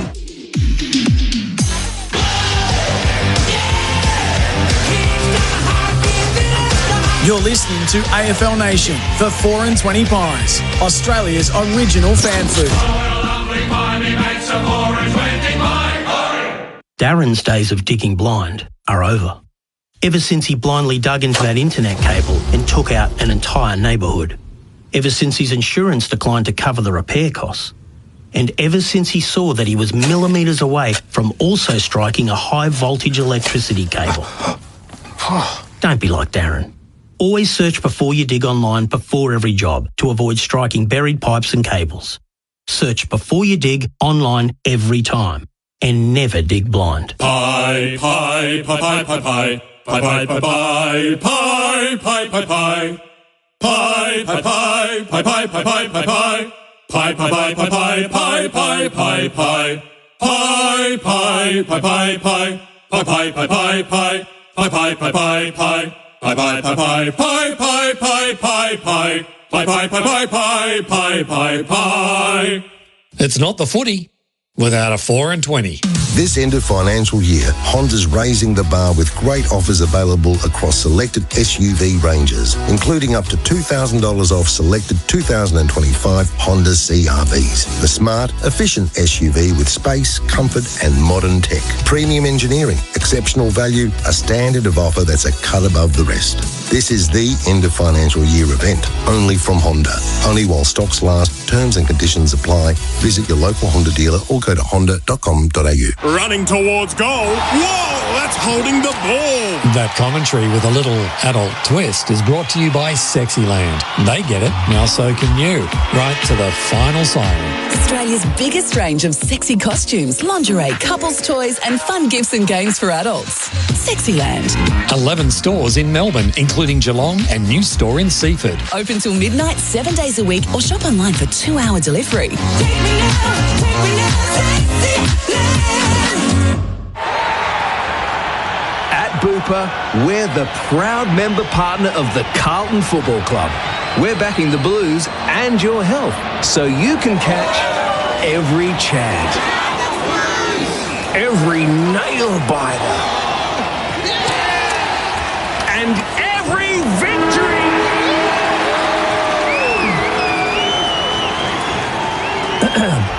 Bupa, everything for health. Better sleep, better recovery, better performance. After a hard session or a long game, the real recovery happens overnight. While you sleep, your body repairs, restores and recharges for the day ahead. So talk to OMF, your overnight recovery experts. OMF have mattresses that are designed for deep rejuvenating rest, plus comfortable pillows and bedding crafted for your comfort and temperature balance. Shop online at omf.com.au or at over 50 locations nationwide. Hello, Frank Walker from National Tiles. To make way for new ranges, National Tiles end of financial year half price clearance is on now. Rush into National Tiles now and pay half price for hundreds of beautiful National wall and floor clearance tiles, all with our exclusive lifetime guarantee. Yes, rush into National Tiles now for our famous half price annual clearance on beautiful National wall and floor clearance tiles. But you'll have to be quick, so rush into National Tiles or go online now and save. Conditions apply. Gear up for Australia's greatest sporting rivalry as Ampol State of Origin returns to Melbourne with Game 2 kicking off on Wednesday, June 17. Don't miss the intensity of Origin as it descends on the iconic MCG where the Blues and Maroons battle in front of the Melbourne faithful. Whether you're a die-hard NRL fan or a footy first-timer, this is your chance to witness the rivalry live. Secure your tickets today at nrl.com/tickets. Ampol State of Origin. Nothing like it.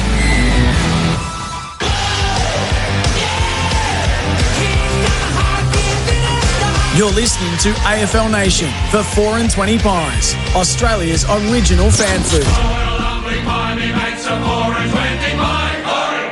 AFL Nation for the 4 and 20 Traveller half-time Thursday night footy. Adelaide 6-3-39 lead Geelong 4-9-33.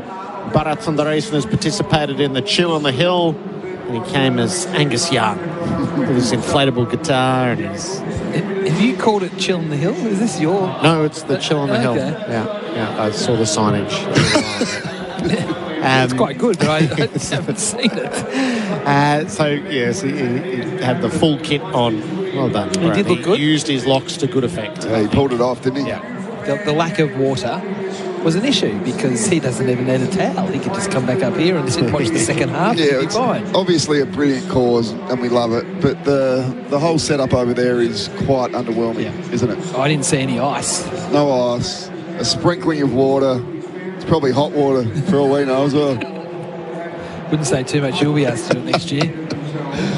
First day of Test cricket in England today. It's a series between England and New Zealand. Rainers stopped play at Lord's. England's 1 for 24. Emilio Gay was dismissed for 8. Duckett is 12. Bethel is 4. You clearly looked at the forecast more than I had. Is there not much chance? No, it's not good for days 1 and 3 particularly. So it is a shame when it's the first day of the summer, particularly at Lord's. And I believe that Ben Duckett left the first ball, which is very un-Ben Duckett-like. It's the new age. It's the new age. We're going to leave more. Yes. That's around the grounds for Chemist Warehouse. Get discounted prescriptions and save more money at Chemist Warehouse. What happens next here, Chad? This is so intriguing. Well, it's who plays the conditions the best. It looks to what have we got? It's cleared up out there. There's no rain at this stage, and this ground can dry out quickly. But there's still times when both teams have overdone the handball. And if the handball's not spot on and the receiver has to change direction, the amount of players that have slipped over just because of how slippery it is out there has been a little bit of an issue. So surging, taking territory at the right time versus if you've got time and space to be able to bring it back through the corridor and then lower the eyes inside 50. It's just who manages those moments better. There's been great players from both teams. I'm just having a look at Paddy Dangerfield's stats. He started the game in the middle and he's been huge. He's had 18 disposals, 13 contested possessions, 5 clearances and that goal early in the match. So Danger, he wants to play on next year. If he keeps this up, he's got a couple more left in him. So he's been outstanding. Bailey Smith, as he always does, with the 18 disposals, and Holmes as well, who started as that aggressive halfback, 18 disposals. And from the Crows, well, Laddie, he always racks them up. He's had 15, but the guy I've been most impressed with from the Crows is Dan Curtin. 15 disposals, 9 contested possessions, and he's getting back really hard to help his defenders and then pushing forward hard at the right time as well. So he's been good. Dawson, as always, with 13.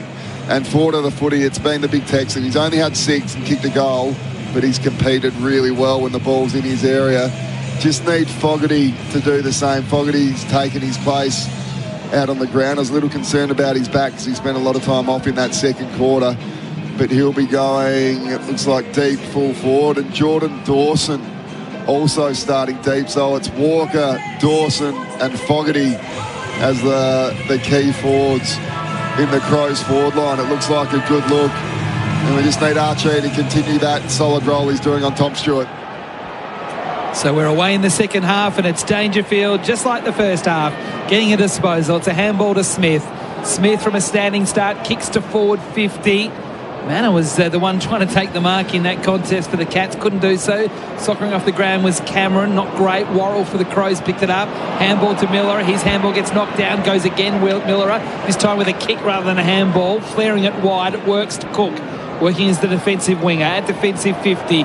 Draws Dempsey and handballs over the top to Laird, who handballs over the top to Michael Addy, who goes back to Cook, who kept running. Great work there from Cook. Kicking almost to half forward. The mark was dropped by O'Connor. Good defensive work there from Dawson to apply the pressure. The ball's locked up. It'll be thrown up 50 metres out from Adelaide's goal. Umpire throws it up quickly. One down by McAndrew. They fight for it at ground level. Smith for the Cats just handballs it out of the congestion. Might go back into the congestion in the end. Bobbles out Geelong's way though. Dempsey handballs to Myers on his left, shapes it around the corner, and Dangerfield marks for Geelong. He rolls out onto the right boot, just checked himself halfway through and drew the error as a result as he kicked it straight to Michael Annie. Plays it very short for Neil Bullen. Paid as a mark and back to Michael Annie, who's been pursued. Knocked off his kick ever so slightly, but really good hands from McAndrew to claim the contested mark off to Rochelle. Punts it in deep, give him a chance. Knocked away from Dawson, free kick paid. O'Connor had an arm wrapped around, and Jordan Dawson has it full forward. Well, firstly, I love that contested mark from Big McAndrew. It was an easy... He was... blitz arms right on his hammer, I think it was, or maybe De Koning. A great contested mark in these conditions. And then unselfish from Tex there. The free kick got paid. Tex could have taken the advantage. Unselfishly gives it back to the skipper in Jordan Dawson. It's already kicked one. Jordan Dawson swung forward, lines up for his second, and he puts it through. Doubles the Crows' lead. And it is the biggest of the night at 12 points. Crows coach's box will be loving that. You make a big call at half-time, put your skipper one out, deep full forward, and he kicks the first goal of the quarter. So that's a good coaching move from Nixie and the Crows coaches. But the big grab from McAndrew, it wasn't a big grab, it was a great contested mark in these conditions. He's having a very solid game. He's having the better of the ruck battle, I would have thought, at this stage. The Deutzfahr scoreboard, the grass is greener with Deutzfahr tractors. 7:3:45 Adelaide, 4:9:33 Geelong. So 12 points. As Gerard said, it's the biggest lead Adelaide's had so far tonight. Biggest lead either team's had tonight. McAndrew knocking it down, but shark by Smith of the Cats. Kicks to centre half forward with a kick around the body. Martin was the best placed man to mark for the Cats, couldn't do so. Ball ace went through, lost the football. Blitz as for Geelong. Handball off, crunching tackle there. Well done by Laird. Adelaide come over the ball. Neil Bullen, they're running in a wave here to Rochelle. Rochelle to Archie. It's an open forward line. Dawson wants it deep. Archie runs on, decides to give the handball. Now it's Cook with the deep kick. Dawson, good chance here. Real good chance. Oh, he got crunched. Absolutely crunched. And there is a free kick, but it is going Geelong's way. So there were two that were pulverised there. It's Walker pushing O'Sullivan into Dawson. So that's now a reportable offence. Yep. And that pushed everybody into harm, and the worst of it is Jordan Dawson. So irrespective of the fact that an Adelaide player is injured, Walker's in trouble for that. Two of them are injured, O'Sullivan and Dawson. So it'd be interesting. I spoke to Michael Christian about this during the week. He hasn't had to use it yet this year. That's the clearest one we've seen. O'Sullivan out wide, wanting Dangerfield. It's either out of bounds on the full or touched. It's touched. So my eyes were on Dawson as he got absolutely smashed. But it was Walker that contributed to that smashing. How will that get adjudicated? What would he be looking at? It should be straight up and down a week. It's careless. That's the exact action that we're trying to guard against. Ball thrown in. McAndrew winning it down to Cook. Inside 50 again for the Crows. Dawson and O'Connor. No whistle, no free kick. They fight for it at ground level, and it goes out of play for a throw in. Deep in the left forward pocket for Adelaide. Attacking again. They lead by 12 points at the 5-minute mark of the third turn on the Deutzfahr tractor. He's looking dangerous there, Dawson, isn't he? Matched up against a great opponent as well. So what a battle that's going to be. But he's had 3 or 4 opportunities in the first 3 minutes. Deep forward for the Crows. Rucks, nothing much from it. Guthrie tackled to ground. Smith released it, not really to advantage. Neil Bullen held up. I doubt O'Connor's the right matchup deep forward for Dawson. Bit too tall. Yeah, I just think you want a proper stern defender. Neil Bullen out of the pack. Oh, it cleared. Stewart ran into the bottom of the post. It looked like it was going to slide through, and it went to the base of the post instead. Crows by 13. Maybe giving O'Connor a bit too much credit. I just love the way he goes about it. Always hard to get a kick on, but Geelong do have enough height back there to probably manage that matchup a bit better. Kolajasny out towards Martin. The spoil from Worrell was good to get it out of play for a throw between wing and half forward right for the Crows, who are doing most of the attacking to start this third term. AFL Nation for the 4-20 Traveller. Out on the outer side of Adelaide Oval as the ball gets thrown in. McAndrew front position to Coney over the top. Comes out Adelaide's way. Miller, a tackle by Smith. He breaks the tackle into the 50. Good kick. Not quite marked by Archie. First to recover. Handballs to Cook. Kicks it over the top. Should be a goal here. Rochelle to Fogarty to goal. Or is it? Has it hit the post again? We're not sure. The goal umpire's not sure. I think it's going upstairs. Geelong look pretty sure that it's hit the post, and that's a terrible miss if that's the case. it just looked a foregone conclusion that was going to be a goal. The soft call is a behind. So Guthrie with the late tackle on Fogarty, and it spun into the post. It will be a second poster in the space of about 90 seconds for Adelaide. But really, as Chad Corn says, that should have been a goal. Would have been a real win there for Adelaide as well, because Archie involved in the Stewart matchup. He's been solid, both of them now on 7 possessions, but Archie's slightly on top, I would think. Crows by 14, and the kick-in turns over. Borlay's up to intercept.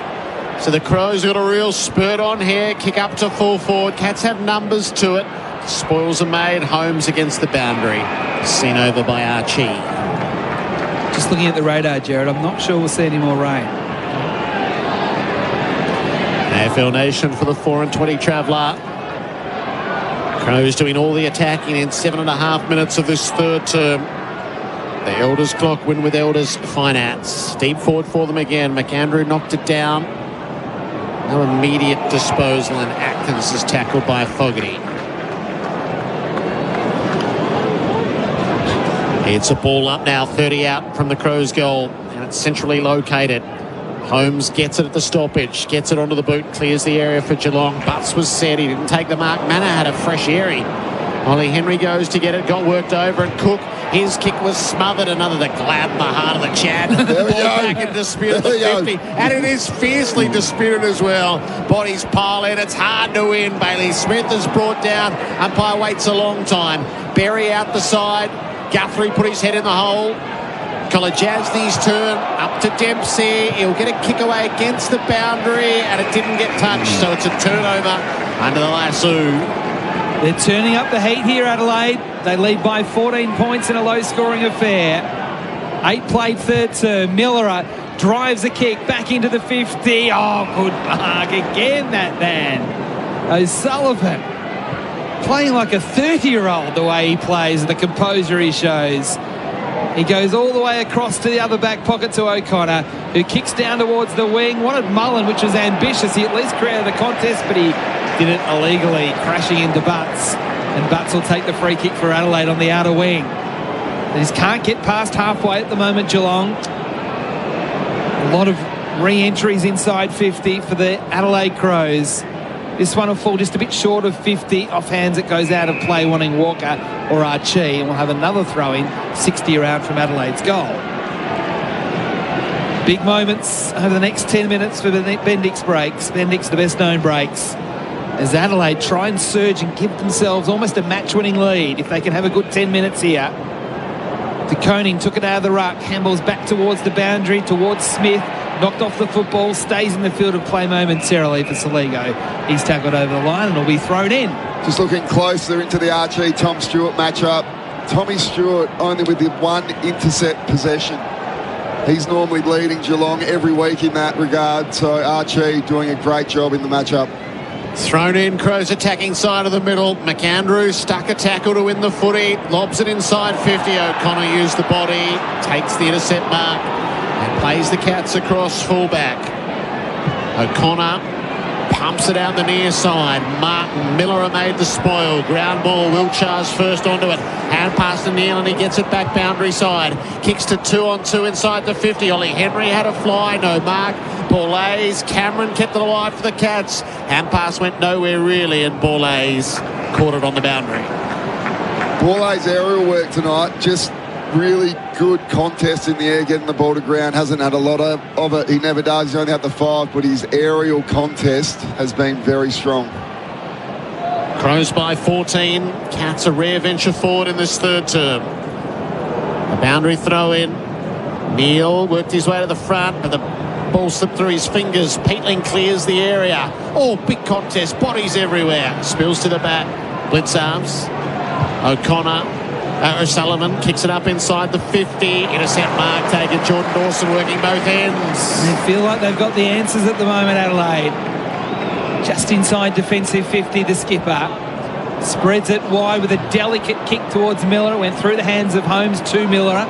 Defensive handball retreating to Worrell, who goes in short to McAndrew at defensive 50. Chipping ball. Dawson kept running. He'll be the next in the chain. Oh, slow ball at the moment from Adelaide. Careful football.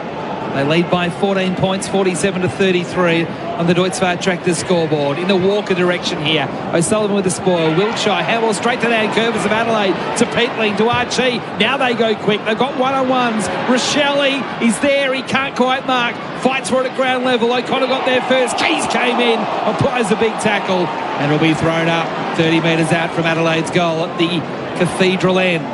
Rochelle quiet in terms of possessions, but he's playing the right way. He was leading the GPS numbers at half-time. He's having a real crack defensively. Smith for the Cats. Clears from the stoppage. On the bounce towards Myers. Immediately tackled by Laird. Not locked up? Yes, locked up. It'll be balled up.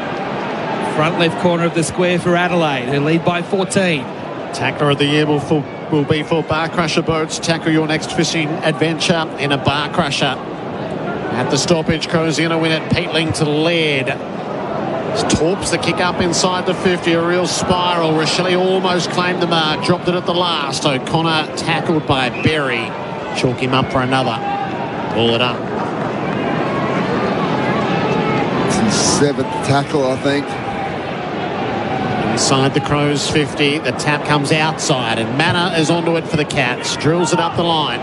Front position, Michael Annie kept it away from Cameron. And over the boundary for a throw in. All the tactics are working for Adelaide. All the matchups. Holman Plumbing, trusted quality Aussie standards. Jeremy started the game well with 5 in the first quarter, but only 7. So he's only had 2 disposals since quarter time. Thrown in under our broadcast position. But Sarbs gets it to the back. Myers, too fierce with a half pass. Bruin has to go back and get it. He's got company. Keys off the ground onto the chest of Archie. Luck's a fortune. And it will give Archie a shot at goal. Fortunate. It was a great little surge kick off the ground from Keys. Archie taking front position on Stewart. Stewart was guarding the back there. Fell in Archie's lap, and this is huge. This is huge for Archie in terms of this matchup in the game. Archie from 48. It was sweet off the boots. A great line through for a goal. The Crows surge takes them out to a 20-point lead. As the rain returns and the lead feels greater. 8-5-53 to Geelong, 4-9-33. Jump the fence to a Deutsche tractor where the grass is always greener with German-engineered precision. Such an important goal for the Crows in the context of this game and this matchup in particular. We heard all week the Crows were going to attack Stewart just with team defence, but they had this up their sleeve. Archie's gone to him from the first bounce and he's done a great job. That was his 10th disposal. That goal is so important for him. Tom Stewart hasn't played badly. He's only up to 7, but only 1 intercept possession. So coaching masterstroke for Mitzi. It's 4 in a row to Adelaide, to either side of half-time. In the middle, Berry couldn't quite get a handle on the footy. Socket off the ground by Dangerfield for Geelong towards half-forward. Dangerfield goes in again, jumps on the football, splashes it out in the Smith direction. He was tackled, got some sort of handball away. Worrell was dispossessed. Goes again, Michael Annie, up towards the wing. Walker was held. He'll get a free kick. Adelaide full of running. Handball now across to Curtin. Handballs to Berry. Has to be quick. Handball missed everybody and it's gone out of bounds, which will be a lasso free kick to the Cats. I think he's got a handball to a voice that was in the crowd, not out on the ground. O'Sullivan goes short. O'Sullivan kept running, so he gets it back. Scrubs the kick. Might still work. Ollie Henry at ground level got a handball to Dangerfield from a standing start. Spirals it inside 50. Good defensive ball from Nankervis. Manor at ground level overruns it. Myers handballs back to Manor on the boundary. Kicks back towards full forward through the hands of Blitzavs. Clearing the ball and clearing it well to Worrell. The Crows get out of trouble again. Worrell marking at defensive 50, left half back. Got the answers at the moment, the Crows, holding up really well defensively. Worrell brings it up the line. Tex had a fly. And take the mark. Guthrie at the back for the Cats. Around to Bruins. Just second-guessed himself. Decides to kick to half-forward. There's a fair old crowd there. Knocked away from Blitzarves. Laird underneath. Stuck with the footy momentarily. Blitzarves ties it up and it's a ball up. 60 out from the Geelong goal. trailing by 20, and they have been a long time without a major. Saligo gets to work at the stoppage. Hand pass to Berry. Crows break it away. Tex in the middle. Guthrie with the reach made the spoil from behind. Ground ball to be won. Keys fed it up to Neil Bullen. Needs support on the outside. Fogarty is there. Checked his kick. Archie came from the side to spoil Stewart. Stewart follows it to the boundary. Picks it up for the Cats. Works it around Kolajasny and Bowes. Tumbled it up the line. Cook gets in the way and works the intercept. Clever stuff. Paul Card just took a fraction too long, and Wiltshire tackles him and wins holding the ball. Oh, it's tough footy, isn't it, boys? It's great to watch. Can't question the effort of anyone out there. 16-minute mark of the second term was the last time Geelong kicked the goal. Adelaide have kicked 4 since. Oh, good mark. Terrific mark to Neil, stretching over the top of Murray and getting 50. So that was against Cook, who ran into the protected zone. And Shannon Neal will go from 70 metres out to 20 metres out from goal. So a big contested mark from him. He's been quiet all night. It's been great for his confidence. Was the 50 there, fellas? Yes. Oh, what's he doing? So Shannon Neal to the Riverbank stand end will kick from 20 metres out, maybe 25. Right of centre. Should really be a goal. In he comes. It is a goal. And didn't Geelong need that? Over half an hour of game time between goals, and it cuts the margin back to 14 points. Geelong 5-9-39, Adelaide 8-5-53. And as we look at the Harvey Norman replay, Chad Corns... No real thought in what he was doing there. He just saw Holmes and thought, geez, I better man him up so he doesn't get a easy kick inside 50, but that's what the rule's there for. And Big Neil, he's pumped up after that. It's been a quiet half of footy for him, but that's a strong contested mark. Gets the 50, a great finish. And the energy's lifted for Geelong after that. Harvey Norman replay. Go Harvey Norman half-year clearance. Shop TVs, fridges, laptops, mobiles, furniture, bedding and more in-store and online now. Crows by 14. It's a big few minutes ahead on the back of it. They stack up for the ball in the middle. Dawson committed himself, but his hand pass picked off by Holmes. Bounces a hand pass forward. Putsav's handled it well. Got it around to Myers, to Koning. Dangerfield in the centre square. Scunged the kick inside 50. Dempsey, a one-hander. Hit it against Cook, outbodied him, and then plucked it from the night sky.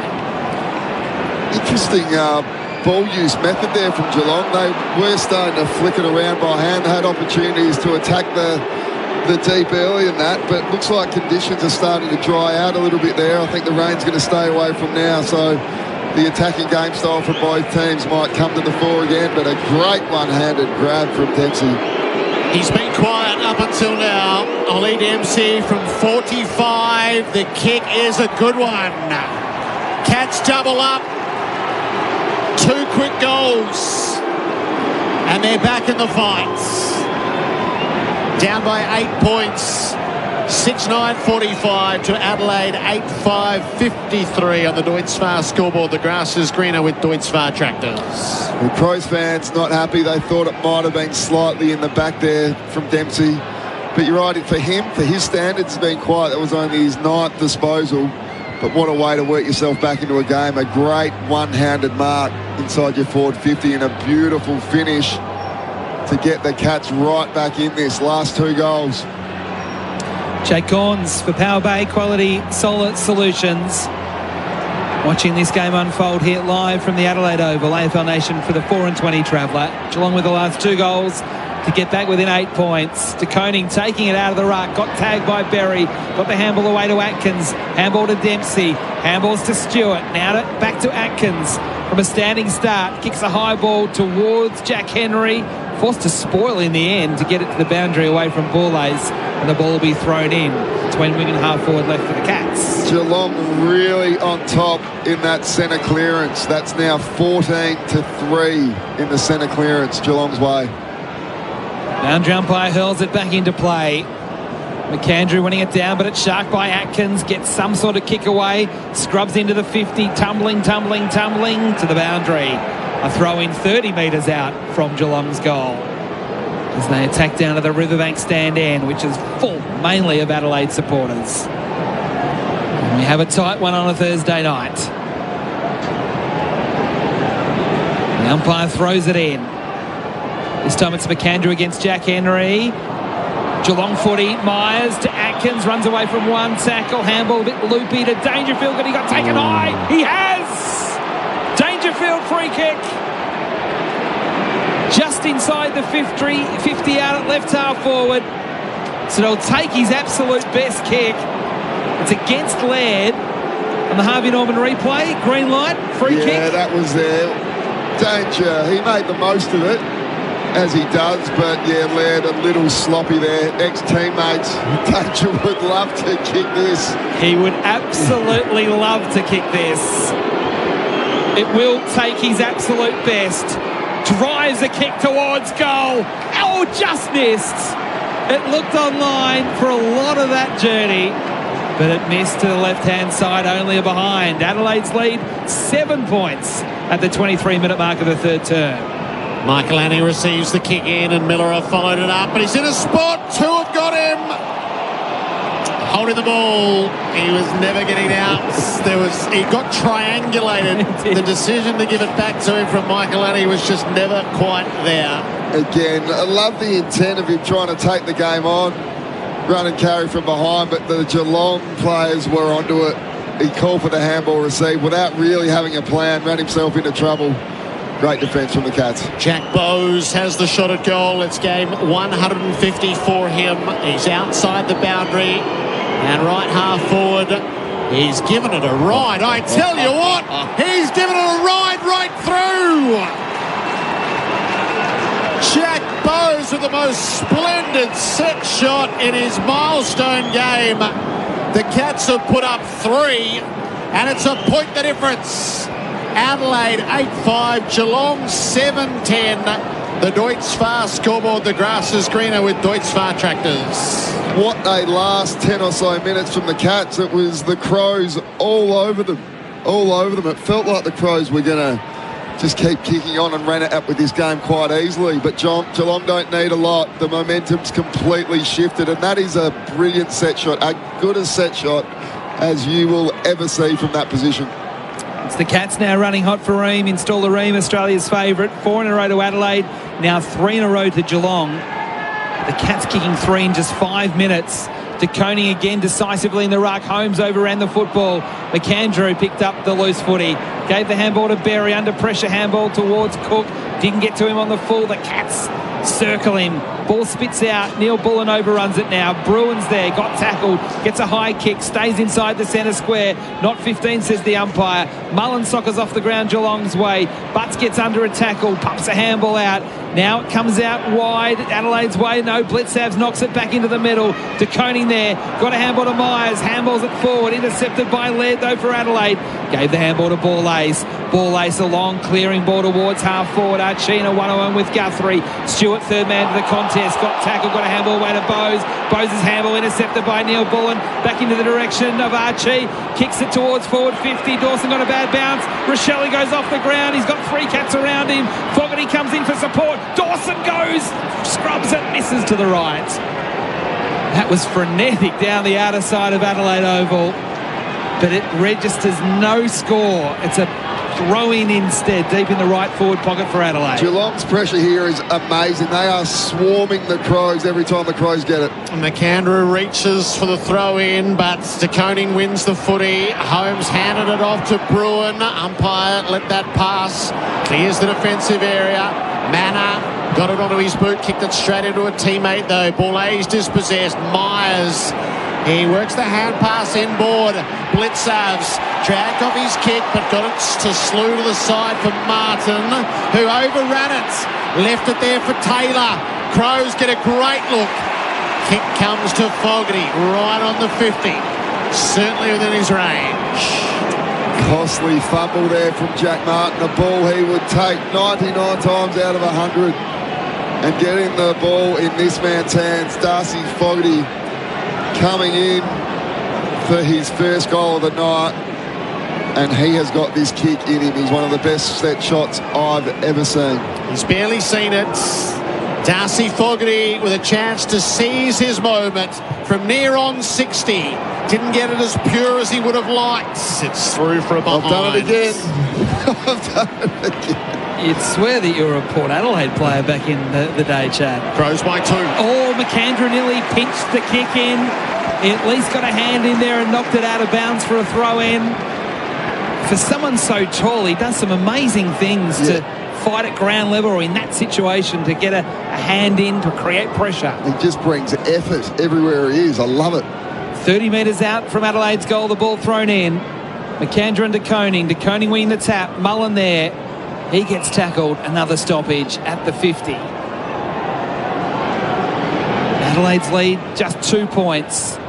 De Koning again palming it down.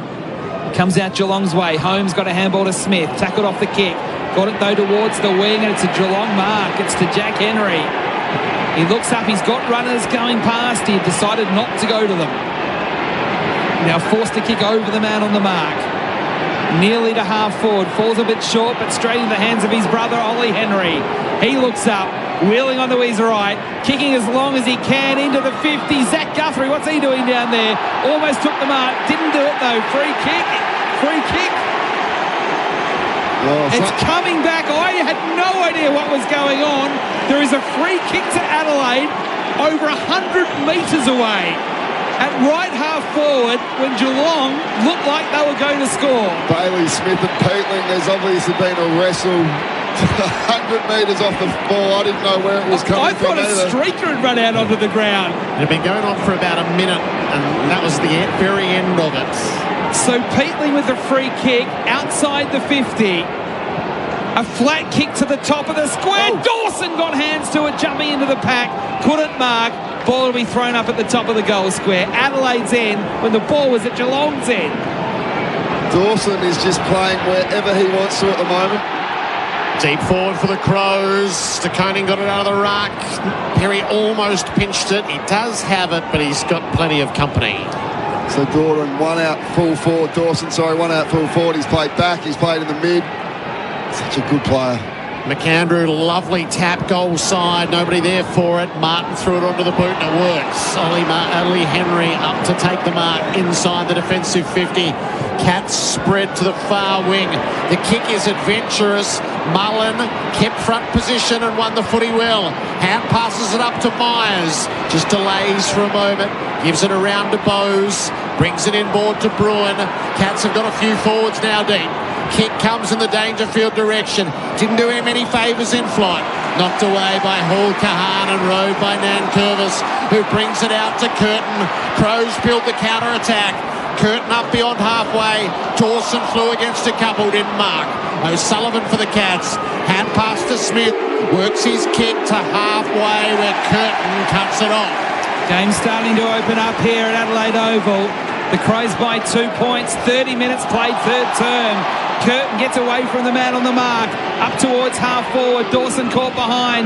Mark was dropped there by De Koning, and it slips out of play for a throw-in. Still a minute to play in the third term on the Elders clock. Adelaide holding on to a 2-point lead, but Geelong with the last 3 goals of the game. Dan Curtin playing with real confidence. Up to 19 disposals now. All the stats for Australia made right here. Thrown in. One down by Blitzaz on this occasion. Smith into the back of his opponent. No, he wasn't with the tackle. Peatling was the opponent. Umpire said that was okay. Throws it up instead. Did it quickly. Murray got the tap down for the Crows. Down there for the Cats was Martin. Knocked off the footy. Going again was Murray. Berry gouges a kick towards forward 50. Off hands, Peatling's kick smothered. Curtin goes again, shovels out a handball. Now to Peatling, spiralling ball towards full forward. Gets away from Archie, gets away from Stewart, and bounces out of play for a throwing again deep in the right forward pocket for the Crows.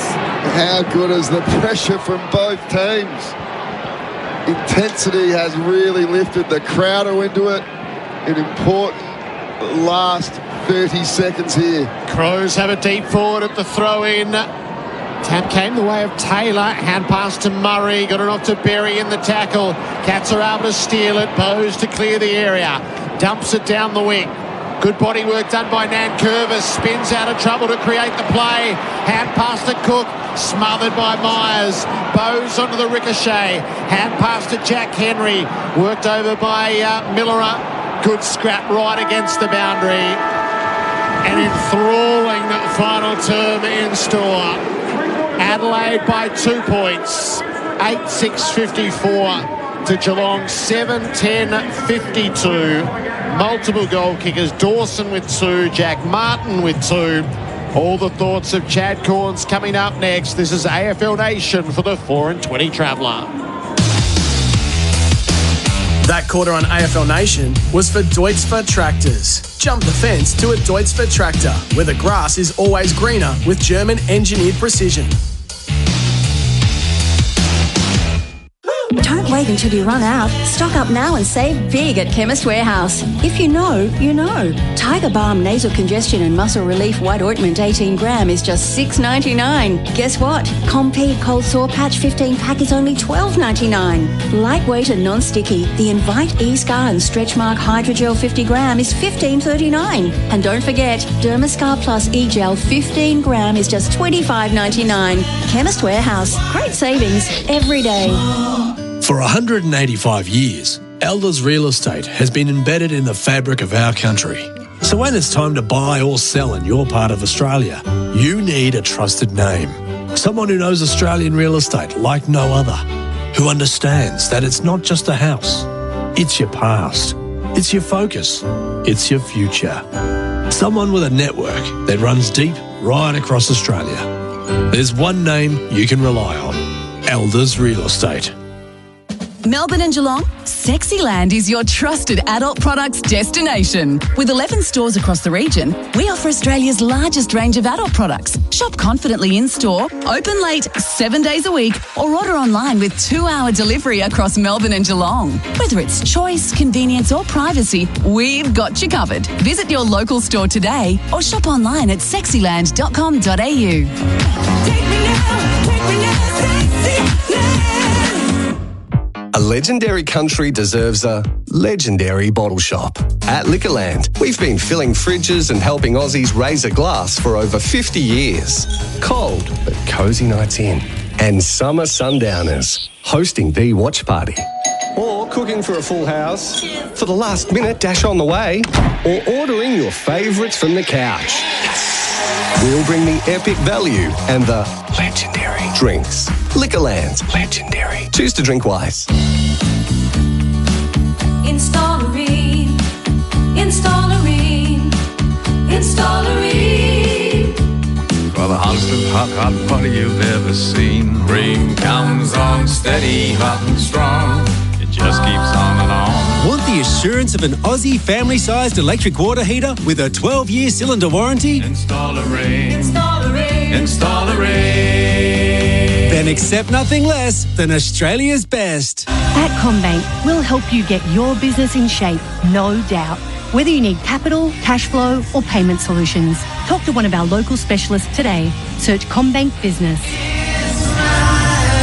Eligibility criteria, T's and C's apply. The Royal Melbourne Hospital Home Lottery is where dreams are drawn. So start dreaming about how you'd spend $500,000. Buy your home lottery ticket by midnight tomorrow to enter the draw for $500,000 in gold. And your tickets stay in for the Mount Martha Grand Prize. Don't miss out. Early bird deadline, midnight tomorrow. Get your tickets now. rmhhomelottery.com.au. Permit 1006126. Some say peace and quiet is priceless. Parents say it's $6.95. Keep the backseat peace and enjoy a quiet car with Macca's Happy Meal. Available 10:30 a.m. to midnight for a limited time at participating restaurants. Excludes McDelivery. Extra charges may apply. Hello, Frank Walker from National Tiles. To make way for new ranges, National Tiles end of financial year half price clearance is on now. Rush into National Tiles now and pay half price for hundreds of beautiful National Wall and Floor clearance tiles, all with our exclusive lifetime guarantee. Yes, rush into National Tiles now for our famous half price annual clearance on beautiful National Wall and Floor clearance tiles. But you'll have to be quick. So rush into National Tiles or go online now and save. Conditions apply.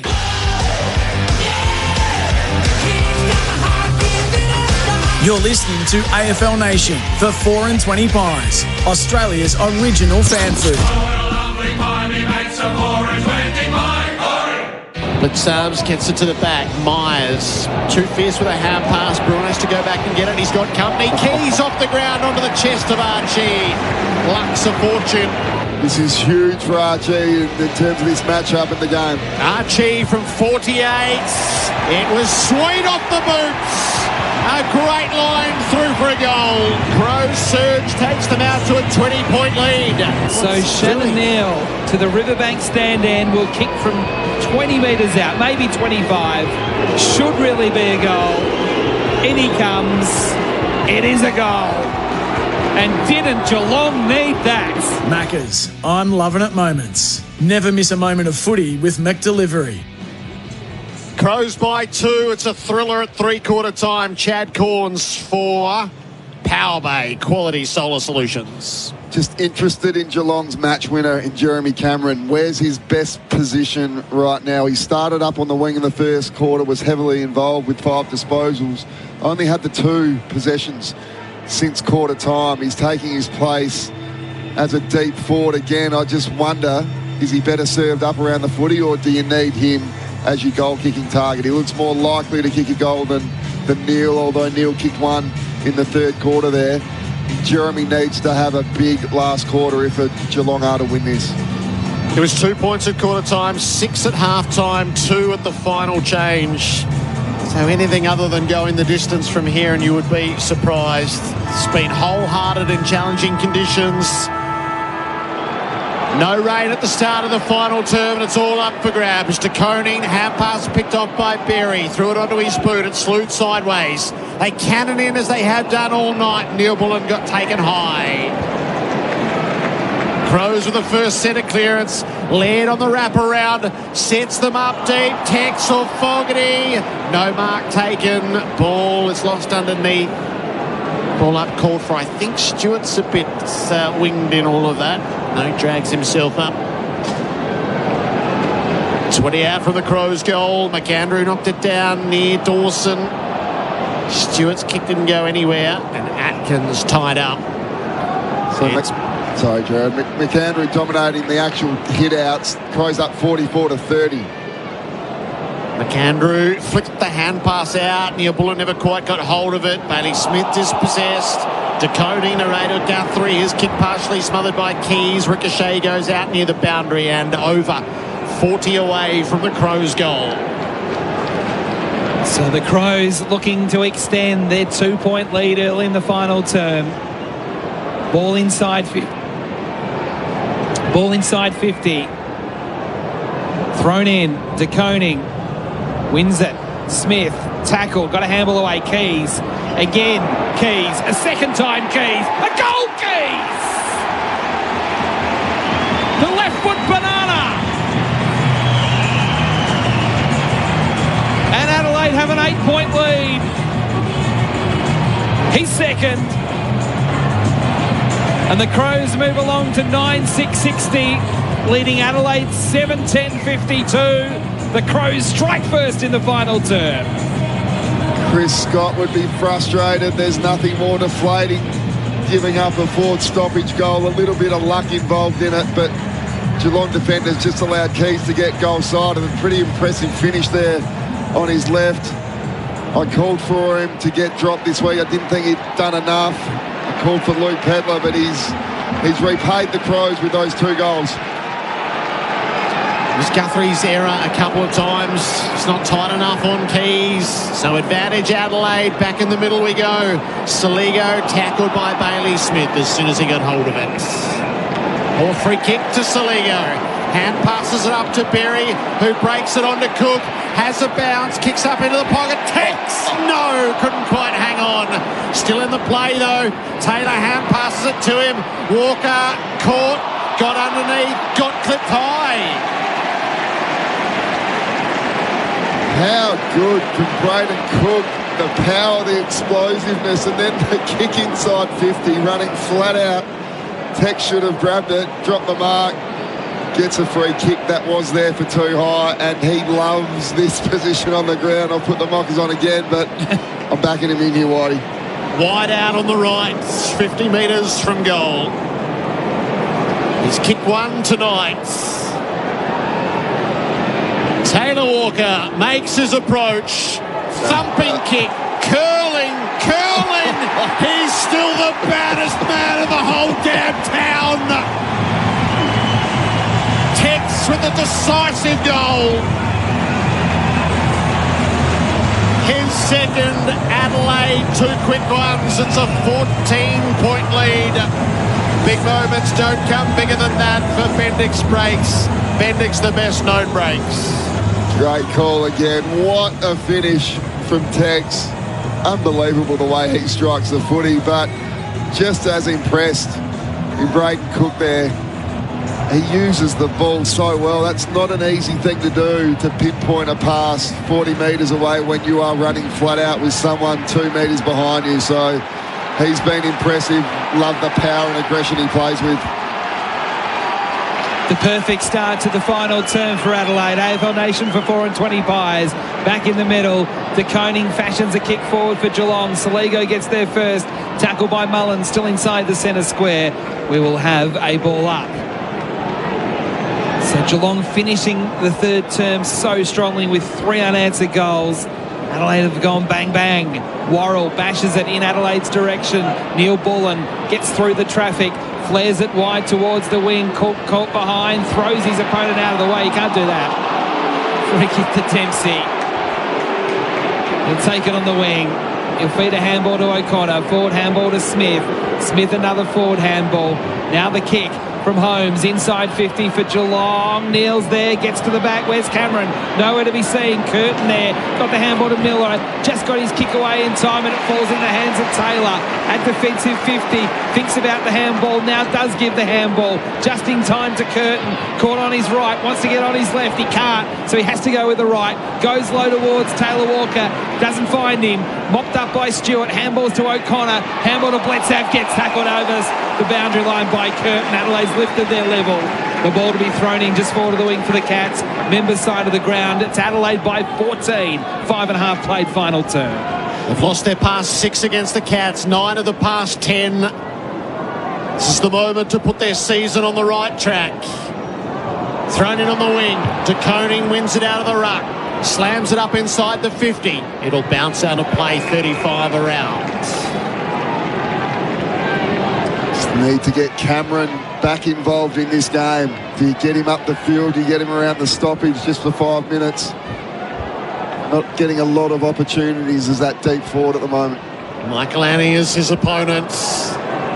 At the throw-in, McAndrew got hands to it.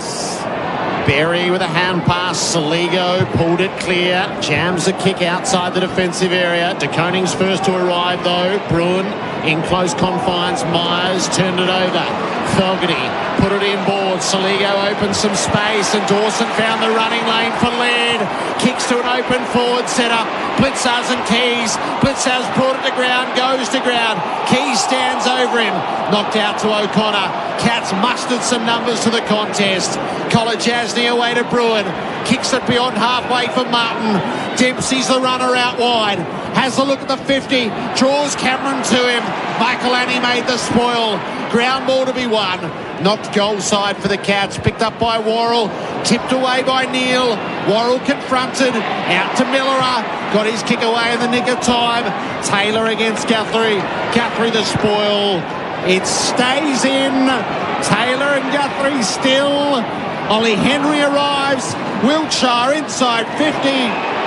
Mark taken. Myers 48 from goal. Well, Jack Martin will be breathing a sigh of relief. His defensive intent from the stoppage where he just let Rory Laird run off him, didn't even try to go with him. It's just lucky the Crows didn't convert that. He actually got involved on the way back, Martin. And again, some beautiful work along the boundary line for Geelong. Brian Myers with the long-range shot. It's to the square. It won't be through, not without being touched. It's a rush behind. Adelaide's lead is 13. Mate Internet and Mobile scoreboard. AFL Nation for 4 and 20 Pies. Miller to bring it back into play for Adelaide at the Cathedral end.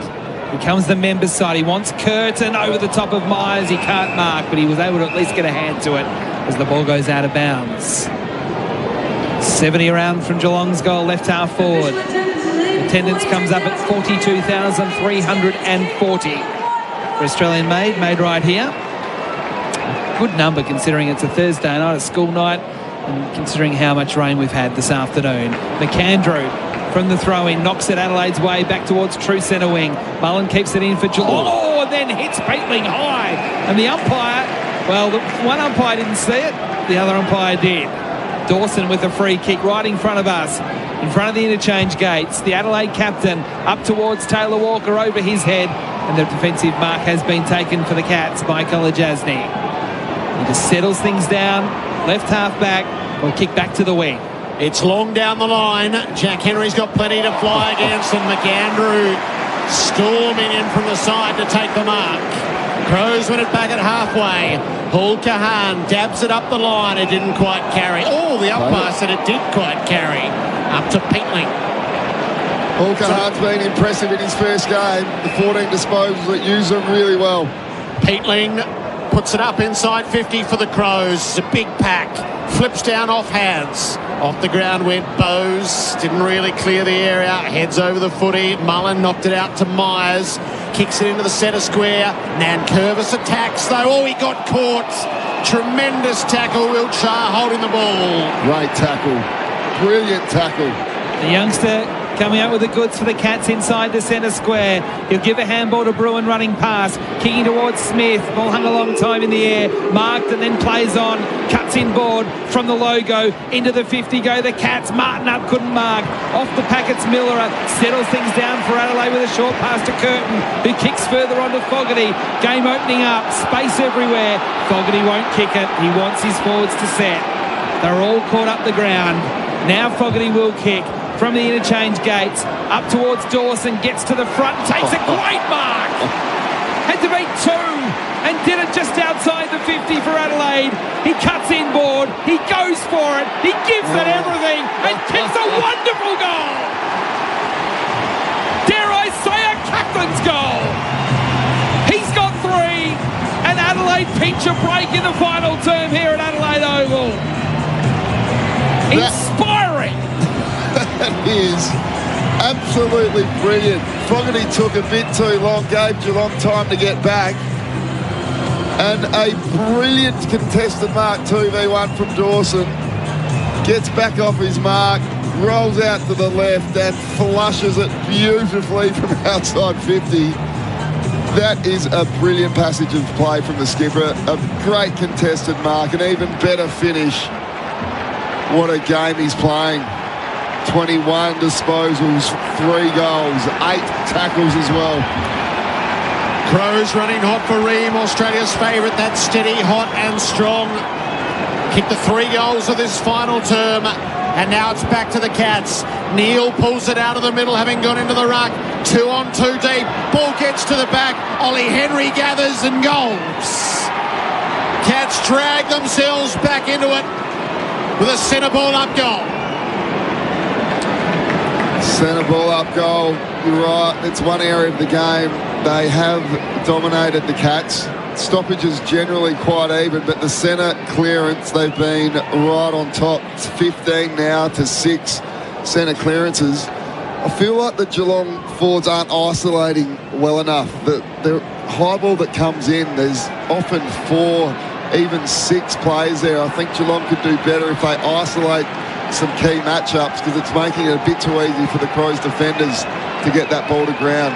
Just get Jeremy Cameron 1 out or Neil 1 out. Just give themselves a bit better separation forward of the footy. Crows by 13, 11-6-72. Geelong 8-11-59. There's 12 and a half remaining in the match. Back we go in the middle. Neil winning the tap down for Geelong. There's a whistle, a free kick. It's going to Geelong in the centre circles, and it's going to Patrick Dangerfield. Told to play on Dangerfield. Kind of slipped. Got his kick away. It's inside 50. Fans out towards the forward pocket. Worrell went with a double-fisted spoil. Leith got hands to it. Curtin in support. Gouges a kick clear. Walker couldn't get there on the full. On the half full, it ricochets off his body and goes out of play for a throw-in. 4 goals so far in this term that's gone. 12 minutes on the Elders clock. Win with Elders Finance. 3 in a row to Adelaide. And that last one to the Cats. As the umpire throws it in. Murray in the ruck against Blitzavs. Blitzavs to the front. That's where Adelaide jumpers are. Peatling onto the loose footy. On his left, he kicks back towards the wing. Walker gets front spot and marks. It'll be an open forward line for Tex. He goes with a long kick. Rochelle gets front possession. Marks it! At the top of the 50. He's had a quiet night, Rochelle, but gee, he's got a big chance for a big moment right here. Love that from the Texan. Marks quickly rolls on. Don't give Geelong time to get back and outnumber that aerial contest. And that is, you're right, a great contested mark. He's been quiet. I've loved his effort, though. Not a high stat night for him, only with the 10. But his effort has been there. Straight in front, from just outside 50 to the Riverbank stand end. Josh Rochelle jumps into it, and he's missed to the left. It never looked online. Only a behind. Adelaide's lead is now 14 points, 73 to 59 on the Internet Mobile scoreboard. Bruin marked the kick in, brought it up to Guthrie and then followed up. Bruin gets it for the 3rd time back from College Asney. Kicks the Cats to half forward. Neal came from the side to make the contest and at least push it out of play. Oh, okay, well that's terrible news for Cal Archie. He's been ruled out the rest of the game with a hamstring. It's dogged him through the season, hasn't it? The boundary for Thrive, your streamlined small business growth platform. He done such a good job on Stewart too. So what does that do to the dynamic of the game? From the ball in. Dawson's kick goes up near the boundary. Blitzarves has it for the Cats. There's nobody there. His hand pass was tipped. So the hand pass has gone out of bounds. It's just whether it was touched on the way through or not. Yes, the field umpire saw it and said it was. And a watch for Geelong injury-wise with Sam de Koning on the bench. He's coming up as injured here. He's had a big quarter with 5 disposals, but looks like he has suffered an injury. I'll keep you updated. Not sure what it is just yet. And Butts is listed as injured as well. So there's a toll that's starting to grow in an exhausting game. On the wing, Saligo hand passes it forward to no one in particular. Blitzarves, Dangerfield, Wiltshire, split the lines, broke it open, kicks the Cats deep forward. They're looking for a mark. All flew, none down. That's what the Chad pointed out. And the Crows bring it away. Cook's kick is hoping for Saligo. They've got to stop the game, Gerard. They've got to stop the game. Down. So 2 Adelaide players clashed heads. Murray and Hall Kahan. And the umpires were late to that. I thought the ball was coming right in their direction.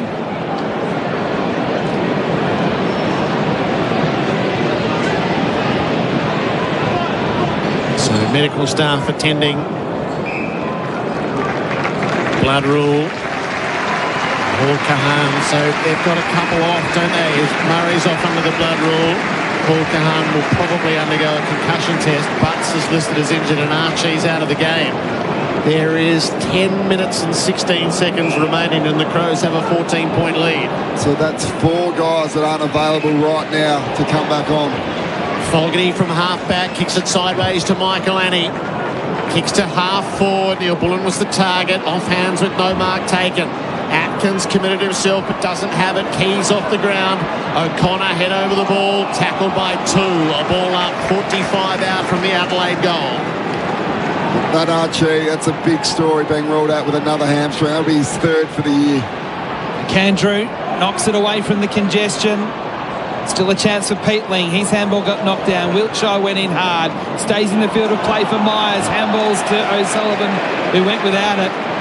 Spent it before he had it, and he got out of his hands and out of bounds for a throw-in.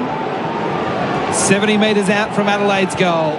Right half forward, 17 minutes played in this final term on the Elders clock. Win with Elders Finance. The umpire throws it in. McAndrew against de Koning. De Koning winning it down. Again to congestion. It comes out. Atkins almost handed it to Myers. There'll be, again, another stoppage. Umpire throws it up quickly. McAndrew down to Rochelle. Tackled by 2 Cats. Stripped of the football. Holmes goes in hard. Wins it. Handballs to Myers. Gouges a kick forward through the hands of Laird to Koning. Got a handball to Dangerfield. Caught on his left. Up towards Jack Henry. Jumps into his opponent. Couldn't quite hold on to the mark. Adelaide footy at ground level. Laird a defensive handball to Worrell. Has to be precise with the kick. Is to Saligo. Got bashed into. Gets a free kick against Atkins. Adelaide with a ball on the wing. Crows by 14. Geelong's pressure so good. Atkins just a little sloppy there. Didn't need to do it. Otherwise, Geelong's pressure is exactly where it needs to be. There is not an easy possession out here at the moment. Short kick to Laird in front of the interchange gates. Told to get it going. Kicks to half forward. Fogarty and Walker in the pack. DeConey's back on the field. Makes the spoil and gets it to the boundary. Going to be a very interesting last 9 minutes here. The Crows only have one fit player on the bench. Two guys with the blood rule. Archie ruled out, so it's going to be a battle for them to run this game out. Right half forward for the Crows at the throw-in. McAndrew and DeConing. Ball gets to the back. Manor hand passes it up to Wiltshire again. He's the line breaker. Plays it out in front of Dangerfield. True centre half forward. Dempsey rushing forward. Cameron's the deep target. It goes out in their directions. Cameron flew. Michael Annie made the spoil. Dempsey against the boundary. Hand pass to Bowes outside of the boots. Shrinkles it through from behind. I'm not sure what he was thinking, because if he had it online, Nankervis was standing in the goal square to goaltend. It's a 13-point deficit. Nankervis in the goal square. Runs into the field of play for Adelaide. Comes the members' side. Up goes Jack Henry and takes the mark for the Cats. So it's coming back. Inside 50, the footy goes. High ball. Ollie Henry jumps early. Can't quite mark. Cameron there, got a hand to it, lost it, then applies a big tackle. Manor dives in. The ball underneath a number of players. And the umpire will call for it and ball it up. 35 metres out from Geelong's goal at the Cathedral end here at Adelaide Oval. They trail by 13 points.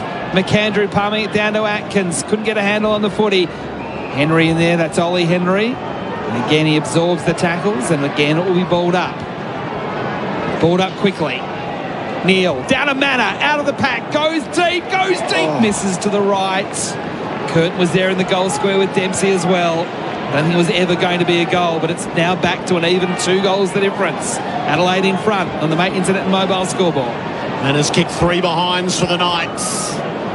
Crows at the restart. Worrell goes for distance. DeConing towering mark and the quick release. Mannor's going to get another look from 48, and this time he's hit the targets.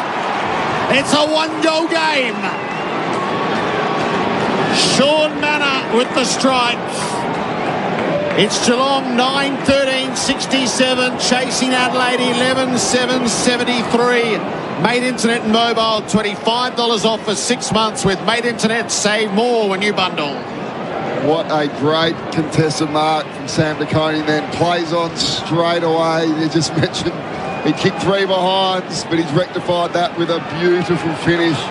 Sean Manor, there's a bit of a concern around DeConing. He was off on the bench, listed as injured here on our stats up here, but great to see him back out there, and what a return. That's a brilliant contested mark from the Crows kicking.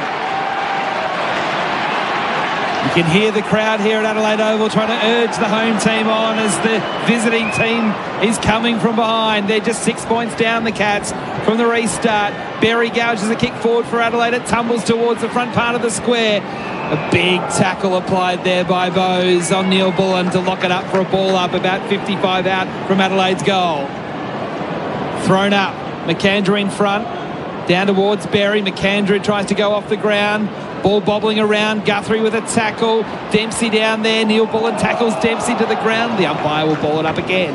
40 out from Adelaide's goal. Good news for the Crows. Toby Murray's come back from the rooms. He looked like he'll be available to come back on. Here's Curtin. Tries to kick towards full forward. It's bouncing.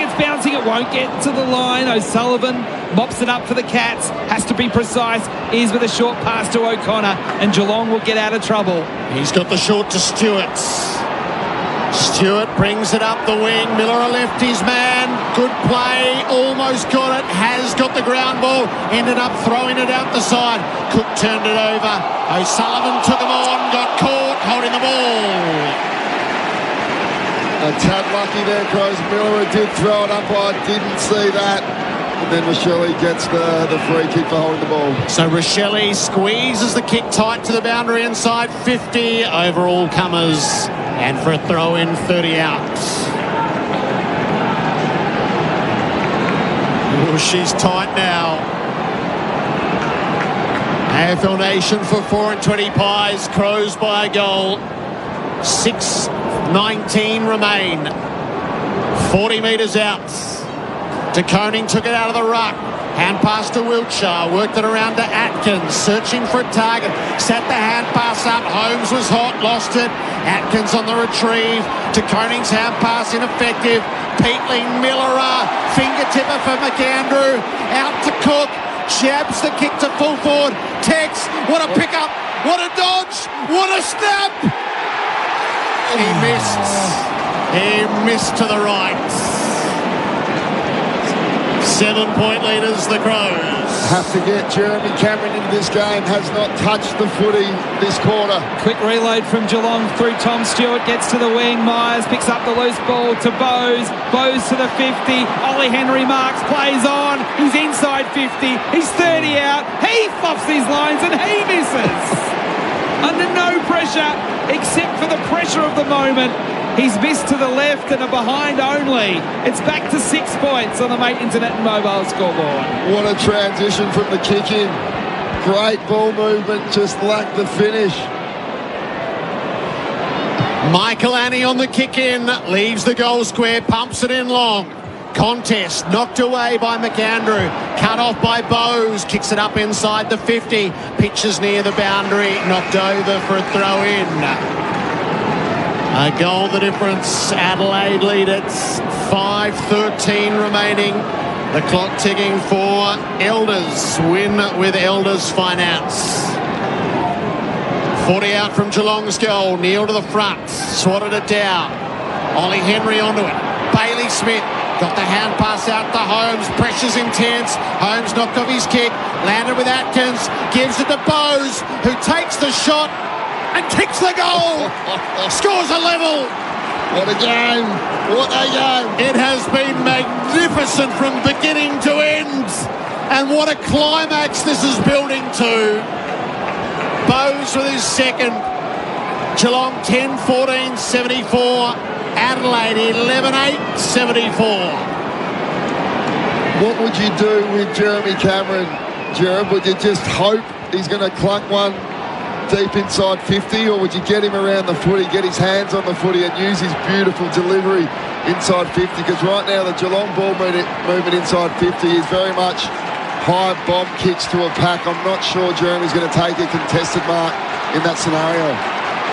What are we doing with him? Also, they're stacking the forward line. They're going to put Dangerfield in the square and Jeremy Cameron at centre half forward and back the centre crew to put it in. That's a good look. It's in the middle. McAndrew wins it for Adelaide. Socket off the ground by Holmes out towards the wing. Coming off the square, Curtin disrupted the play. They all crash in. They all fall over. Dear. Tackle. Should have been a free kick to Geelong. It's not. Curtin for Adelaide. Kicks towards forward 50. Fogarty! Comes out on the lead and takes the mark at the 50 at right half forward. I think the Crows have got away with one there. It looked like a free kick off the halfback flank from where we're sitting. We'll have to wait for the replay, but in the right man's hands again if you're a Crow supporter. Darcy Fogarty from about 55 metres. He's taking his time, Darcy Fogarty. We know him to be a pure kick of the football. No bigger moment than this for Darcy. Gets close to the man on the mark. Swings it towards goal. It floats. It's there! It looked like it was going straight towards the right goal post. And at the right moment, it veered in. And Adelaide are back in front as we get deep into time on in this final term. This is a Thursday night classic. And we go back to how it was that Holmes didn't get the free kick for being tackled without the football. But it's all elementary. Darcy Fogarty has put Adelaide in front. Yes, if I was a Geelong fan, I'd be a little disappointed in that umpiring right there, but nonetheless, The momentum shifts in this last quarter have been amazing. We've got 3 minutes 50 left. Crows up by goal. The Elders clock win with Elders Finance. Now, 2 umpires in the middle, which implies that there's a review going on here as to whether that's hit the post. Well, I did say it looked like it was going straight at that right goalpost. He didn't strike it like he normally does. It was a bit of a floater, wasn't it? The ball was moving in an unusual direction. It is the one bit of the system which usually works with the Snicko, so we should be able to get a definitive result one way or the other. Hopefully tonight. Back we go. Oh, it has hit the post. Just. Well, I did say it was close, but I didn't think it touched it. A bit of justice possibly with that missed free kick. He's kicked 3 behinds, 2 posters, Fogarty. Yeah, he's been down all year, and the back still doesn't look quite right to me. So now the behind is signalled. The ball is in the defensive goal square. The Cats have it. Stewart with ball in hand. 3:50 to go. Kicks it in long. Blitzarves and Dawson. Blitzarves got hands to it. Ground ball. The new lad, Hall Kahana's got himself back into the fray. That's brave stuff. He's had a touch, and then Saligo tackled. It's tied up, left half forward for the Crows. McAndrew puts it down underfoot. Holmes instantly in the tackle. So Berry Scott Smith. Holmes is with Dawson at these stoppages. Holmes off the ground, takes a few yards. Neil Bullen's got company. Dangerfield's got the footy.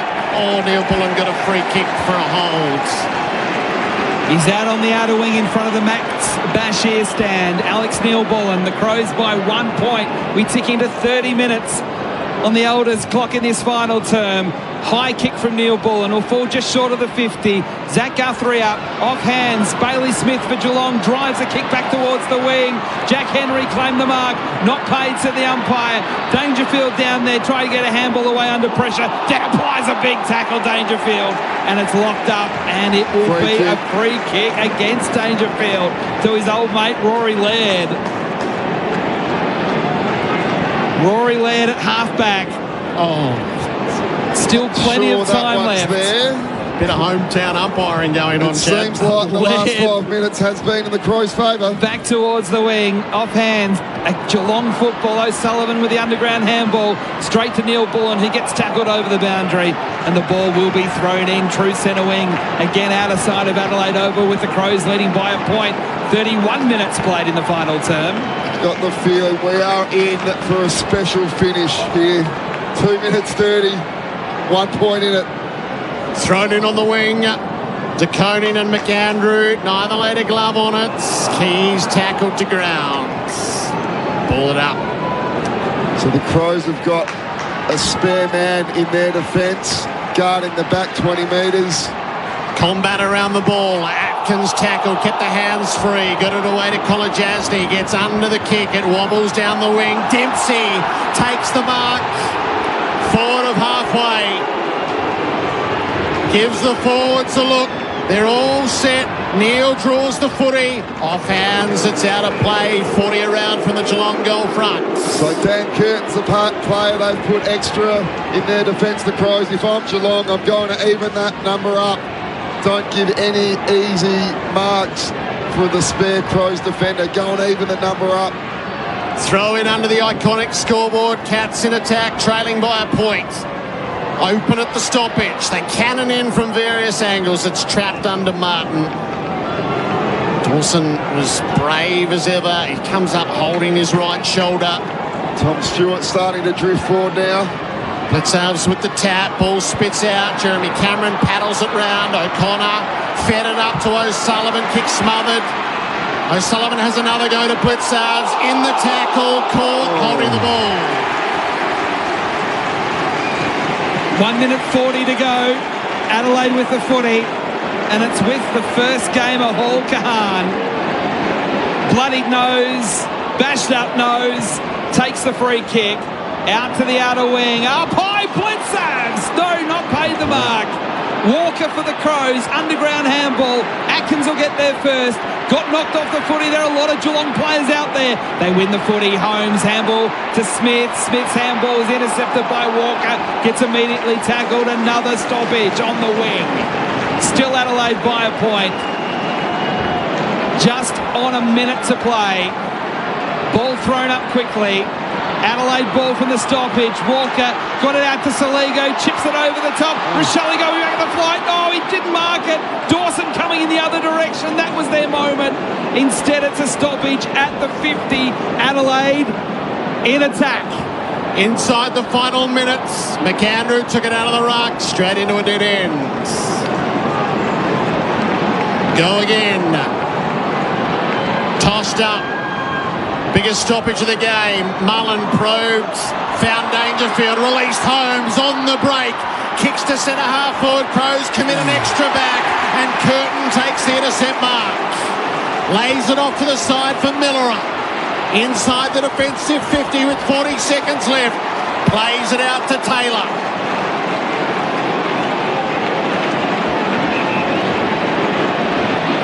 Clock ticks to 30. Taylor long down the line. Dawson flew. O'Sullivan underneath. Tackled by Walker. And it'll be stopped under the broadcast box on the wing. With 14 seconds remaining. One desperate last flurry left in the game. McAndrew over his head. It'll be a lasso free kick. Bailey Smith takes off. Sets the Cats to half forward. Big pack, Neil, off hands. Stewart's gone forward. Kept it out in front of himself. Siren sounds. Adelaide with a thriller. They break the Geelong stranglehold. And they might have just set light to their season. The Crows by a point. Stronger, faster, and respected by our foes. Admiration of the nation, our determination shows. We're the pride of South Australia, where the mighty Adelaide Crows. The Crows led by 2 points at quarter time, by 6 at half time, by 2 at three-quarter time, and by 1 at the close. The final score at Adelaide Oval, Adelaide 11-9-75, defeat Geelong 10-14-74. For the winners, the captain booted 3, Jordan Dawson, 2 for Keys and Walker, with singles to Berry, Archie, Taylor and Neil Bullen. For Geelong, 2 for Bowes and 2 for Martin, with singles to Manor, Dempsey, Neil, Dangerfield, Ollie Henry and Jack Henry. 42,340 roared themselves hoarse. And at the end, with Geelong surging inside the 50, the siren sounds and the Crows win at Chat. What a game it was. The contest and the pressure applied in that game. At times it wasn't pretty, but one of my favourite games I've watched this year, just in terms of effort. Some of the tackling, repeat efforts in that game. Guys going against the flight without even questioning it. There's just some brilliant efforts all over the ground. I think in the end, just Geelong's entries inside their 50. Like Paddy Dangerfield played such a good game, but uncharacteristically for him, some of his kicks inside 50 in the last quarter were not what we normally see from Paddy. And then the Crows put Curtin in behind the footy. If I was Geelong, I would have evened that number up to give Geelong a good chance when the ball goes in there to try and retain possession. But Curtin had a bit of an impact late. But in the end, probably the right team won, even though there was some questionable umpiring late, Gerard. I'm with you, don't worry. I'm with you. That was interesting decisions, but both teams can't question the effort. A great game to watch and probably a fitting result, and one that is so important for Adelaide's season. So they go 7-5, and Geelong go 8-5. As we won out because the Crows have had the bye already. So they'll be right back in the fray, Adelaide, depending on how the results go above them, with Gold Coast, Melbourne and the Bulldogs, but for the moment they join them on 7 wins. The difference if they lost that game, firstly the pressure, the amount of pressure that would have built for them in this state from tomorrow onwards would have been huge. But now they go into next Thursday night, another Thursday night against the Bulldogs with some real momentum. There were some great players for them. Curtin, by far his best game for the year. Miller just keeps doing what he's been doing, All-Australian form. And Rory Laird, a guy that always racks the footy up, which he did today. He had 23, but I thought some of his tackling and contested work was really strong as well. Josh Worrell, outstanding in defence. But the sad story of the night, I guess, is Cal Archie. He had the roll on Stewart, did it so well, really restricted Stewart. Again, he's done his hamstring in the last quarter and he didn't play pretty much the whole last quarter, which is so disappointing for him and the Crows Footy Club.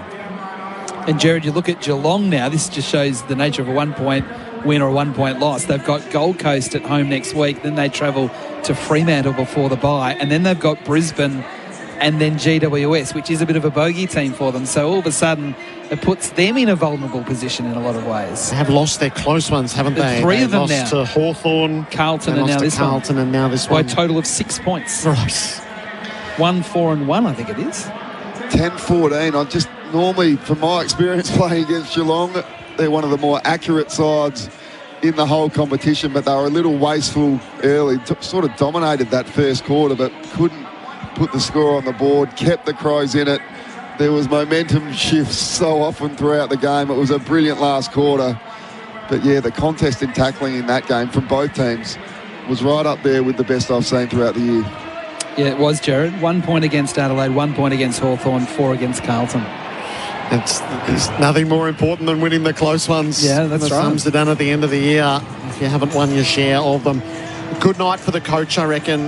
Matt Dinnick is not just the win, but tactically, he had a plan, and his plans worked as Michael Anion, Cameron, Archie on Stewart for as long as he was out there for. So where he has been shown up at times in this particular match, he takes the points tonight. Yeah, that's a really good point. He takes the points against probably the best coach in the AFL in Chris Scott. I love that they had a plan for Stewart, for Jeremy Cameron, who, like we said, we've touched on it, he started really well up on the wing in that first quarter, but only ended up with the 7 disposals. Didn't have an impact at all after quarter time. So Max Michelani did a great job there. Archie was doing his role really well on Stewart prior to the hamstring injury, and there were some great signs early in the game that they were playing with more dare, with more freedom, with a bit more risk associated with that, with their offence. And they you talked about it before the game, Chad, that's what they had to do. They had to take the risk. They had to dare to win. And which they did. Yeah, and they've done it without Rankin too. It looked really good, and now you get Riley Thilthorpe back next week. You get Rankin back hopefully next week. Mark Keane, a guy that is so underrated but so important for them. He's playing Sandford tomorrow. I'll assume he comes straight back in. Mitch Hinge isn't far away. So once you start to get those players back, geez, it sets themselves up to really attack this last part of the season. It'll be interesting to see what happens with Tex Walker and then that incident with Gerard. Do you think that's probably a week given the rules now? I think so. It should be graded, and then it's whether a fine or a week. The fact that both players stayed on the ground helps him. Yep. Both were injured in the immediate aftermath of it, but continued on. Yeah, it's interesting. So whether that's low or medium, but then you have the whole thing about the potential for serious it's the way that into play. The way that law was brought in implied that if you did that, you would get suspended. But we haven't had it. No. This is really the first one of the season. Because that had the potential for serious injury. Yes, it was everything that we asked players not to do at the end of last year. So it'd be interesting to see. As I say, we haven't had one to measure it against. I spoke to Michael Christian during this week about it. He just hadn't had one to be able to work with. So I wonder. Chad, are you surprised at what Taylor Walker's doing at his age? And I mean, the games that he's missed this year, to come in relatively fresh, yes, but he's missed footy. To play the way he did tonight. Yeah, the first period of the game, his agility was there. Like, he was covering the ground really well. His ground ball stuff was great, even though he he got pinged for that throw. The actual ground ball was very clean. He was gassed by the end of the game. I was looking at him closely, and that's fair enough given what he's come off. But he's still almost, when he plays, their best target forward of the footy this year, which is, you need more from Fogarty. Like, enough's enough now. He's promised so much. I've always been such a big rap from him. But again, he had 3 shots on goal. One was unlucky with the snicko getting called back. But you can't, Tex Walker can't be your best key forward at this stage. He has completely surprised me. He just keeps getting better and better. And if he's got the ball anywhere within 55 metres of the goals, it's more likely going straight through, which we saw just down in front of us here in that last quarter. So a good game from the Texans. 13 possessions, 2 goals, 1. It's amazing what he's been able to do so late in his career. Ground balls were very impressive. Yes. What do you think Hugo Hall-Kahan thinks of his first taste of AFL footy? It's a fair chance he's got a broken nose. I reckon he's just had the time of his life. Oh, he had it all. His first half was outstanding. I think it was 9 or 10 possessions at 100% efficiency or around that. He's ended up with 16, which is a great effort in your first game. I thought he looked composed. I thought he used the ball well. Everything the Crows coaches told us about him, I thought he executed really well. Yeah. So happy for him. It's 2 weeks ago, he would not have been thinking he's in the middle of the huddle at Adelaide Oval getting Gatorade poured all over him. So great. What a special moment for him.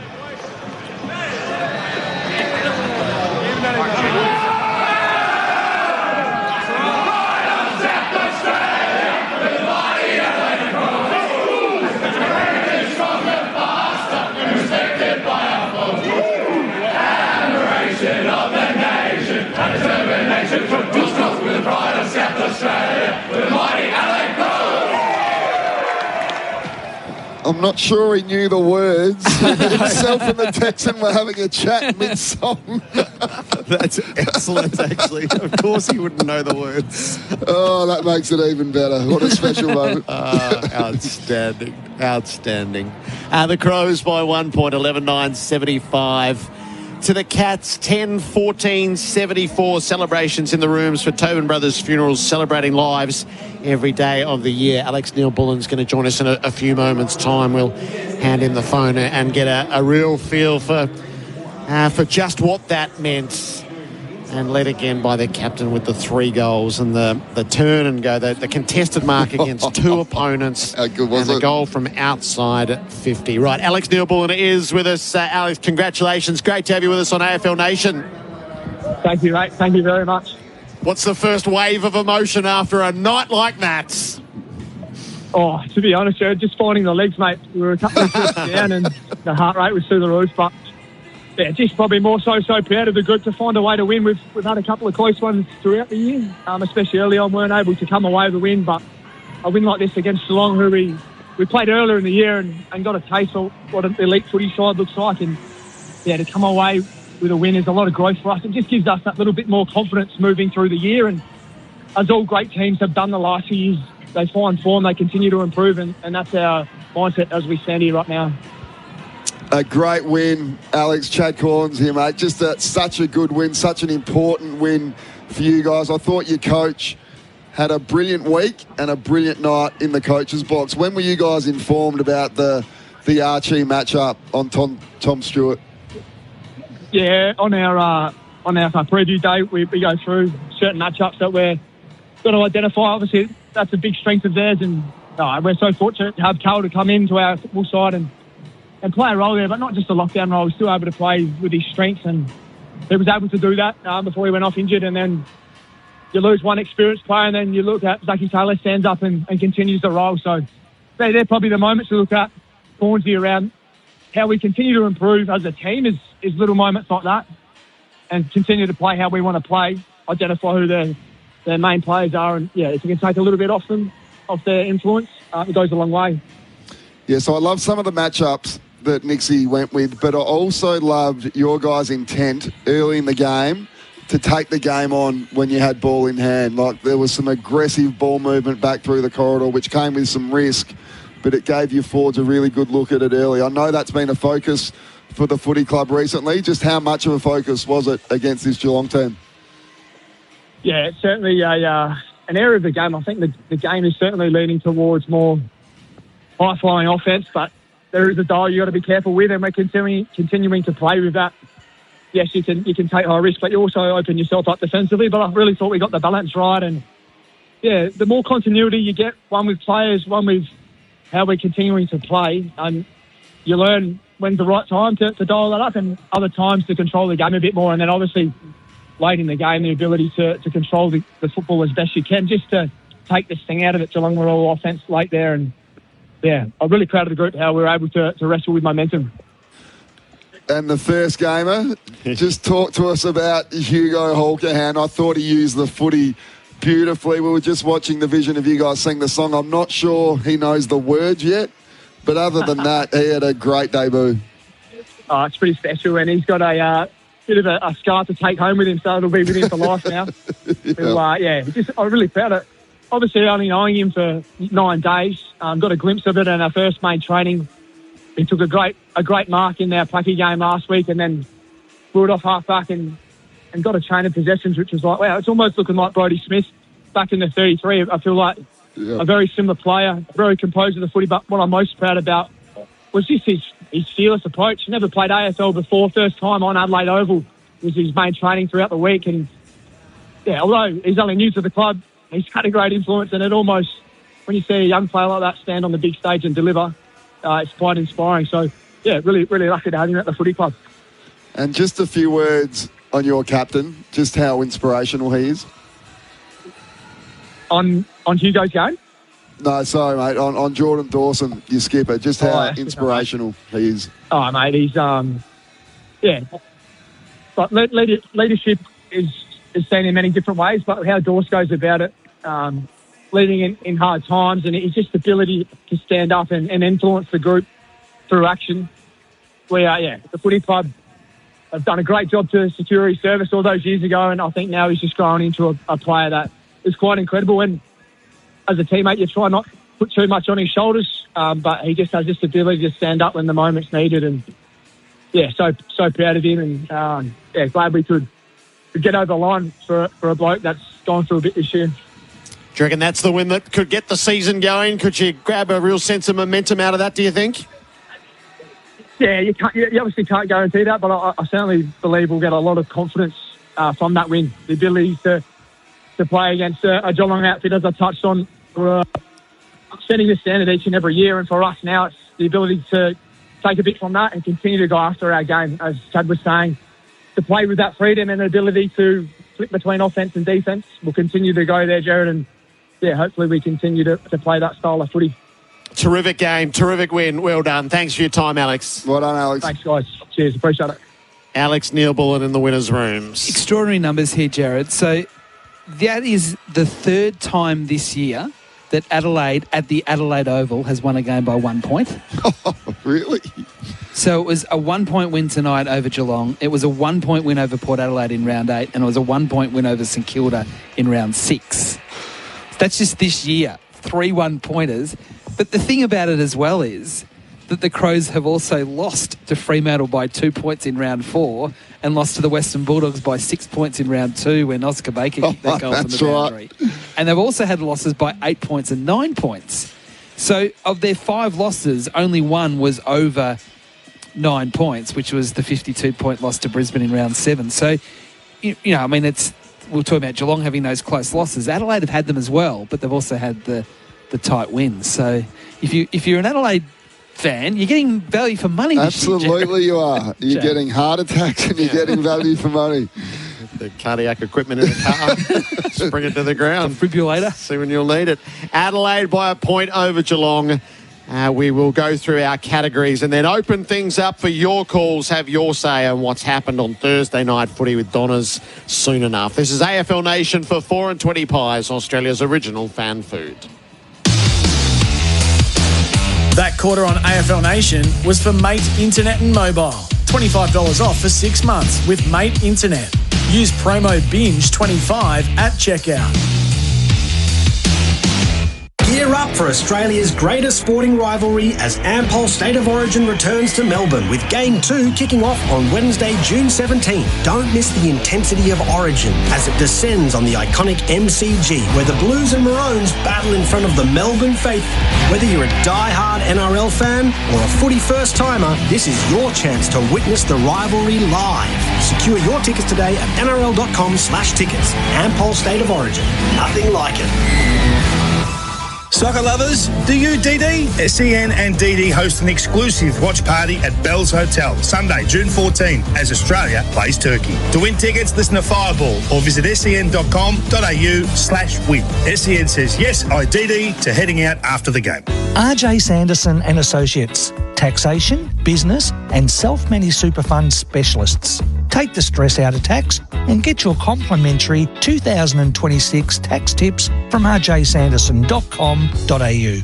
Hello, Frank Walker from National Tiles. To make way for new ranges, National Tiles end of financial year half price clearance is on now. Rush into National Tiles now and pay half price for hundreds of beautiful National wall and floor clearance tiles, all with our exclusive lifetime guarantee. Yes, rush into National Tiles now for our famous half price annual clearance on beautiful National wall and floor clearance tiles. But you'll have to be quick, so rush into National Tiles or go online now and save. Conditions apply.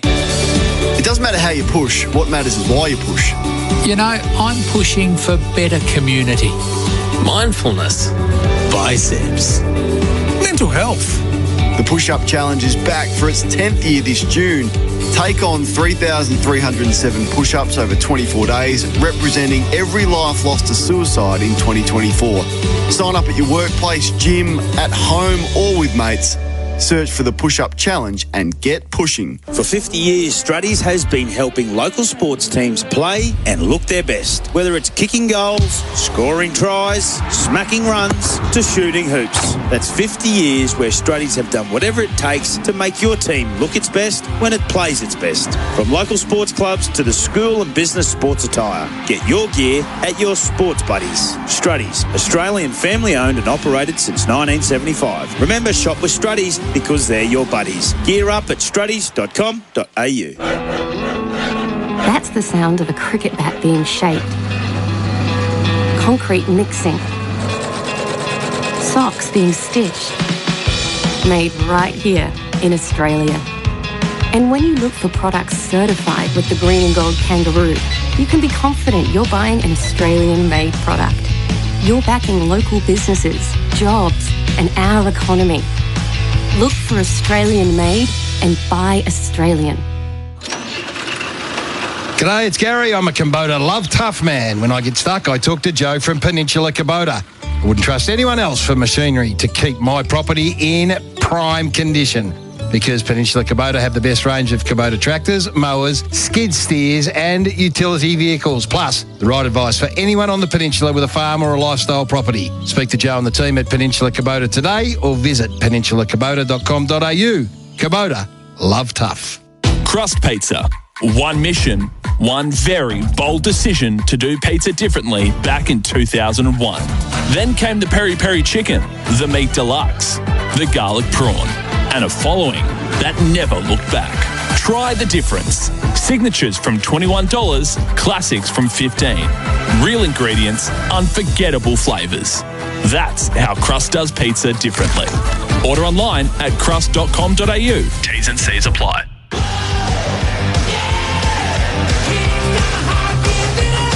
You're listening to AFL Nation for 4 and 20 Pies, Australia's original fan food.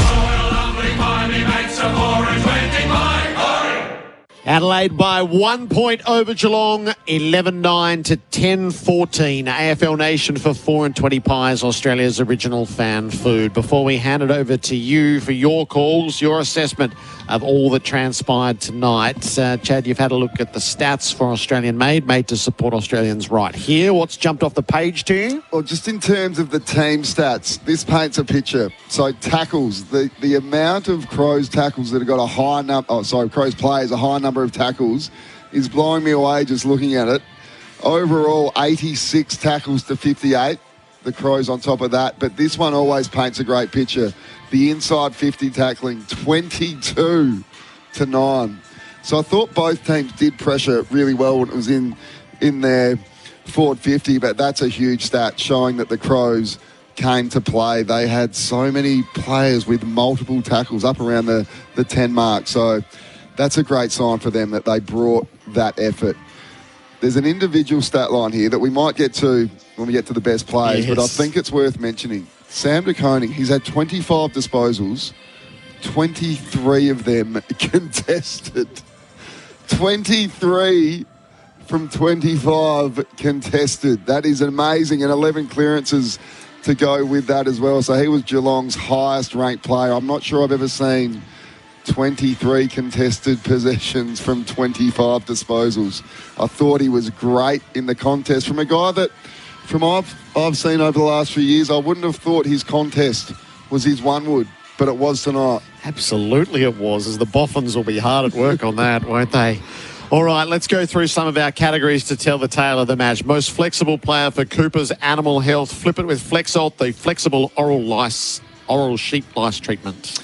He might feature a little bit in these awards, but Jordan Dawson was the most flexible. And wherever he goes, he impacts. I reckon he played pretty much every position on the ground tonight. He goes on ball, starts on ball normally. He drifts behind the footy when he feels like an impact there. As the target, the deep target inside 50, every time it went near him, he looked like he was going to take the mark. And just highlighted by that beautiful contested mark, 2v1, and rolls onto his left. That was one of the more impressive goals I've seen this year. So he just continues to impress me, Jordan Dawson. In amongst all that tackling, the tackler of the game for Bar Crusher Boats, Australia's ultimate fishing weapon. Well, so Berry wins it with 9, but he had some competition. Rochelle, Peatling and Dawson had 8 each. But Sam Berry, as he always does, he leads the Crows by a long way in terms of tackling numbers, and he brought that effort again tonight with the 9 tackles. The growth player for Nutrient Water, your irrigation pump and filtration specialists. Well, I was thinking about giving it to our man Hugo Hall-Cahard, just because we've never seen him before, and I think we're all impressed. But a guy that continues to impress me and gets better every game I see him is Braden Cook. Yep. He had 18 disposals tonight. It's not so much the possessions he gets, it's what he does with them. And that breakaway speed that he shows and the way he can hit a pinpoint target under pressure, running at full speed, is really impressive. He's had a great season. It's a penetrative kick too, isn't it? It really goes fast, and when they go inside 50, he's giving his forwards a good chance. Yeah, absolutely. A game-sealing moment for Loctite. Loctite, fast, strong and reliable adhesives that go beyond the bond. So it's the kick that broke the deadlock, Darcy Fogarty. Initially a goal, yes. Then it goes through the arc, and there's a brush on the post which makes it a behind, but it still stands as the match-winning kick. The match-winning kick, it was, wasn't it? There was a few umpiring decisions that may have had a slight impact on the game. I thought the umpiring generally was pretty good, just up until that last quarter where the Crows might have got a few home crowd decisions, and also the game sealing when the Crows put Dan Curtin as that spare player inside their defensive 50, and Paddy Dangerfield just bombed it long with sort of lacked a little bit of composure. Curtin takes a mark, and it was pretty much game over from there. Loctite adhesives beyond the bond. Who ran the most kilometres tonight? OMF. Better sleep for better recovery at the home of mattress, bedroom, bedding and furniture. I've got that one, Gerard. Rochelle and Myers, 15.8. Did that surprise you, Josh? Absolutely. I wouldn't have had either of those two in the top 3, and I wouldn't have had Ball Lace to run a close third.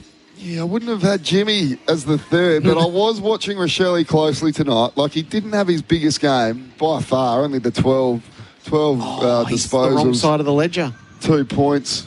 12 disposals, 15 Ks. Yeah, no, we don't want that. You don't want to be on the wrong side of the ledger. That's what's commonly known as unrewarded running. Unrewarded running. But for him, I thought his effort was there. Like, some of his chases, like, he didn't quite get there, but at least he was trying to put real pressure on. So I thought he played the right way without having a big impact. Unmissable moment for Drinkwise. You won't miss a moment if you drink wise. It's got to be the Dawson contested mark. We've spoken about it enough already, but it was a brilliant mark and an even better goal from outside 50. Just a beautiful passage of play to watch. The goal of the day and goal of the year contender for the tiles sale at Beaumont's. The goal of the day for Beaumont's. Discover hard flooring at Beaumont's. Hybrid, timber and laminate for every home and budget. Now Fogarty will kick from the interchange gates up towards Dawson, gets to the front, takes a great mark. Had to beat two and did it just outside the 50 for Adelaide. He cuts inboard, he goes for it, he gives it everything and kicks a wonderful goal. Dare I say a captain's goal. He's got three and Adelaide pinch a break in the final term here at Adelaide Oval.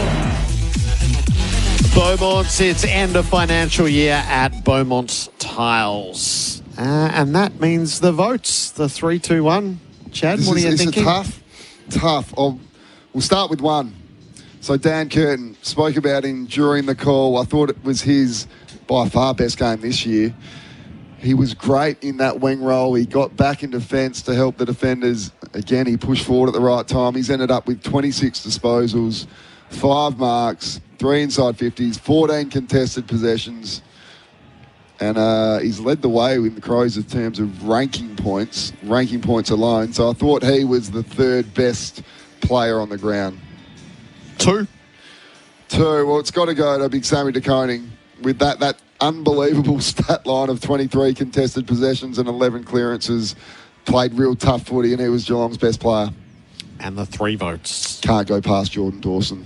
22 disposals, 9 tackles, 8 of them contested, and 3 goals straight. Just a beautiful captain's game. It was. 3 to Dawson, 2 to DeConing, and 1 to Curtin. Around the grounds for Chemist Warehouse, Australia batting first in the third and deciding one-day game against Pakistan. 2 for 47, short out for a duck. Marnus Labuschagne run out for 19. So Inglis 27, Carey just got to the crease, so 2 for 47 after 12 overs. Bonus. I thought we wouldn't have any cricket to watch with it raining in England. Well, it was raining in Pakistan as well. They had like the full cover over the entire ground type situation. Watch cricket and go straight to the airport. We've got women's US Open golf. We've got the Memorial Tournament, Gerard. It's just a feast. The cricket's enough. Thanks. Either cricket is just fine by me. Hey, I'm going to share this. Seasoned observers have sent through. Now, this may be controversial, but Chad may be better at ball by ball than... Well, I won't finish this. But I'll leave it to your imagination. Chad's good. As to what the rest of it says. Sure I'll pay them. So what we're saying is a better footballer and a better expert. Better footballer. That got brought up this week, actually, because everyone looks at Kane's record, and it's a brilliant record. 4 best and fairest, 10 times inside the top 3 or something like that. And as you know, or you might not know, I never won a best and fairest, and he's always very quick to remind me that. So it's nice to get some. But you used to win games, though, Chad. You used to win games. We all liked you more than him, so that's just fine. It's time for the final break for Bendix. When it comes to breaking, Bendix are the best. Put your foot down with confidence with Bendix. John Donahoe is going to take your calls. 1300 736 736 after the Crows have opened round 13 with a 1-point win over Geelong. Our commentary team has been here for AIA. Do it for life. AFL Nation for 4 and 20 pies, Australia's favourite fan food.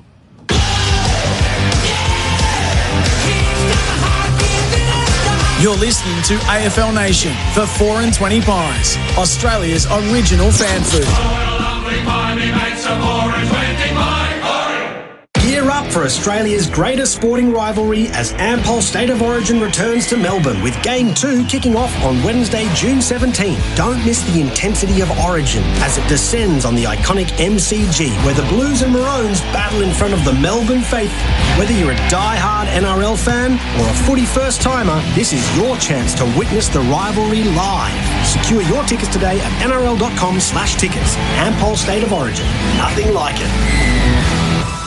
Hello, Frank Walker from National Tiles. To make way for new ranges, National Tiles end of financial year half price clearance is on now. Rush into National Tiles now and pay half price for hundreds of beautiful National wall and floor clearance tiles, all with our exclusive lifetime guarantee. Yes, rush into National Tiles now for our famous half price annual clearance on beautiful National wall and floor clearance tiles. But you'll have to be quick, so rush into National Tiles or go online now and save. Conditions apply. You top it, you shank it, you chunk it, you yell a lot.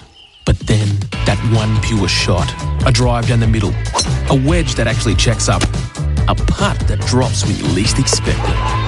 That's why you keep coming back, because there's never enough golf. At Golfbox, we get it. The clubs, the bags, the gear, delivered fast so you can keep chasing that one good shot. Wait, I think that one's staying in bounds. Golfbox.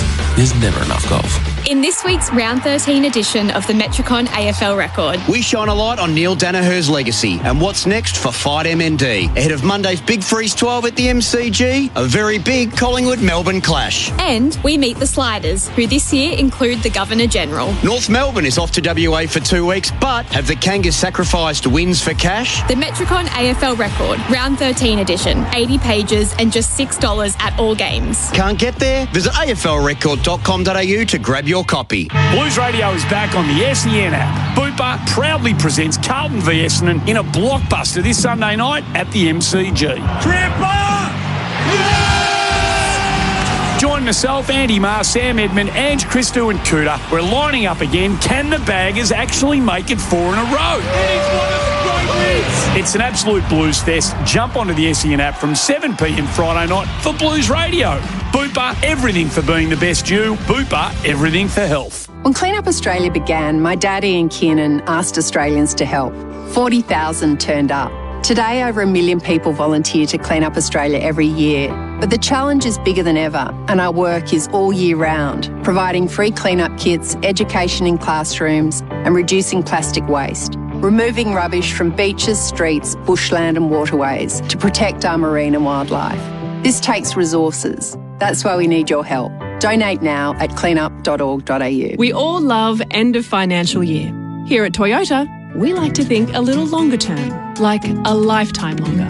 A lifetime of durability, turning that tiny number on your odometer into something much bigger. A lifetime of reliability for wherever the road takes you. And a lifetime of hybrid efficiency, built on generations of trusted technology. Value for a lifetime starts this tax time at your local Toyota dealership.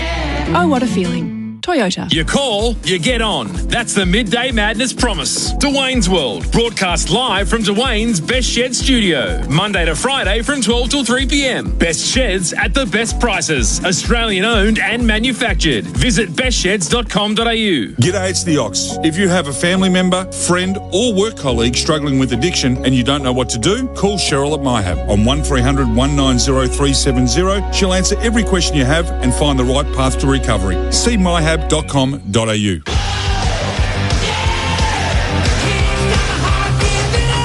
You're listening to AFL Nation for 4 and 20 Pies, Australia's original fan food. Everyone, great to have your company on AFL Nation. This is the post-game show for 4 and 20 Pies. What a thriller it was at the Adelaide Oval. 11-9-75, the Crows get up over the top of the Cats, 10-14-74. A 1-point victory for Adelaide in a game that might see their season just get back up over, it just might get back on track in general. 1300-736-736. They're 7-5 now, the Crows. They're kind of sneaking up on everyone.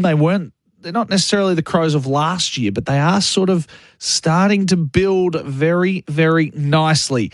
Cats probably better for portions of that game, but the Crows, when it mattered, stood tall. 11-9-75 to 10-14-74. John Donohoe with you for the next hour or so as we take your calls and we delve deep into this game. There's plenty of sport on as well. The third ODI between Australia and Pakistan currently taking place, 2 for 62, and there is a rain delay in the first test at the Oval between England and New Zealand. So we'll give you all of that and plenty more, but anything you'd like to put on the agenda, you are more than welcome to do so. 1300-736-736, 0433 98 11 16. Your thoughts, observations, queries, anything from another big game of footy. It is the ultimate drama, this sport. It is the ultimate drama. Yes, we have bad games, but they're all outweighed by epic, thrilling finishes like that. I was enthralled. What a call by Adam White and Gerard Whateley and Chad Corns there at the Adelaide Oval. It was edge of your seat stuff from start to finish. So hopefully you enjoyed that. But you had the A-plus team tonight. Fletch in Queensland says, go Hawks, but JD12, Jordan Dawson, is my favourite player. Anyone wondering what 110% looks like, watch this guy. That's from Fletch in Queensland. What a night it was from a very emotional Crows captain at the end of the game, and you can understand why. Obviously, the year that he has had in totality, it's been a gut-wrenching year for him. 22 disposals, 7 marks, 9 tackles, and 2 clearances as well for the Crows captain. And what an inspirational leader he is. 472 metres gained, kicked 3 goals on the night as well, and a couple from outside 50 that just set the Crows up. He leads from the front, and he's a very inspirational leader for sure. So good call. Nice start from Fletch in Queensland. 1300 736 736. Anything you want to put on the agenda across what is going to be a big weekend of footy? We're halfway through the season now. We've got the bye rounds as well. And what you want to see from your team this weekend. Some big ins right across the competition. We'll get to that very, very soon as well. But as Whitey put on the agenda there, and we'll get some of the press conferences as they happen in just a moment. But as Whitey put on the agenda a couple of moments ago, another thriller from the Crows. So they've had 7 games this year, either for or against, that have finished with a margin of under 10 points. We'll come back to that in a moment. Let's get to Chris Scott just before we get to the break. To win it, we're a little bit disappointed with some of our execution late, but high pressure, difficult to communicate in that situation. But you know, it was quite impressive, really, to give ourselves a chance to win the game. And it's disappointing because, especially early in the game, probably for the majority of the game, we felt like we were at least in it, if not, not in control of the game necessarily, but certainly in a lot of key areas we were well on top and weren't able to capitalise. So the fact that we couldn't quite capitalise right at the end was a little bit of a pattern. Had more scoring shots. Felt like at times when you went inside 50 and they swept it out pretty quickly. Yeah. Is that what you're referring to there? What other parts of the game do you think you didn't capitalise on well enough? Shots at goal early. That's probably... their defenders were able to relieve the pressure out of their back half pretty well, and there's always 2 sides to that coin. It's difficult to execute that, and they did that well, and we made it a little bit easy for them. Even when they were kicking the ball out of there under pressure, it sort of landed in their lap a little bit. So when we were pretty dominant in other parts of the game, that was a bit frustrating. But we had some. We had some positives. Like, I sort of think, I don't know whether this is the right way to think about it, but a way to think about it is losing to the Crows at the Adelaide Oval is not a game lost to the competition, and most teams are going to struggle in that. In that game, in a way, if we had won it, it would have been a game won to the rest of the competition. And we had some... Chris Scott there.